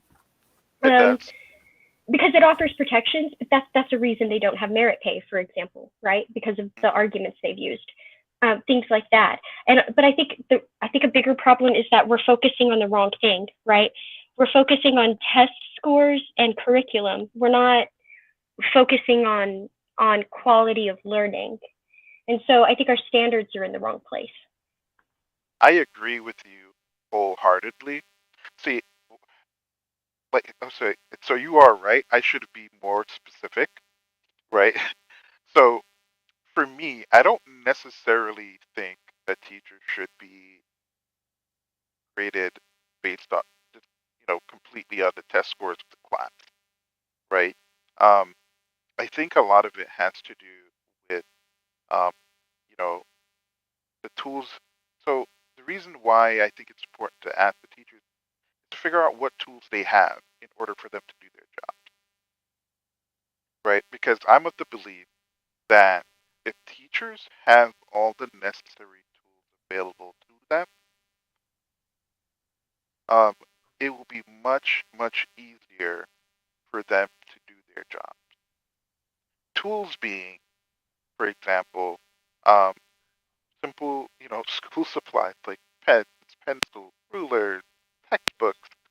I agree with that wholeheartedly. Like when I said that one school district was underfunded, right? It was obviously notable, to the point where about the time one of the better school districts in the city started using Chromebooks, this school was just now being able to give more, like a textbook that the students could take home, right?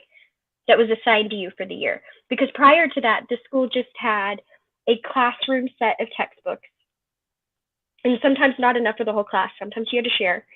And then if they were going to assign homework, they would just have to run copies from a book, and you would take the pages home, right? And so there was a very big difference between that and the people already using Chromebooks, right? Now that school is catching up, but the only reason they have gotten to catch up, right, is because their sports did so well, which is another sad statement in itself. Yeah, yeah. It's funny you bring that up, right? Because, and I don't understand why people aren't thinking about these things. So they've made it easier for some teachers. Um, for example, a lot of homework, a lot of the actual work and learning is done through doing homework here, right? And what you find is that it's a lot of parents who end up doing the teaching, right? So like the kids will like go to school, they'll be told a bunch of shit they have to memorize, right? Now remember, a lot of them they don't even have textbooks, right? Um, and so they get given these pamphlets of like homework and projects that they need to do when they go home. But it's like, dude, you're spending 8 hours in school. By the time they get home, they're gonna be tired as fuck. Their parents are gonna be tired as fuck, and no one's Yeah. gonna have the energy to See, do and anything. that speaks to the teachers to me, right? Like, I think we've all had good teachers and we've all had bad teachers, and Super Munchkin's no different. She's had really bad teachers, and she's had really good teachers, right? And there's a marked difference between the two. Not only in the time they invest to the student, but the time they invest in their own teaching skills, right? Like, Yeah. there's one teacher who I respect a lot, and she happens to be a math teacher. And when she realized that Super Munchkin, yes, she's in all honors classes. I get that. She's all honors and dual credit, all of that. She doesn't have any normal classes. But she realized that her math scores, as good as they were always lower than her other scores, right? And she just didn't think that that was acceptable. And so when Super Munchkin wasn't getting it, she went out of her way to be like, if you don't get this, call me. And she explained it several different ways until she got it, right? And that's to me, that person should be rewarded. Unfortunately, they're in a system where they can't be rewarded because how well the student does can't reflect on their performance. It's one of the union rules, right? But that teacher should be rewarded. Yeah. So I'm gonna share a story with you. And by your standards, right, you're probably gonna judge this as being harsh, right? But just humor me for once, right? So as you know, I was born and raised in Jamaica. I went to high school, graduated, all of that stuff, right? One of my when I was a kid, he was my least favorite teacher. As an adult, he is my favorite teacher. There's a teacher, call him Mr. W, Mr. Wool, right? And he was my 5th and 6th grade teacher, and he was a disciplinarian in every sense, and he had a really good relationship with the dean. Now, the dean of discipline, he was a very strict man. If we wore uniform, if your uniforms were crushed up, right, and you were entering school, you will be sent home. If you are seen in school with your hair not done, right, you either will be sent home or you will be caned, right? Like they were very strict when it comes to appearance. If you misbehave too much in class, right, back then, you'll be sent outside, right? Kind of put on like a little timeout, right? And if that's done multiple times and a kid is being extremely disruptive or disrespectful, right, then the dean will come in, right? Or a teacher who kind of works with the dean would cane that student, right? Give them one or two whoops on their butt, right? Now, they fostered a lot of competition among students when it comes to performance. As in, your popularity um, is solely based on how well you do on those tests, right? And the projects that you make. So your grading is not solely based on homework, right? A lot of it is based on testing and the projects that you turn in. However, the they don't teach you. They don't teach in the form of getting you to memorize things. What they do is that they teach you the concept of something, and they give you exercises in class for you to do until you get it. And they offer after school extra lessons, as they call it. So you can stay after school and get extra lessons in any class that you're doing bad in. So if you're doing bad in math, the math teacher is going to be staying back on specific days for him to help you with whatever you struggle with. You don't have to But pay any that's extra money. strict doesn't come into it for me, right? Because for the same reason, right? And also for the reason that there were teachers. I was friends with a lot of people ahead of me in school because me and my older sister are only 22 months apart, and me and my little sister are only 22 months apart. So sometimes, like, our friend groups kind of mixed, right? And so I was friends with a lot of people older than me, and they would always tell me things like, "Oh, you have to watch out for this teacher. This is the one teacher you do not want." And I would get in that class, and I would be like, "I don't know what they're talking about. This teacher's perfectly fine, right?" Yeah. So, like none of that ever. I don't think how strict someone comes into it. Now, I do have a problem with that level of strictness, not because it's strict or not because they're not teaching discipline, but because I'm a bit of a softie, right? And so I always come from the spot where, like, if they show me that they're capable of having their appearance and their clothes straightened out, then fine, that is a standard I will hold them to. But sometimes, like, I don't know their home life, right? And if that kid's ostracized because his clothes are wrinkled and he keeps getting sent home, is that his fault or is that his parents' fault, right? And why am I ostracizing him for that at that point? And so, like, I kind of see both sides of the issue. And so I don't think that, I think, but I think your ability to teach a kid to learn, right, and not just recite material should be rewarded. The fact that he was giving you different experiments in class until you got it was ensuring that you were learning.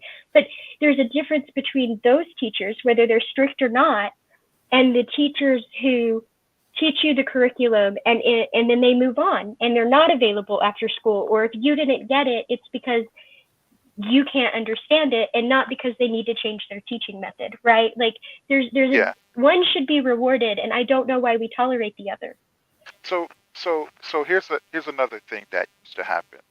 So this one specific teacher, he did he is able to look at some kids, see how they learn, and he'll sit with you one-on-one for a good amount of time, right? Because obviously there's a limited amount of time you got to dedicate to each individual student, but he does that, right? And but one of the things he also does that a lot of students didn't like, but a lot of teachers loved, was that the students were going to what they call game shops, basically arcades, right? And they were spending their lunch money at those arcades, and they weren't. And when they left school, they were going to those arcades. And what he used to do is that he would go up to the arcade, and he would have his cane, and every single student from our school that he saw walking to that arcade would get whooped, right? and if you're walking out, you will get whooped. See, I don't agree with that. I'm like, if you spent your lunch money, you're hungry. That's on you. But here's the funny thing: the school actually provides breakfast, and sometimes, well, it depends on the school. Like they'll offer some free lunch. Not the best lunch, but they'll offer free lunch, which is extremely rare in Jamaica. But it was something that they did for quite some time. And the way how he looked at it was, hey, listen, we offer all of these things for you to succeed.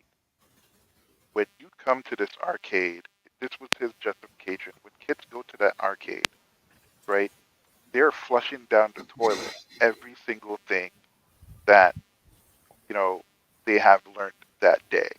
And to be fair, the kids who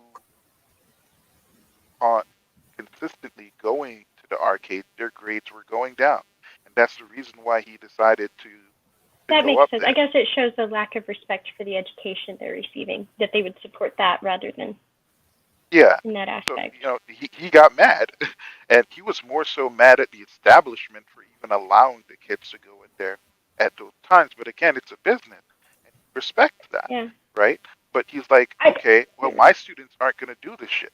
So that's why he stood out there at See, again, that's lunchtime. such a foreign concept to me because we had free lunches and we have paid lunches, right? Like it's the same for both. Either you go through the line and you get it for free because your family qualifies, or you have an account with the school where you pay a certain amount per meal.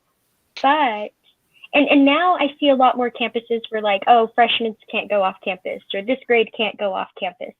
But growing up, like that's weird to me because growing up I was always allowed to go off campus, right? Like I remember walking 2 blocks to a little place called the Eagle's Nest to go buy lunch, right? And then I remember like going to schools where you had the lunch line, but then you had a whole nother place inside the school you could buy from.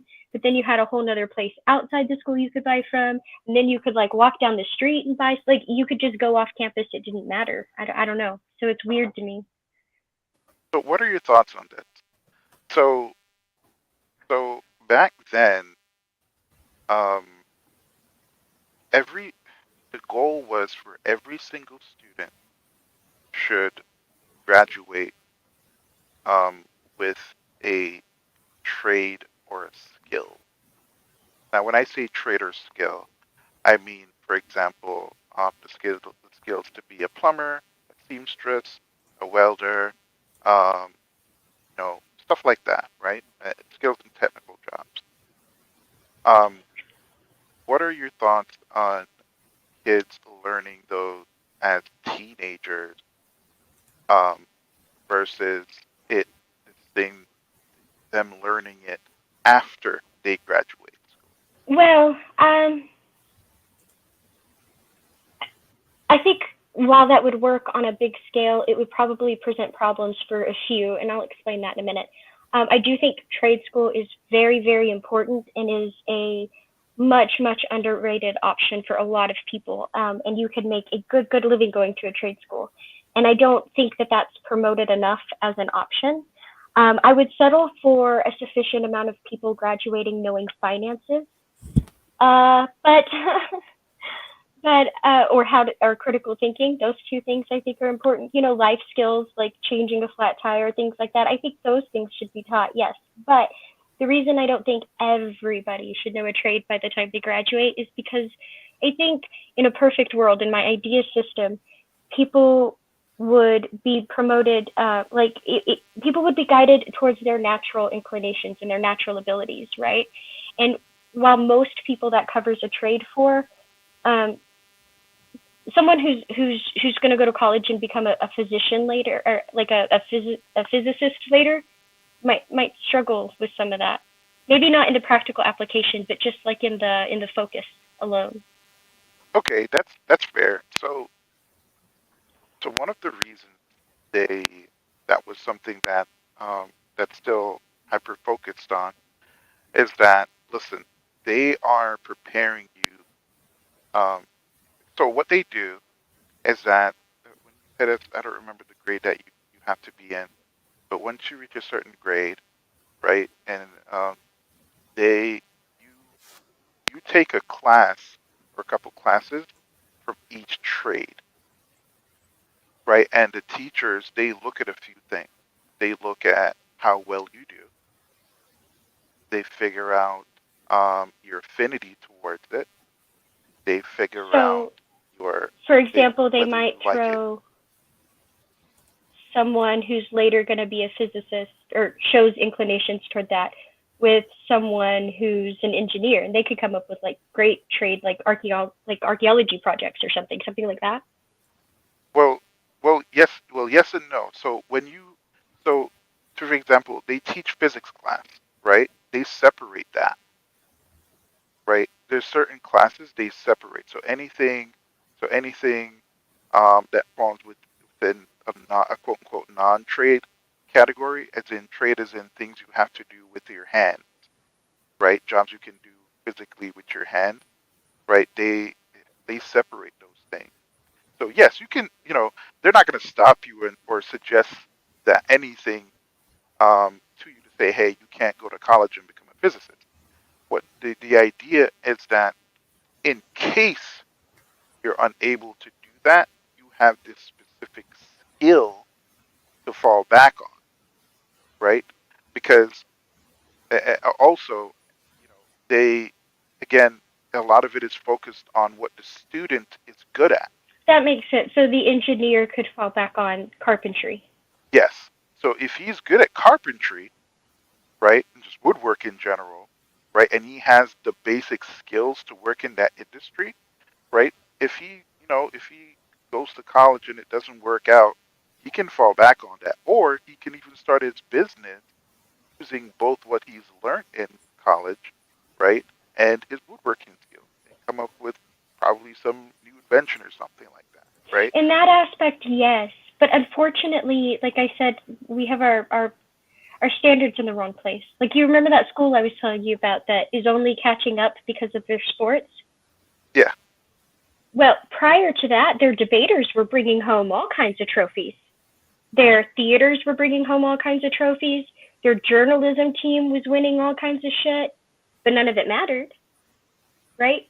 But when their sports started going to state, now people started paying attention. Like, we would have to have our standards in the right place first Yeah, that's to fair. even offer enough options, enough trade options for it to work. I mean, like, right now, what's the most you have? Woodshop. If you live in a bigger city and you have more access, you might have welding too. But like in a lot of places, that isn't an option, right? Like, your only trade option is what, home ec or shop, and that's so tailored to specific people. We would have to be able to offer more options, and we would have to readjust our standards, which I think is long overdue. Yeah, because like I remember when I first came here, like one of the questions you'd ask, another student in Jamaica, unless they're from a traditional high school. Traditional high schools are basically, um, um, I guess the quote unquote best school that you could go to. Right? They're more expensive. They offer um, better, I guess, teaching and education. Ironically, they don't offer a lot of trades, if any. And so what happened is that students that graduate from those schools, based on the fact that you graduated from that school, it makes it easier for you to get into university and get certain types of jobs, right? Instead of just like having actual skills, which is like this weird thing I never understood, right? But that's just a little side thing. But it was this thing where you would ask a student, like, what trade, do you have? Like, what do you know? Someone would proudly say, hey, I was, in welding and, this and that, right? Like, and so when I first came here and I would like ask students, like, what trade do you know? They're like, what are you talking about? Like, like, don't you know, welding or plumbing? No. They're A like, lot of them never no. had the option. Yeah. Like, that was so, like, it was somewhat of a culture shock because people didn't even take pride in trades. Now, to be fair, right, I was mainly in business and IT. I hated business. And the only reason why um, they threw me in both was because I literally got the same test scoring for both. I wanted to do electrical engineering and art, right? But they're like, Now, no, your scores weren't high enough, so you have to I do won't here. say that that's not celebrated here. I will say it's not promoted or taught here, right? Like, if you do a science fair project and it happens to be some electrical engineering and you win, that's great. People are impressed, right? But that's something you decided to do and you went and did. It's not something they taught you to do, right? And so it's this weird thing. That's unfortunate, man. Because I feel like kids should have the option to basically be able to choose their career path, right? And have something to fall back on. And it's strange to me that it's like the richest country in the world, right, that has the most resources. Don't even graduate our kids knowing finances Yeah. Because in homemake, for example, or how to change a tire. like, well, there's that too. Like even basic stuff like that, they don't teach it because, again, right? They're not paying to the strengths of kids, and it's just weird to me. You should give kids the opportunity to demonstrate what they're good at, and everyone's good at something. Just need to find out what it is. Right? There should be Well, that and you need to allow them to find out what it is, right? It's that. Yeah. It's that Einstein saying, everybody is a genius, but if you judge a fish by its ability to climb a tree, it will spend its whole life believing it is stupid. Get that nail right on the head. What's that? Huh? I didn't hear what you said. No, I said she hit that nail right on its head. Oh, definitely. I don't know, because again, like for example, one of the main reasons housing is not available is because there is not a lot of people wanting to work in the construction business anymore.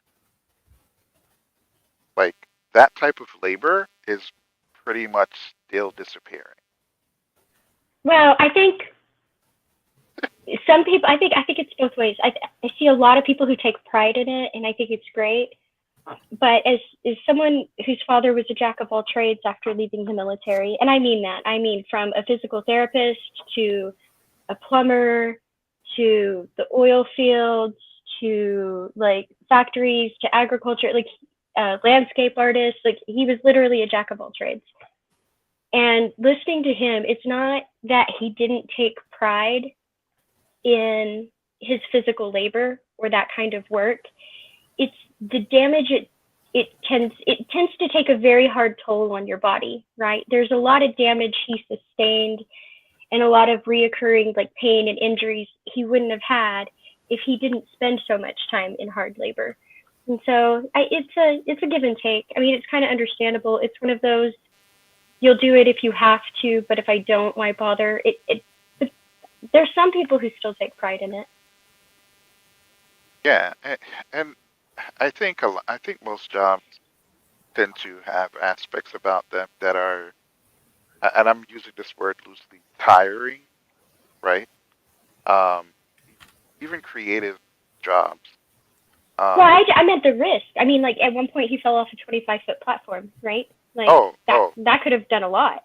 Oh yeah. But this is why just exposing yourself to risk. Yeah, but again, like this is why those guys get paid like the big bucks, right? Sometimes. Well, I guess depending on the state that you get paid, right? If you're a construction worker in New York, you're getting paid pretty well, even if you're just an apprentice, right? And they're paying you well above minimum wage, and minimum wage is $15 here, right? Like it pays to work in construction. It pays to work in any kind of trade, right? I don't doubt that. I'm just saying most people who grew up comfortable will take yeah a little less for safety. So wouldn't you say? So again, this is why I think that if teaching kids, I think it's good to get kids used, because the most important thing is safety that was taught, right? That's the first thing to get taught, really. And I think from what I remember in a lot of the classes, at least 40% of what's taught is safety, right? Yeah, and maybe most people should be exposed to that, but you always have to have exceptions, right? Like maybe the diabetics shouldn't be up that high when their blood sugar's low. Maybe not. Maybe don't put them up there. Give them the ground job. Yeah. Things like that. And it's funny because to me, the way how I look at it, it's like, okay, if someone has the skills, maybe sometimes we should accommodate them being able to operate in such a way to where they'll be able to get a job done, not necessarily, right, the specific job that they necessarily signed up for. Right? I get you. Like even if their only aptitude is like physical, right? Even if like their most promising thing is like climbing and they love to hike and scale mountains, well, they can work in high places and in that part of the trade in ways that other people wouldn't acclimate to well. Yes. That makes sense. But then we'd have to have more options, right? And those are not things we value too much here for one reason or another. Unfortunately. Now, Nowadays, they tell you go to college, get an education, and when you graduate, you'll get a good job, only to realize that the job that you're getting is garbage, or you can't even get the job because the businesses are telling you that you need to have 10 years experience. So you can't get any experience because you can't get a job in the first place within that same field that you graduated and went into Well, debt for. I think this is a particular concern for the millennial generation and the Gen X generation that may not be as big of a concern for later generations. And the reason I say that is because if we are really trending down and we're not compensating for that with immigration, then the competition pool is slowly dwindling. But B, because we came after a particularly large generation.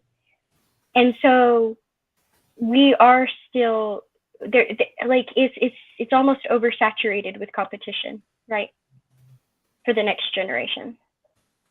I don't know. I don't see it necessarily as I don't think competition is necessarily the issue. Well, no, I meant like in the market isn't just not competition. The problem is it's not competition among your peers, right? That generation is so large compared to our generation, right? It was the after the war baby boom. Right? Oh, okay. But not only is that generation so large compared to our generation, but they hold all the experience that we don't have, right? And so they can say, we want this much experience because they can find it, right? Whereas if that wasn't so available, then maybe they want 2 years experience or 2 years shadowing before you get to hit the ground on your own or something like that, right? Like that experience is available. That would be good if they allowed even that, but a lot of companies, they don't even really want that. They're not offering that. They don't need to. Yeah. They can find somebody with the experience to fill the role. It's oversaturated. But here's a funny thing. Like I had a friend she has a master's, right? And I make more than her, right? And one day, we were just talking. I was like, "Yo, dude, how is it that I'm making more than you, and you have a master's degree? Like, what are you talking about?" Me and my sister are in the same position, right? Just real quick. It was one of those situations where she went to college and she got her degree and the field was not hiring anyone. And so she decided that she's just going to take a regular job that pays a little bit above minimum wage. So what I did was that I went on, I think it was Indeed or Glassdoor, one of those sites, and I pulled up a bunch of jobs, basically secretarial jobs or assistant jobs that just require a bachelor's degree that was paying like $70,000 a year. And I sent her a whole list, and I'm like, dude, go make money. Quit your job, go make money. She ended up applying, and she found a really good paying job. And is it in a field that her degree was for? No, not even close. That's what I'm saying. That me and my sister are in a similar position. Hers is for different reasons, but I've seen other people get trapped this way. She has her master's, and I make more than her. The funny thing is we've had almost the same amount of schooling. I just kept changing my major, and she kept going down one path, right? Oh. And we kind of joke about that. And I don't use my degrees in my job, and I'm fine with that too. But she does. She's a teacher, and when she gets her doctorate, she's looking at being a professor. And at that point, she'll probably be making more than me, But she has an end goal in mind. But I think a lot of people get trapped, right? Because they go to college, they come out, and their field isn't hiring, but they don't go for the highest paying job. What they'll do is they'll go for a job that's adjacent to their field, because then they can claim experience to get into their field later, but then it just turns into this trap for some people. I don't know, Pixie, man. And to be fair, this is completely anecdotal. Most of the people I know went to college, graduated with their bachelor's, are not working remotely close to what they went to school, right? And to me, it's a shame because a lot of them went into debt. A lot of them, their parents saved up thousands, sent them to school, and it's all a waste. It's working Oh, I shitty jobs agree. I think struggling. I agree. I think we over promote college, right? I don't think college doesn't have its place. I think college did great for me. Despite the fact that I don't use my degrees, I do apply what I learned in other areas of my life. So college was great for me. There are people who graduate who do use those things, right? Like doctors, psychologists. I mean, they're integral parts of society that require college, right? But I think our problem is that we oversell college and we don't promote other options, and that is a fault, because then you have a lot of people who go to college thinking it will help them, and either they don't stand out in an oversaturated market, they don't have the experience required, or like, but they weren't taught that there was another option where they could do better and apply the same skills, right? Like it just, I do think we over promote college. I would agree Just there. real quick, I'll be right back. Okay. No problem. That's also why college is more expensive, though.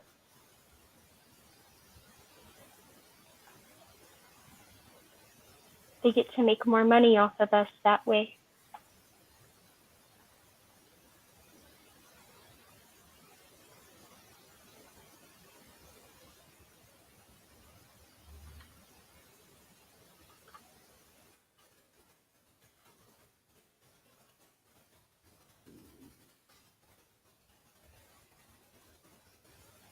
I agree, Bond, but I think it's also in the, if I'm looking at it with no morals, right, no ethics, from a sheer capitalistic point of view, it would be to the benefit to get people, for my college, to get people to waste their money on it, right?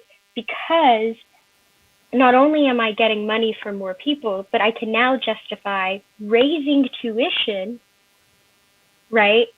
Because there's more competition for these spaces.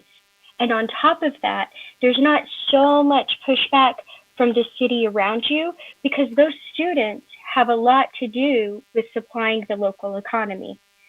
So it's this like, I'm not going to say well-intentioned, but it's shrewd. I'm back. Welcome back. Dang it. I thought it was the parts for a couple computers I'm building. Fortunately not.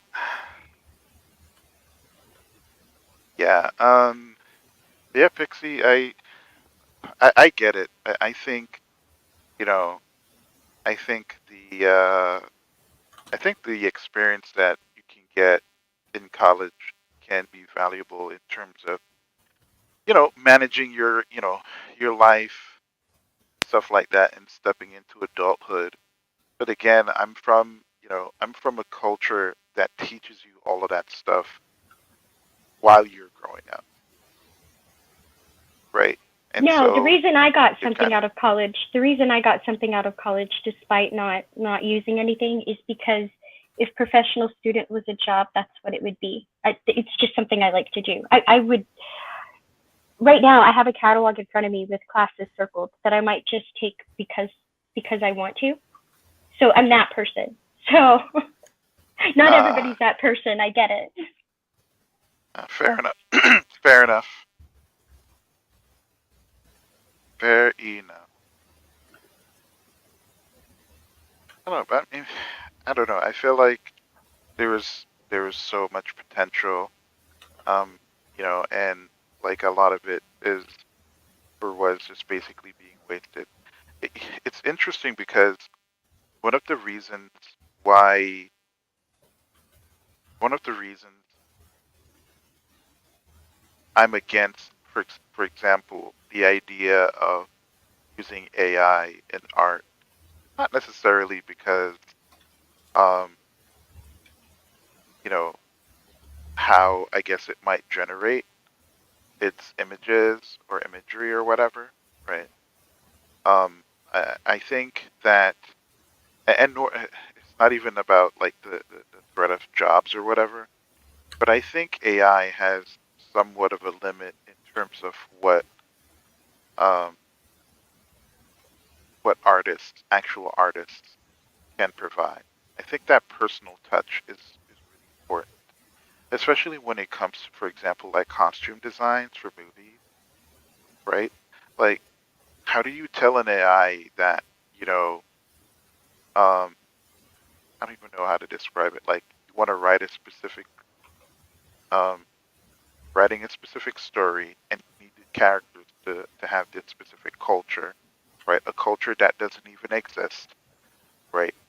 So it can only make designs based off of what it already knows that exists. But if you're coming up with completely new and fresh ideas, you can't compensate for that. You need another creative to meet you, even if it's meeting you halfway, to be able to conceptualize what what you're trying to visualize. Does that make sense? Like, Yes. I don't know. It's hard to explain this like that But it can aspect. always give you, if it can't give you a finished product, it can give you a starting point to manipulate in some ways, right? Like you can be like, I want it to be Sure. reminiscent of this area, and then go tweak it. But yeah, I don't think it's, especially where it's at now, and it's still learning, but especially where it's at now, like I don't think like you can just even accurately convey an idea well enough for it to give you even close to what you're thinking 99% of the time, right? Yeah, it's interesting because what I notice is that there are specific industries that this AI system is not targeting. Say, for example, architecture. You don't see that being an issue in architecture. And I think a lot of it has to do with the necessary hands-on approach that's required in order to build um, a building, right? Like you need to know, okay, how higher loads of bedrock. There's so much you have to physically that's required, um, that you need to physically be there that the computer cannot compensate for, right? And I think that's probably the reason why it's not. It hasn't as yet Unless gone it into home will, design. if you can program it in, we're getting close, right? Because architecture is limited by one thing, and that's by physics, right? Like it has to be able to stand, it has to be able to support its weight, it has Yeah. to, things like that. And you can program designs into, for example, the 3D printing, right? They can 3D print a house. The Yes. robot does it all, but it's because of the program put into it. So there's still a human component there. Yeah, and I mean, I guess if it's a situation where all you have to do is just set up a foundation, um, like a physical foundation, I mean, and like a physical standard foundation, then I guess you could use AI in that way, right? Because it doesn't have to compensate for that aspect of things. Right, as long as you program in the design, it's gonna 3D print it right there. And it comes out like a concrete building, it just like 3D prints in concrete layers until the structure's built. Yeah, but I'm not even talking that. I'm talking about designs that actually require, The design itself would have to be input. So yeah, there's still a human component in coming up with the design.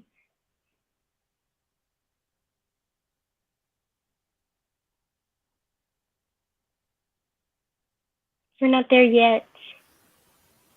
Yeah, I mean, I'm not I'm not too worried about it. As a creative, I actually tried to use a few AI programs to write short stories. Oh, no. And They're yeah, entertaining, but that's that's about it. they're pretty garbage to be frank. But again, it could use some improvement. But I would never use an AI to write a story. Maybe get story prompts. I wouldn't even use it to write a paper. Not that it does horrible, right? Like this professor he did it multiple times to get an accurate result, but he had an AI generated research paper mixed in with his class papers, and he had somebody else separately like handwrite it out, so like he couldn't tell the difference or anything. And in reviewing the papers, he said that each one of them passed, but each one of them passed in the bottom 20% of the class, right? So like I wouldn't even trust it to do that. Yeah, fair enough. I am curious though. What are your thoughts on some schools entertaining the idea of getting rid of grades or grading? I think that depends on what they mean by getting rid of grades, right? If they mean grades as they stand now, I'm not opposed to that idea, but you have to have some sort of measurement system, whether that's on retained individual knowledge, which we pretend we're testing when we test short-term memorization skills, or whether that's their ability to collaborate with other people and get to the right answer and get projects done. There has to be some sort of measurement there, because if you're not measuring what they retain, you can't certify them in anything. Yeah. So yeah. I don't But know. again, right? What's more important, right? Do you think knowledge retention versus the ability to apply? I think that depends on your field, right? Because I think, and I think that's only because of modern times, right? I think with access to information at your fingertips, the ability to look it up and apply it based on what you did retain is enough, right? In a lot of cases, which is why I said collaboration. But the problem with that is if I take modern technology out of it, right? Like say something happens and we don't have access to the internet anymore, right? Do you want the doctor who depends on Google, or do you want the doctor who remembers what he learned? Yeah. But again, I think in order to on a base level, you need to remember the basics at least to be able to apply anything, right? So I'm just saying, like Right, outside of the basics. I'm Like, I just think they can both get the job done. I'm just saying I would feel a lot safer with the person who remembered than the person who kind of remembered but used Google a lot. That's just me though, and that's well, how should I put this? When I say so say for example, what's a good example for this? Okay, so let's say you have let's say you have an art. I don't even think this is a good example of but I'm gonna try. maybe I shouldn't have said doctor. Maybe I should have said surgeon. Oh yeah, okay. So let's say that's actually a pretty good one. Let's say a surgeon, right? Like, are you would you rather have a surgeon who let's say you have a complicated, you know, situation, surgically speaking, right? Um, would you want, all things being equal, they all have base knowledge, right? But one basically he'll always go by the books, just based on what he remembers, and that's it, right? Versus one who is more willing to be creative, so to speak. I would go with the creative one, right? But that's why I say we have to have some. That's why I say no, and here's why.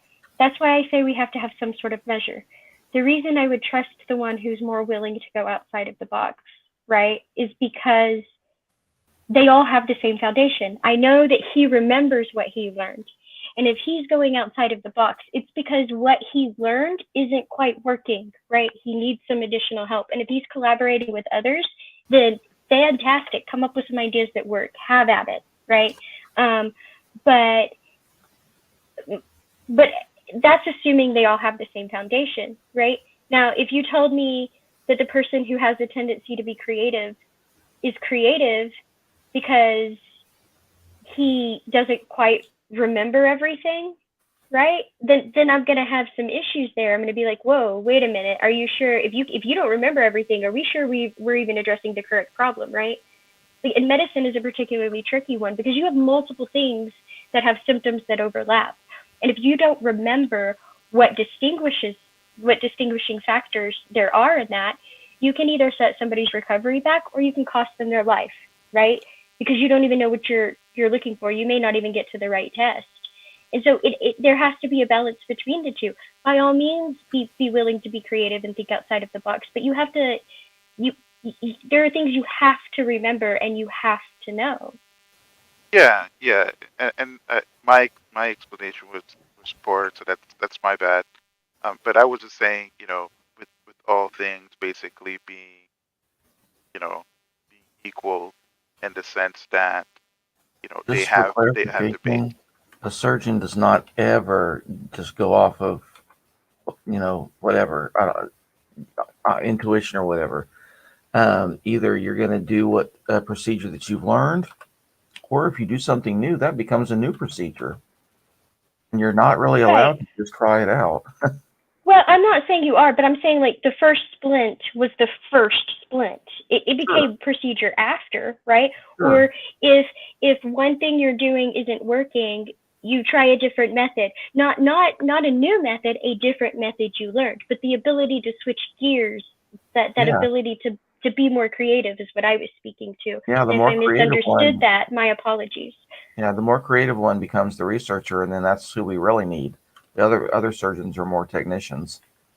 But Yeah, well, that's fair. But a lot of times you have they still participate in specialist manners, right? Sure. So I guess that's where my mind went is that makes him the specialist. So I may have misunderstood the intention of that remark.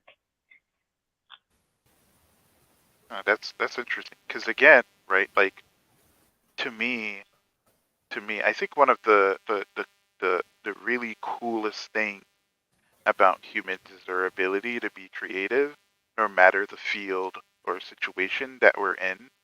We'll always find some way to get what we want, and some, even if it means like a form of, exploitation, for example, right? Like we just find a way to just get certain things done, especially when there's a lot of money associated with it, right?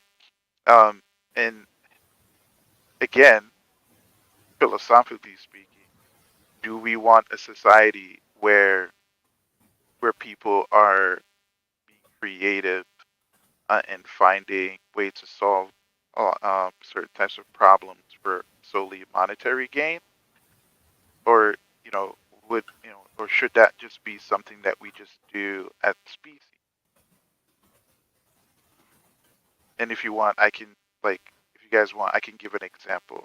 I'm gonna probably use an extreme one, but it's saying. What do you guys think? Should we stay with this? Because take for example, right?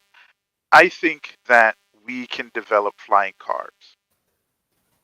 And when I say flying cars, I don't mean those super noisy ones, with the propellers and stuff like that. I think we can have levitating flying cars, right? We can do that. It's just that, again, it's not financially feasible. The market doesn't want it, and so no one Right. really works on it, right? So to me, what that leads to is a form of technological stagnation. And I think that because of our current mindset, if we were to get invaded by aliens, we're fucked. But I think I'm sorry. stagnation does happen, but then somebody comes along to shake it up, right? Like, for example, love or hate Elon Musk. We proved electric cars were possible, and then we stopped there because nobody was interested in them, right? Because they were tiny little clown vehicles and the range sucked. You know what I mean? I think a lot of that has to do. Tesla came in and proved that the car could be an awesome car and that there could be a market for it. But he didn't stop there, right? He did the same thing with SpaceX. Nobody was competing with NASA, and that's been kind of his philosophy. If you've listened to his interviews, his philosophy has been like, everybody wants to go into business where there's a proven market. But the problem with that is it's already oversaturated with competition, and I always wanted to attack things that didn't have competition, right? And so he went into electric vehicles. He has SpaceX. But after NASA stagnated, what's happening now? He came in with SpaceX. He's making reusable rockets. He's doing all this stuff. I think we're always going to have a mind that wants to come in and rebel. It just seems to be somewhere there in nature. I don't see Elon Musk that way, especially considering that a large portion of the monies that was invested is your tax dollars in order to get into that point. Oh, don't get me wrong. I think he's far more Edison than Tesla, but he still created competition where there was stagnation. I mean, yes, sure, in the sense that I think a lot of that has to do. So it's so I would say that Tesla is the Apple of the car business, right? They are selling you a luxury item, not necessarily a new piece of technology. It's a repackaging of sorts, right? And that's fine, right? Yes and no, but also only so far, right? Like, people talk about the battery technology, but he didn't create it. He did improve it. But there are people who are trying to create new battery technology, and yes, he has talked to them very seriously about helping with that. He sponsors them a lot, but they're actually working on a liquid metal battery, so that lithium wouldn't even be required. So that's what I'm saying. Like, love him or hate him, yeah, he's definitely way more Edison than he is Tesla. He's definitely on the for-profit side, but he did come in and shake it up and create competition. I mean, yeah, but again, right? Like, I think eventually what will happen is the same thing that what's basically happened in the smartphone business, right? Right now, a lot of the phones that we use, they are lacking a lot of useful features that smartphones used to have, and they're lacking mainly because, again, the companies have to adapt to what one other company is doing. Like, Apple decided to go with a specific design language, and they have spent millions in marketing and selling this specific setup as a luxury item. And so now every other company is basically doing the same thing, right? But that's the thing. When every other company catches up, your company has to do something to stand out. Right? Sure, but again, Apple is not doing anything to stand out. No, they'll get outshined by somebody else. They're literally making money hand over fist by making devices that people are buying simply because they see it as a status symbol, not necessarily because it has like some kind of new technology. Well, I agree with that. You know, and I see Tesla going exactly into that direction. Yes and no. A lot of their stuff that they're doing behind the scenes that isn't quite released yet, right? Like, that I have access to because I have access to the beta version in my Tesla car, is really proprietary, right? Like, he's coming up with a whole new radar system for one. So, like, there is new stuff going on. It doesn't translate to people on the outside because they see a car and the same computer system. So I wouldn't say that that's necessarily true. He is pushing the envelope in a lot of areas. especially the way he's been bouncing back and forth between how he can use LiDAR and radar and creating the new radar systems. So, like I said, there's a lot of behind the scenes stuff that you wouldn't really know or know the effects of unless you were testing all the different beta versions, and how he's pushing the envelope that way.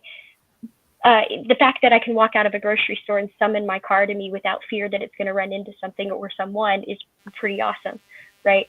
So I think a lot of smaller, the overall product, right? But I understand where you're coming from, because that was also that was like a Samsung meme back in the day, right? For Samsung users, when the iPhone 10 came out, there was this meme that was like, what's so great about the iPhone 10? And they're like, facial recognition. And they're like, okay, Samsung's had that. Something else. Like, he has that. And then they said the screens, and they're like, but they're using Samsung technology. So you're going to get outpaced somewhere. Yeah. So the way how I kind of look at it is okay, by no means do I think that there's going to be a form of technological slowdown when it comes to Tesla. But I think you'll approach things differently when when your investment is internal in nature, right? When the money you have to pay, like you have to cover that yourself. When, you know, if the government, the richest country in the world, is willing to foot that bill, right? Especially starting out, the possibility is endless, right? Because now what you can do, you can take previous technologies that are that always been around and put them in a nice, simplified package and just make it work. And that's essentially what Elon did, which to me is genius. But being able to do that, right, without the risk of financial ruin is a luxury. Yeah, it's a luxury, right? It is. Yes. And listen, I ain't complaining, because I'm eventually probably going to end up buying a Tesla at some point, right? Well, that's why I think SpaceX was so brilliant, because Tesla's competing with a market. It's shaking things up, absolutely. But what he did with SpaceX was he introduced competition to the government. Well, the government funded it, so well, I mean, yes, but that's because that's because he shamed. They didn't fund it at first. At first, it was a very private venture. They funded it after he shamed NASA, right? And so that makes them not only want to fund it, but to pour more money into NASA, right? So the smart thing he did wasn't just competing with the open market; it was competing with the government. Yeah, and I mean, again, it comes back down to people using what they think is best, and using, stagnated technology. Because for a while they were just always using Russian rockets, and the straight up question that not just obviously Elon asked, like, dude, we can create our own rockets. Why is it that we're using Russian rockets? Right? We can create better rockets, right? And NASA, obviously, their funding went down or whatever. So in terms of how they use that funding or allocate those resources, they have to pick and choose, right? And so them not being a private entity that's willing to take a risk, right? It's difficult for them to innovate. Well, I mean, I get that, but if you're NASA and your goal is space exploration, just real quick, this is where Elon comes in, and this is where I say it's important to have someone from the outside looking in who at least have a vested interest to approach things, right? Because what he did was that he provided, he took the responsibility, the financial and obviously social responsibility of tackling that problem. and he came up with a lot of really good um, applicable concepts, like reusable rockets. Like that was like never a thing. That was literally only a dream. That was a goal for NASA at one point, right? But again, you needed someone who's willing to take the risk and get private engineers to come in, right? Yeah. And be innovative. I guess I just don't understand. If you're invested in space exploration enough to fund a project for it, why you wouldn't be willing to push the envelope? That it just seems counterintuitive. I understand the need for somebody on the outside, and I agree with you. I wonder what part of the human condition makes that necessary, because it seems so counterintuitive. I think that's a really good question. I think their intentions changed from space exploration to space looking. Like they're, if you've noticed, right, a lot of their efforts were focused on um, Observing. right? And so, again, I don't think it's a situation where they didn't want to invest more into exploration, right? Um, I think it's just, hey, listen, the government isn't giving us the amount of funding it used to that allows for us to do this. So, we're just going to do this other thing, and we'll, certain pieces of technology will eventually just like release it to the public, to the market, and people can innovate and improve it, and maybe we'll be able to take advantage of it. But that's just observation. They weren't focused on exploration, right? So I think that's what it largely came down to, unfortunately. But absolutely, I think that SpaceX is a really, really good idea, because there are going to be other companies that are going to want to get into that once they see how extremely profitable it is, right?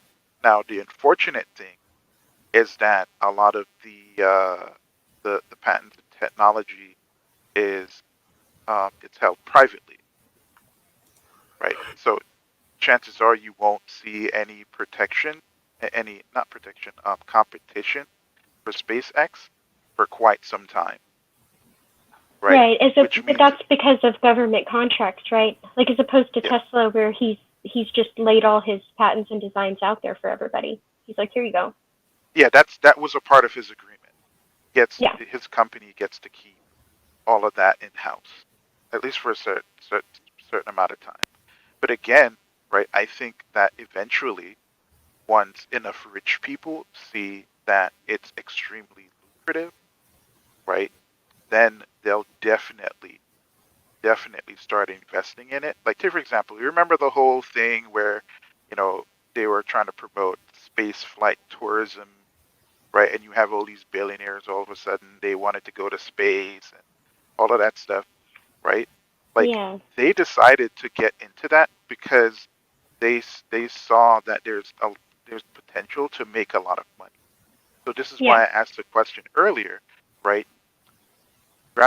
Is grounding innovation solely based on monetary gain a good thing, or or is it a bad?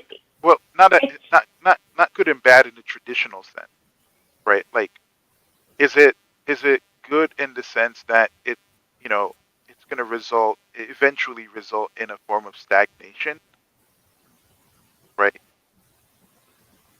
Like, that's what I was going to say, I don't think it's good or bad, but it doesn't seem sufficient, because if monetary gain was the only concern, right, even for like in NASA, even though they were observing, and even though they didn't necessarily want to push the envelope, they're still consistently sending people to the space station, right? You would assume it's better for their bottom line to have a reusable rocket.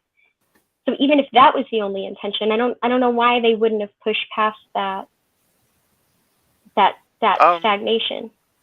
So right now, one of the a lot of those investors are actually looking into the idea of space mining, and SpaceX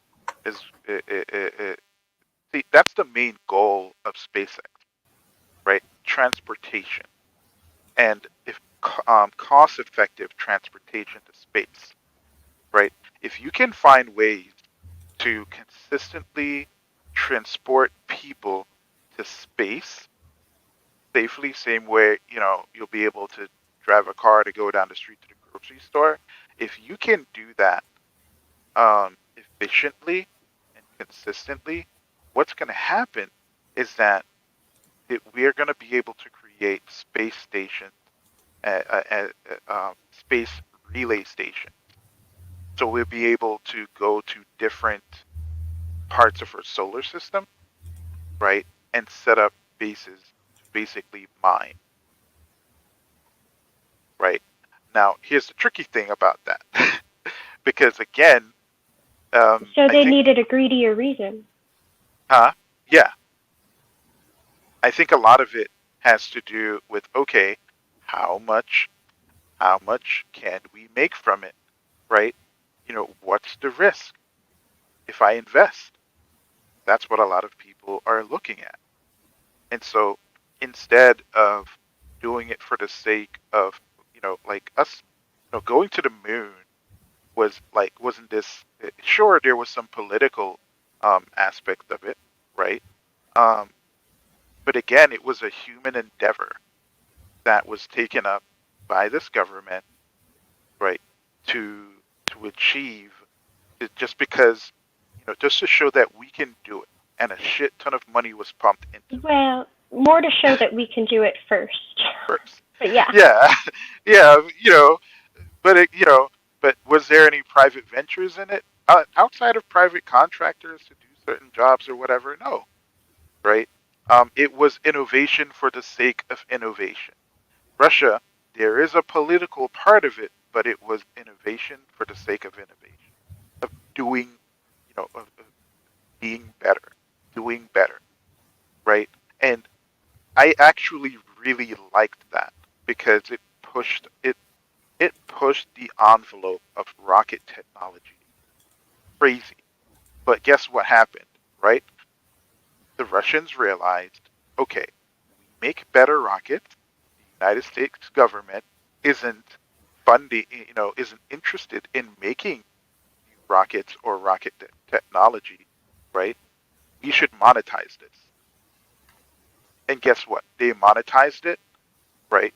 And they started to stagnate. Right? They weren't creating any more new rocket tech. They just created the same types of rockets, single use, cost a lot of money, not So do fuel you think efficient. part of that is like being comfortable with what you've discovered so far, right? Like they made this huge leap and now they'd rather get what they know works at a cheaper cost than push the envelope further. Is it like that kind of a thing? I don't think so. I think it largely comes down to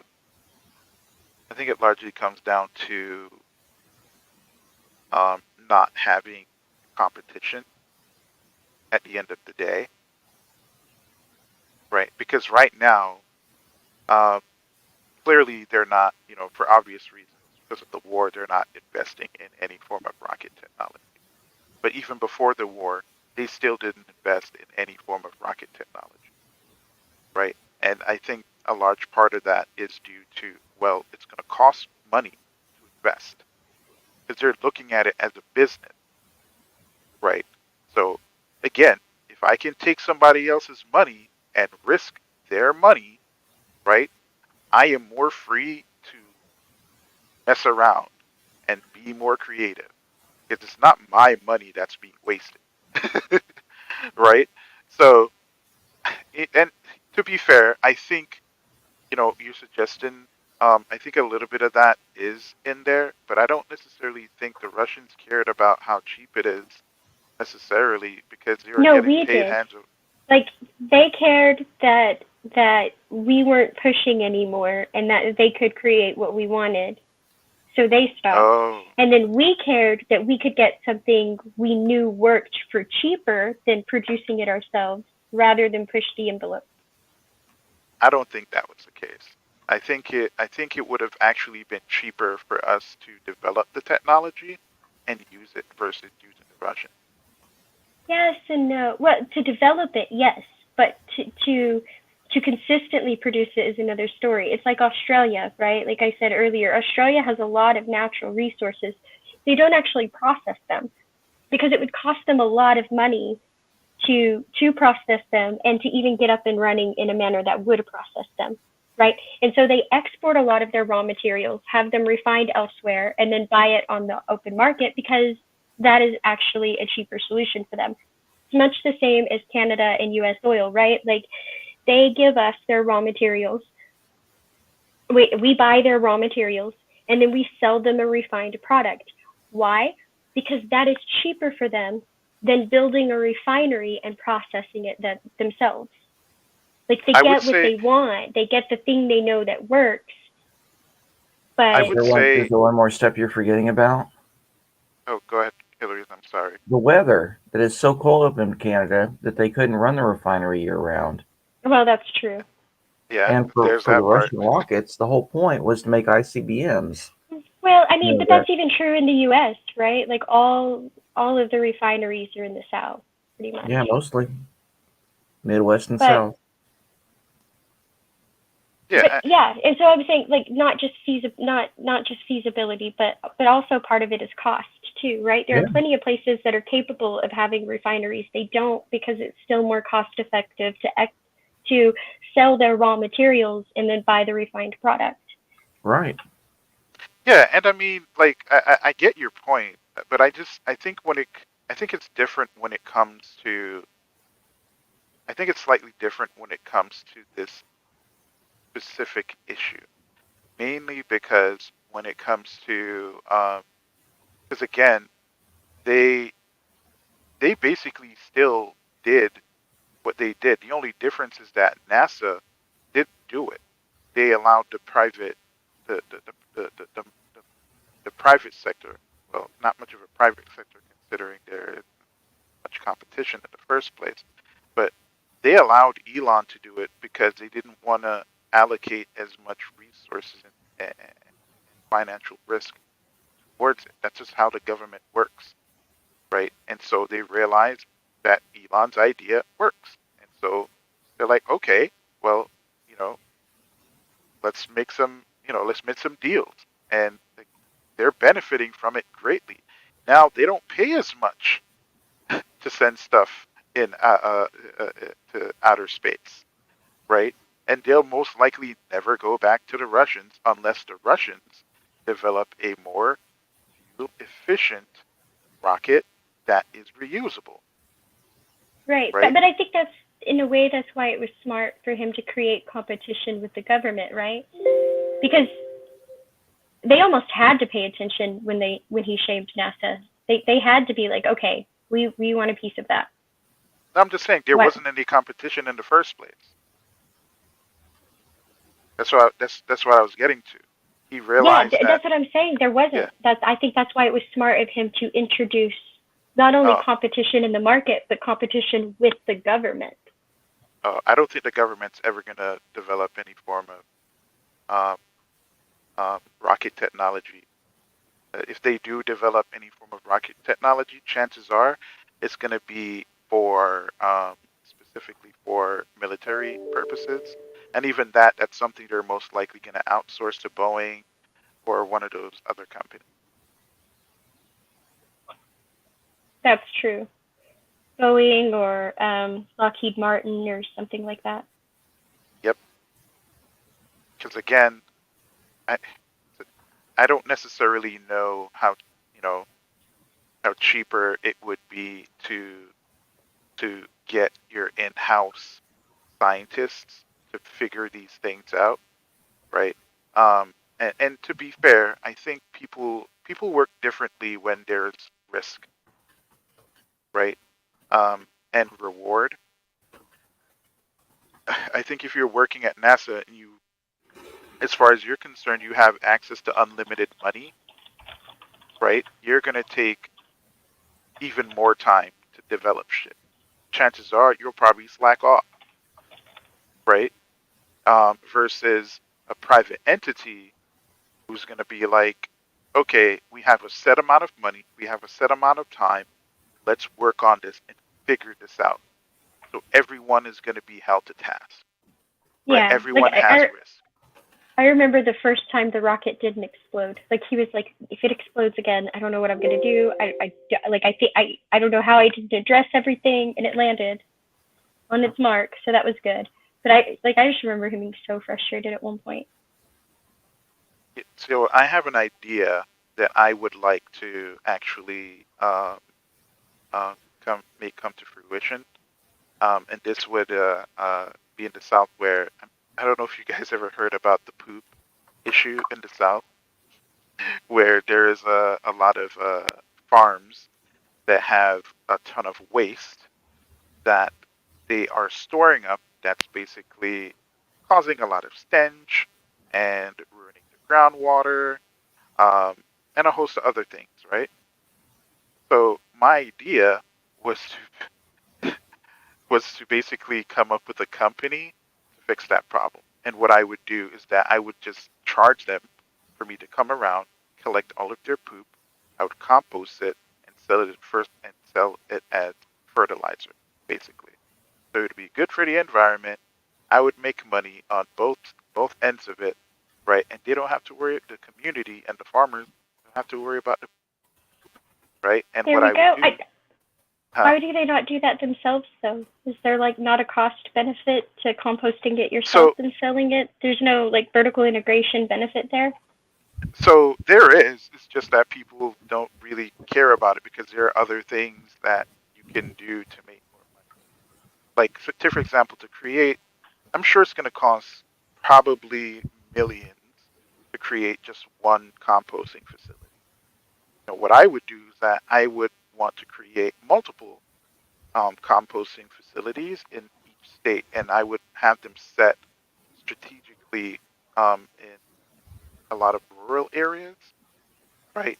In order to facilitate that. Now, the other way you can do that, literal, I guess, compost dumps, right? Where they can, if they want to, you can sell them some kind of container that they can put all the compost of the poop in or whatever, right? And ship it, to a dispensary or whatever. And they can just pay based on the amount that they're depositing, right?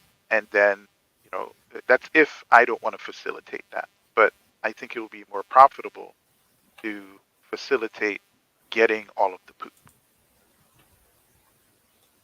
right? But again, that's You should something do I that would before present to the somebody else government. does it and gets rich off your idea. Yeah, well, I don't have enough assets to justify hitting up the government to be like, hey, I'm gonna need X amount of $1 million. They're gonna be like, okay, how much you have in your bank account just in case this No, doesn't work. because that's when you go to like the local agricultural places, because they actually have like people whose jobs it is to deal with stuff like that, right? Like the best kind of fertilizers, this, that, standards, blah blah blah. So you go to the local ag places until you find somebody else who thinks that this is a great idea, and you leverage their background to petition a grant, and then you get it started. Yeah, that was my original idea, but then Sir put me on to a actual government website that shows the necessary requirements to get certain types of funding. Fortunately, my idea is not listed on that website, and so it's more specific in nature and would require. It's not listed yet. That's why you got to Yeah. make. I'm not saying I would be able to tell you where to start or how to do it, but I would imagine anything that got on that list because somebody pushed it with the right people somewhere, right? Yeah. Because again, like if you can create a even like a waste treatment system, like the one, like a few of them that's here in New York, which is amazing, right? Like just having that and having the capacity to, I'm sure there's some bullshit way you could make that about like global warming or something global too, warming you or know? some shit like that. Yeah. You know, what? I'll think more about it, and see if I can send farmers an email to see, how much, what they would like, and how much they would pay to have all of the poop taken away, right? Or having a better setup because what I would do is that I would standardize storage, right?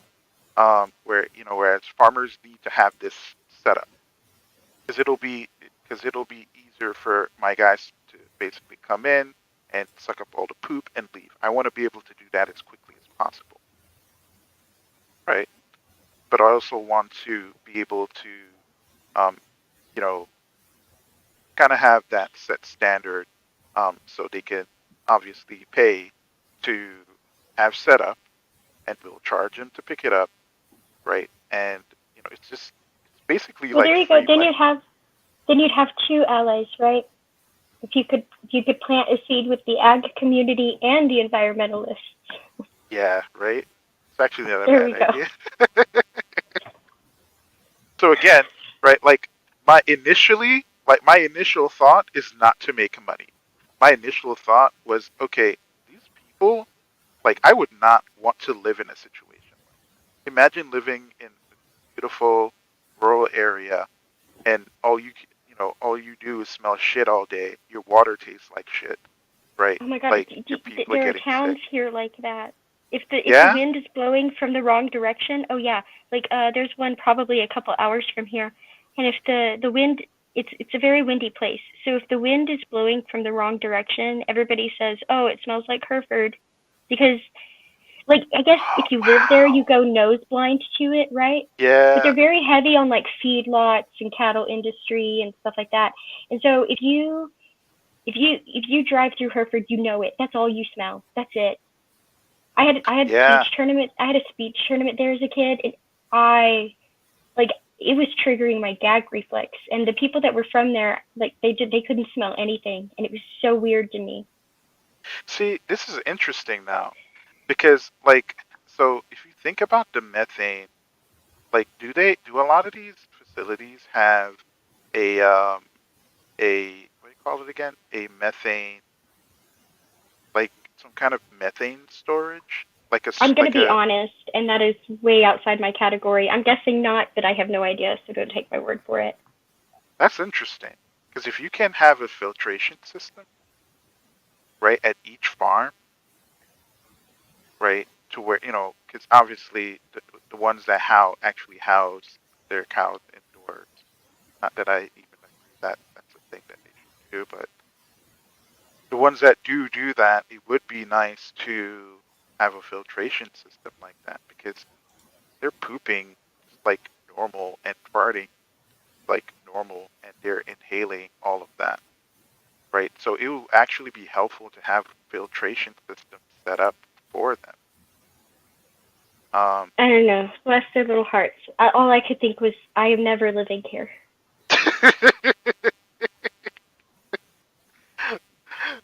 Hillary, what do you think about my idea? I was only listening to part of it. Okay. But so where are you going to get the poop from? Oh, so the idea is that there are certain, I guess, cattle farms that Okay. and pig farms that store a lot of their poop because they don't have any way to get rid of it. And what happened is that it generates a lot of stench and a lot of Okay. Well, actually, there are called sluice tanks. They take all that yeah, poop. Okay, you know what I'm talking about? yeah, I know about those. Okay. Yeah, the issue that that they have is that eventually those basically overflow. The gases No, are no, no. They put it on to a truck that spreads it out over the fields. yeah. No, so the goal is to not get it in the ground, because so it affects the groundwater. So I was watching this documentary, and it was actually a pig farmer that kind of um, pushed to have it put out there, where he was discussing storage, um, and what they do with all of the poop, right? Mhm. And he eventually realized that um, when he stores it, it creates a smell, and Mhm. eventually sometimes, you know, there will be leaks or whatever. And whenever he tries to spread it over, like his buddies' fields or whatever, for fertilization or whatever, it seeps into the groundwater, and other people's literal water started to taste and smell like shit. So he was like, okay, the government needs to fix this problem, because I can't shut down my business. If I shut down my business, people, people aren't going to be able to get access to what I have to offer, and my family's going to starve, whatever, right? So that's when I was like thinking, I was like, why is this even a problem? Like, all they need to do is just have someone come around and collect the poop, and just turn it into compost and resell it back to them, right? And then I looked, and no one's doing that. That is not facilitated, because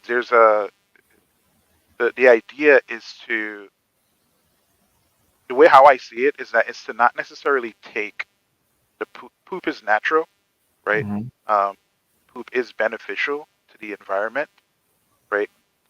But the way how we put it back into the environment is making life miserable for ourselves, and possibly for other species that might be in the environment, right? Well, there are a few things that they could do. So if the problem with using the manure for fertilizer is getting into the groundwater, you just have to have a berm like 6 inches or 8 inches tall all around the field. And as far as the smell goes, there is a way that you can capture the methane from the tank as it's being produced and use that as fuel, let's say in a farmhouse or for a generator or something like that, because it's basically just natural gas. So once the Yeah, pressure gets high enough, it bleeds it out. yeah, But but like what I got on yeah, screen How here, does if you're over an aquifer, how would surrounding the field prevent it from seeping into the groundwater? because it's not going to go more than 18 or so inches deep. Okay. It's poop.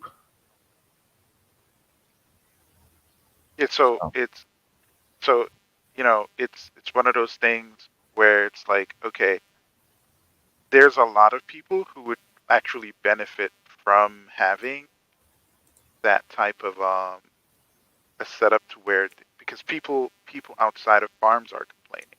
So clearly there's not a set standard or any way to really facilitate um making life much easier for the people in the surrounding area and the farm. So this is where I was like coming up with my poop and my poop to compost system. no, it'd be a good idea. Yeah, and like if you could go around to septic tanks, that would make pretty good sense. You go out and instead of like cleaning out the septic tank, just take that and store it in some sort of I don't know, near one of these farms and then like pay. But the thing is, most farms, if they've got cattle or pigs on them, they're not going to want to buy poop. No, I know that they're not going to buy it, but obviously that they won't. So basically, this is how the system would work, as I imagine it, right? Mhm. So I have a water treatment slash composting plant, right? And um, the idea is that I would provide a a proper storage system Mm-hmm. to each farmer, right? That generates poop, right? Okay. And I would standardize it to make it easier to collect, right? And there's two ways I could go about it. I could basically just have my company, just have trucks, go around and collect all of it after a certain amount of time, right? And the farmers would pay for that, right? And what I would do is that I would compost that poop, turn it into good fertilizer, and I would sell that fertilizer at a really cheap price to other farmers that need fertilizer, Mm-hmm. right? So now all of that poop, it's not entering it's going back into the environment, right? But it's going back in a clean, measured way to where the smell won't, for example, affect their neighbor, right? And it's being used efficiently. They don't have to worry about the groundwater, being Did you see what Sandy put? no, I'm actually gaming. The problem is hog farms and low lands where the groundwater is less than a foot underground.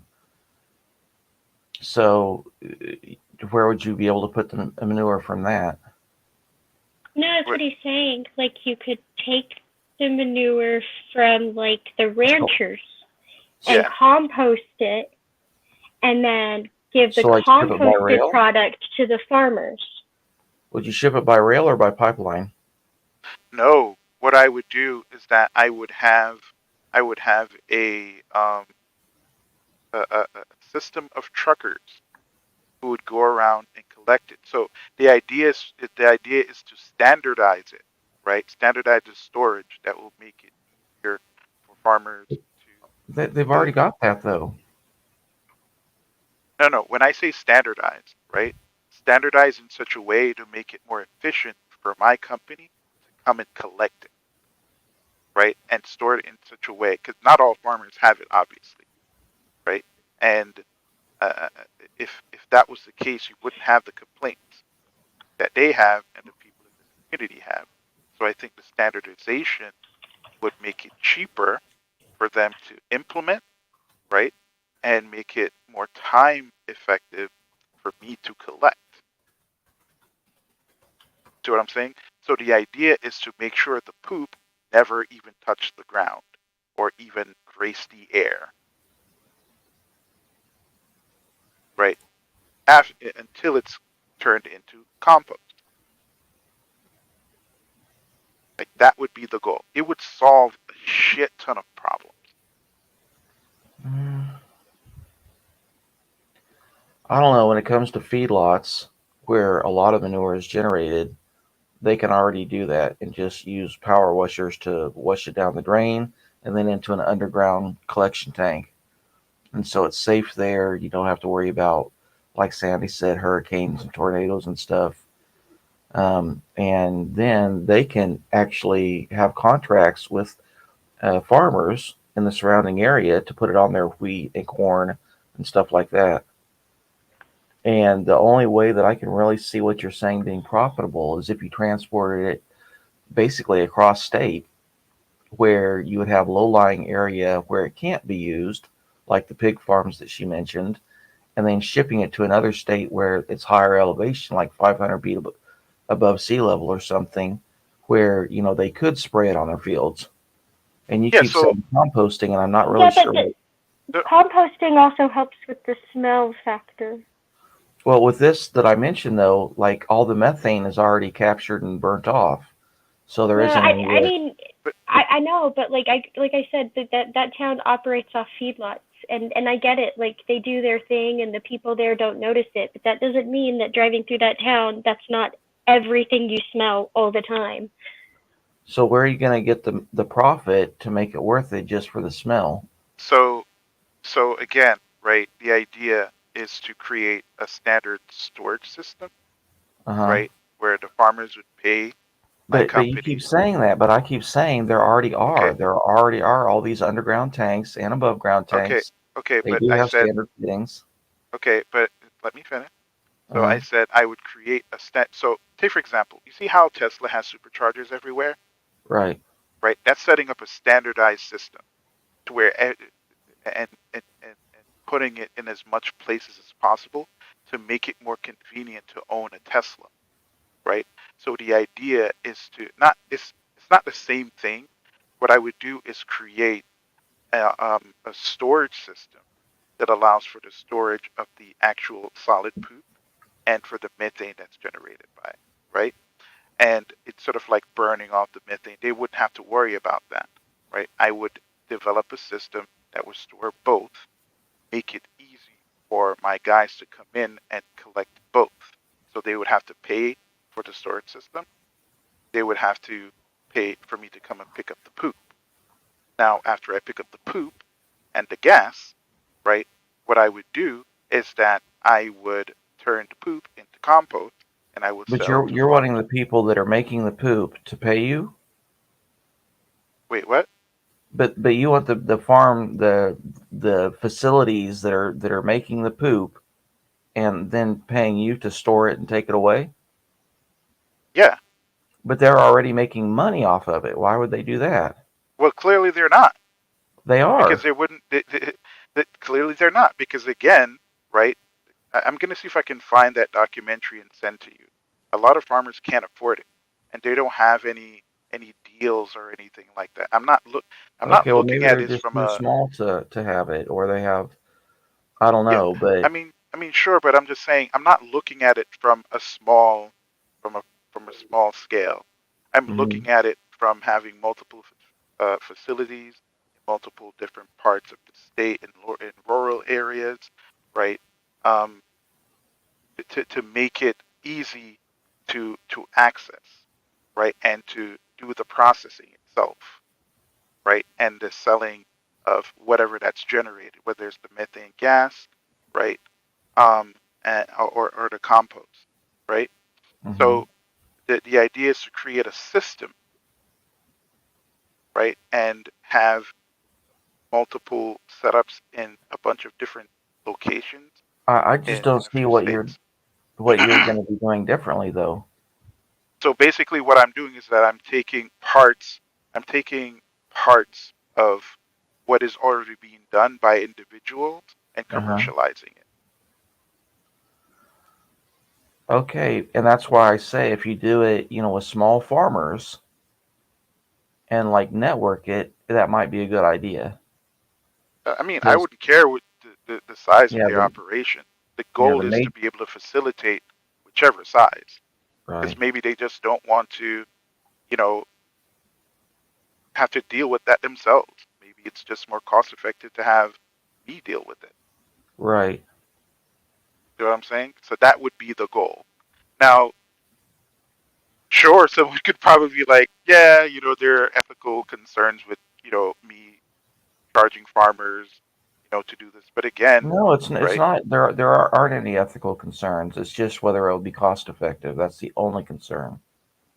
Yeah, the startup would most likely be expensive,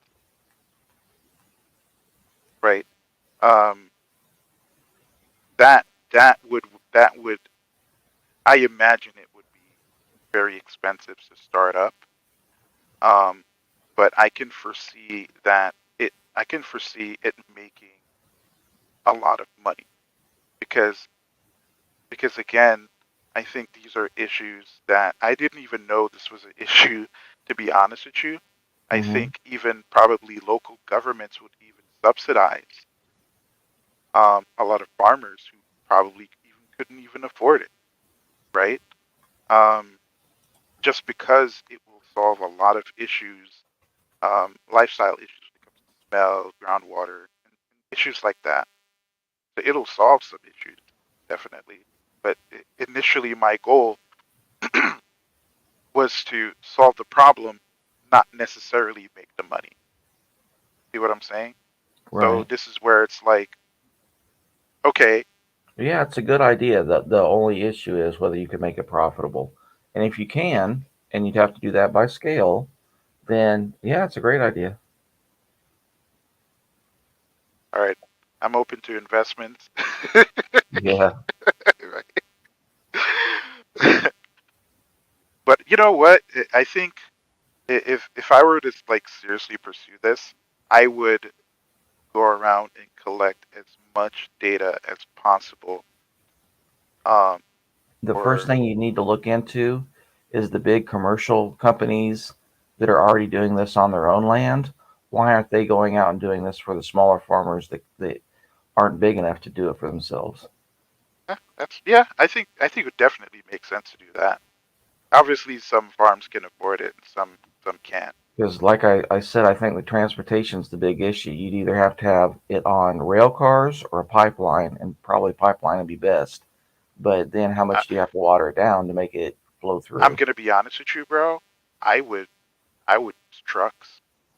But no, that's too expensive. You got to cut your cost to bone, and pipeline is the cheapest form of transportation, and poop is built for that. That's a great thing to The put issue, through.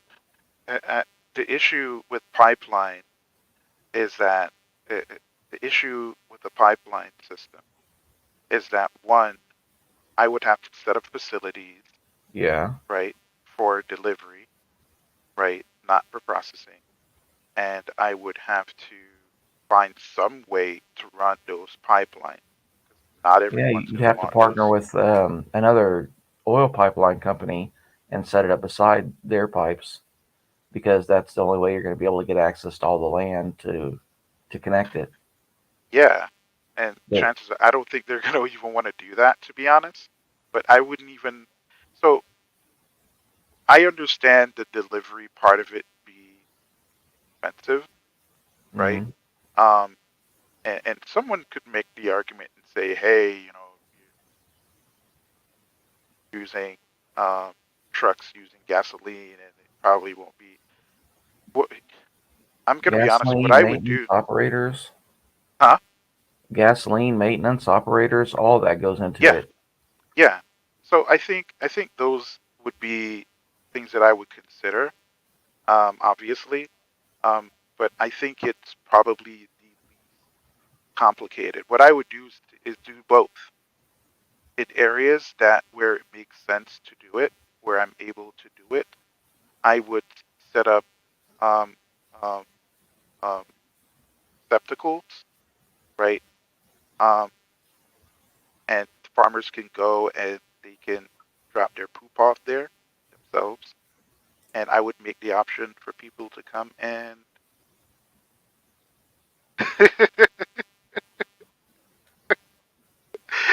I I would make it to where if they're not able to do that, right? I would offer the pickup service.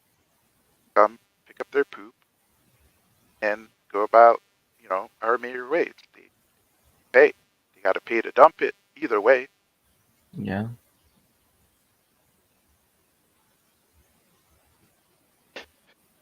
I wonder how much times I've said poop so far in this conversation. Well, we can wait and get a transcript after this goes. Yeah, right? Oh man. But yeah, that's my crazy crackpot idea. Yeah, poop is brown gold. Yes.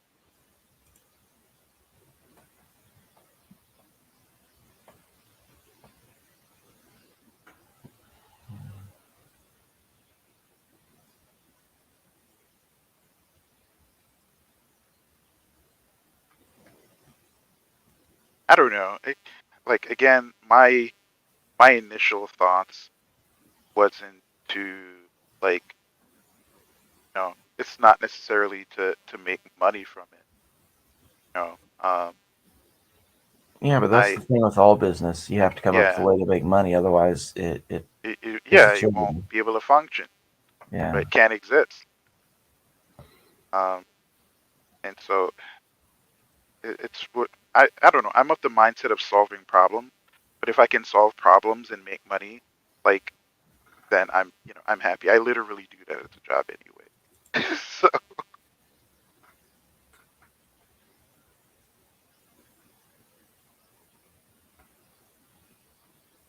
I don't know, for 20, you're around. No. What are your thoughts? Oh, he's not around. He's been gone for a long time. He said he was going to be back in 5 minutes. That was like 2 or more hours ago. Damn. Who's? Oh, so you were the one who Yeah.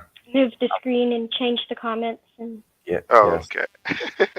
And really, I the thought only he reason was I'm still here is because I know he'd want the broadcast to end whenever people are done. Oh, yeah, that makes sense. Well, I was just here because I thought he was coming back. If he's done, end it. Okay, shutting it down. See y'all later. Later, Later y'all. days. No more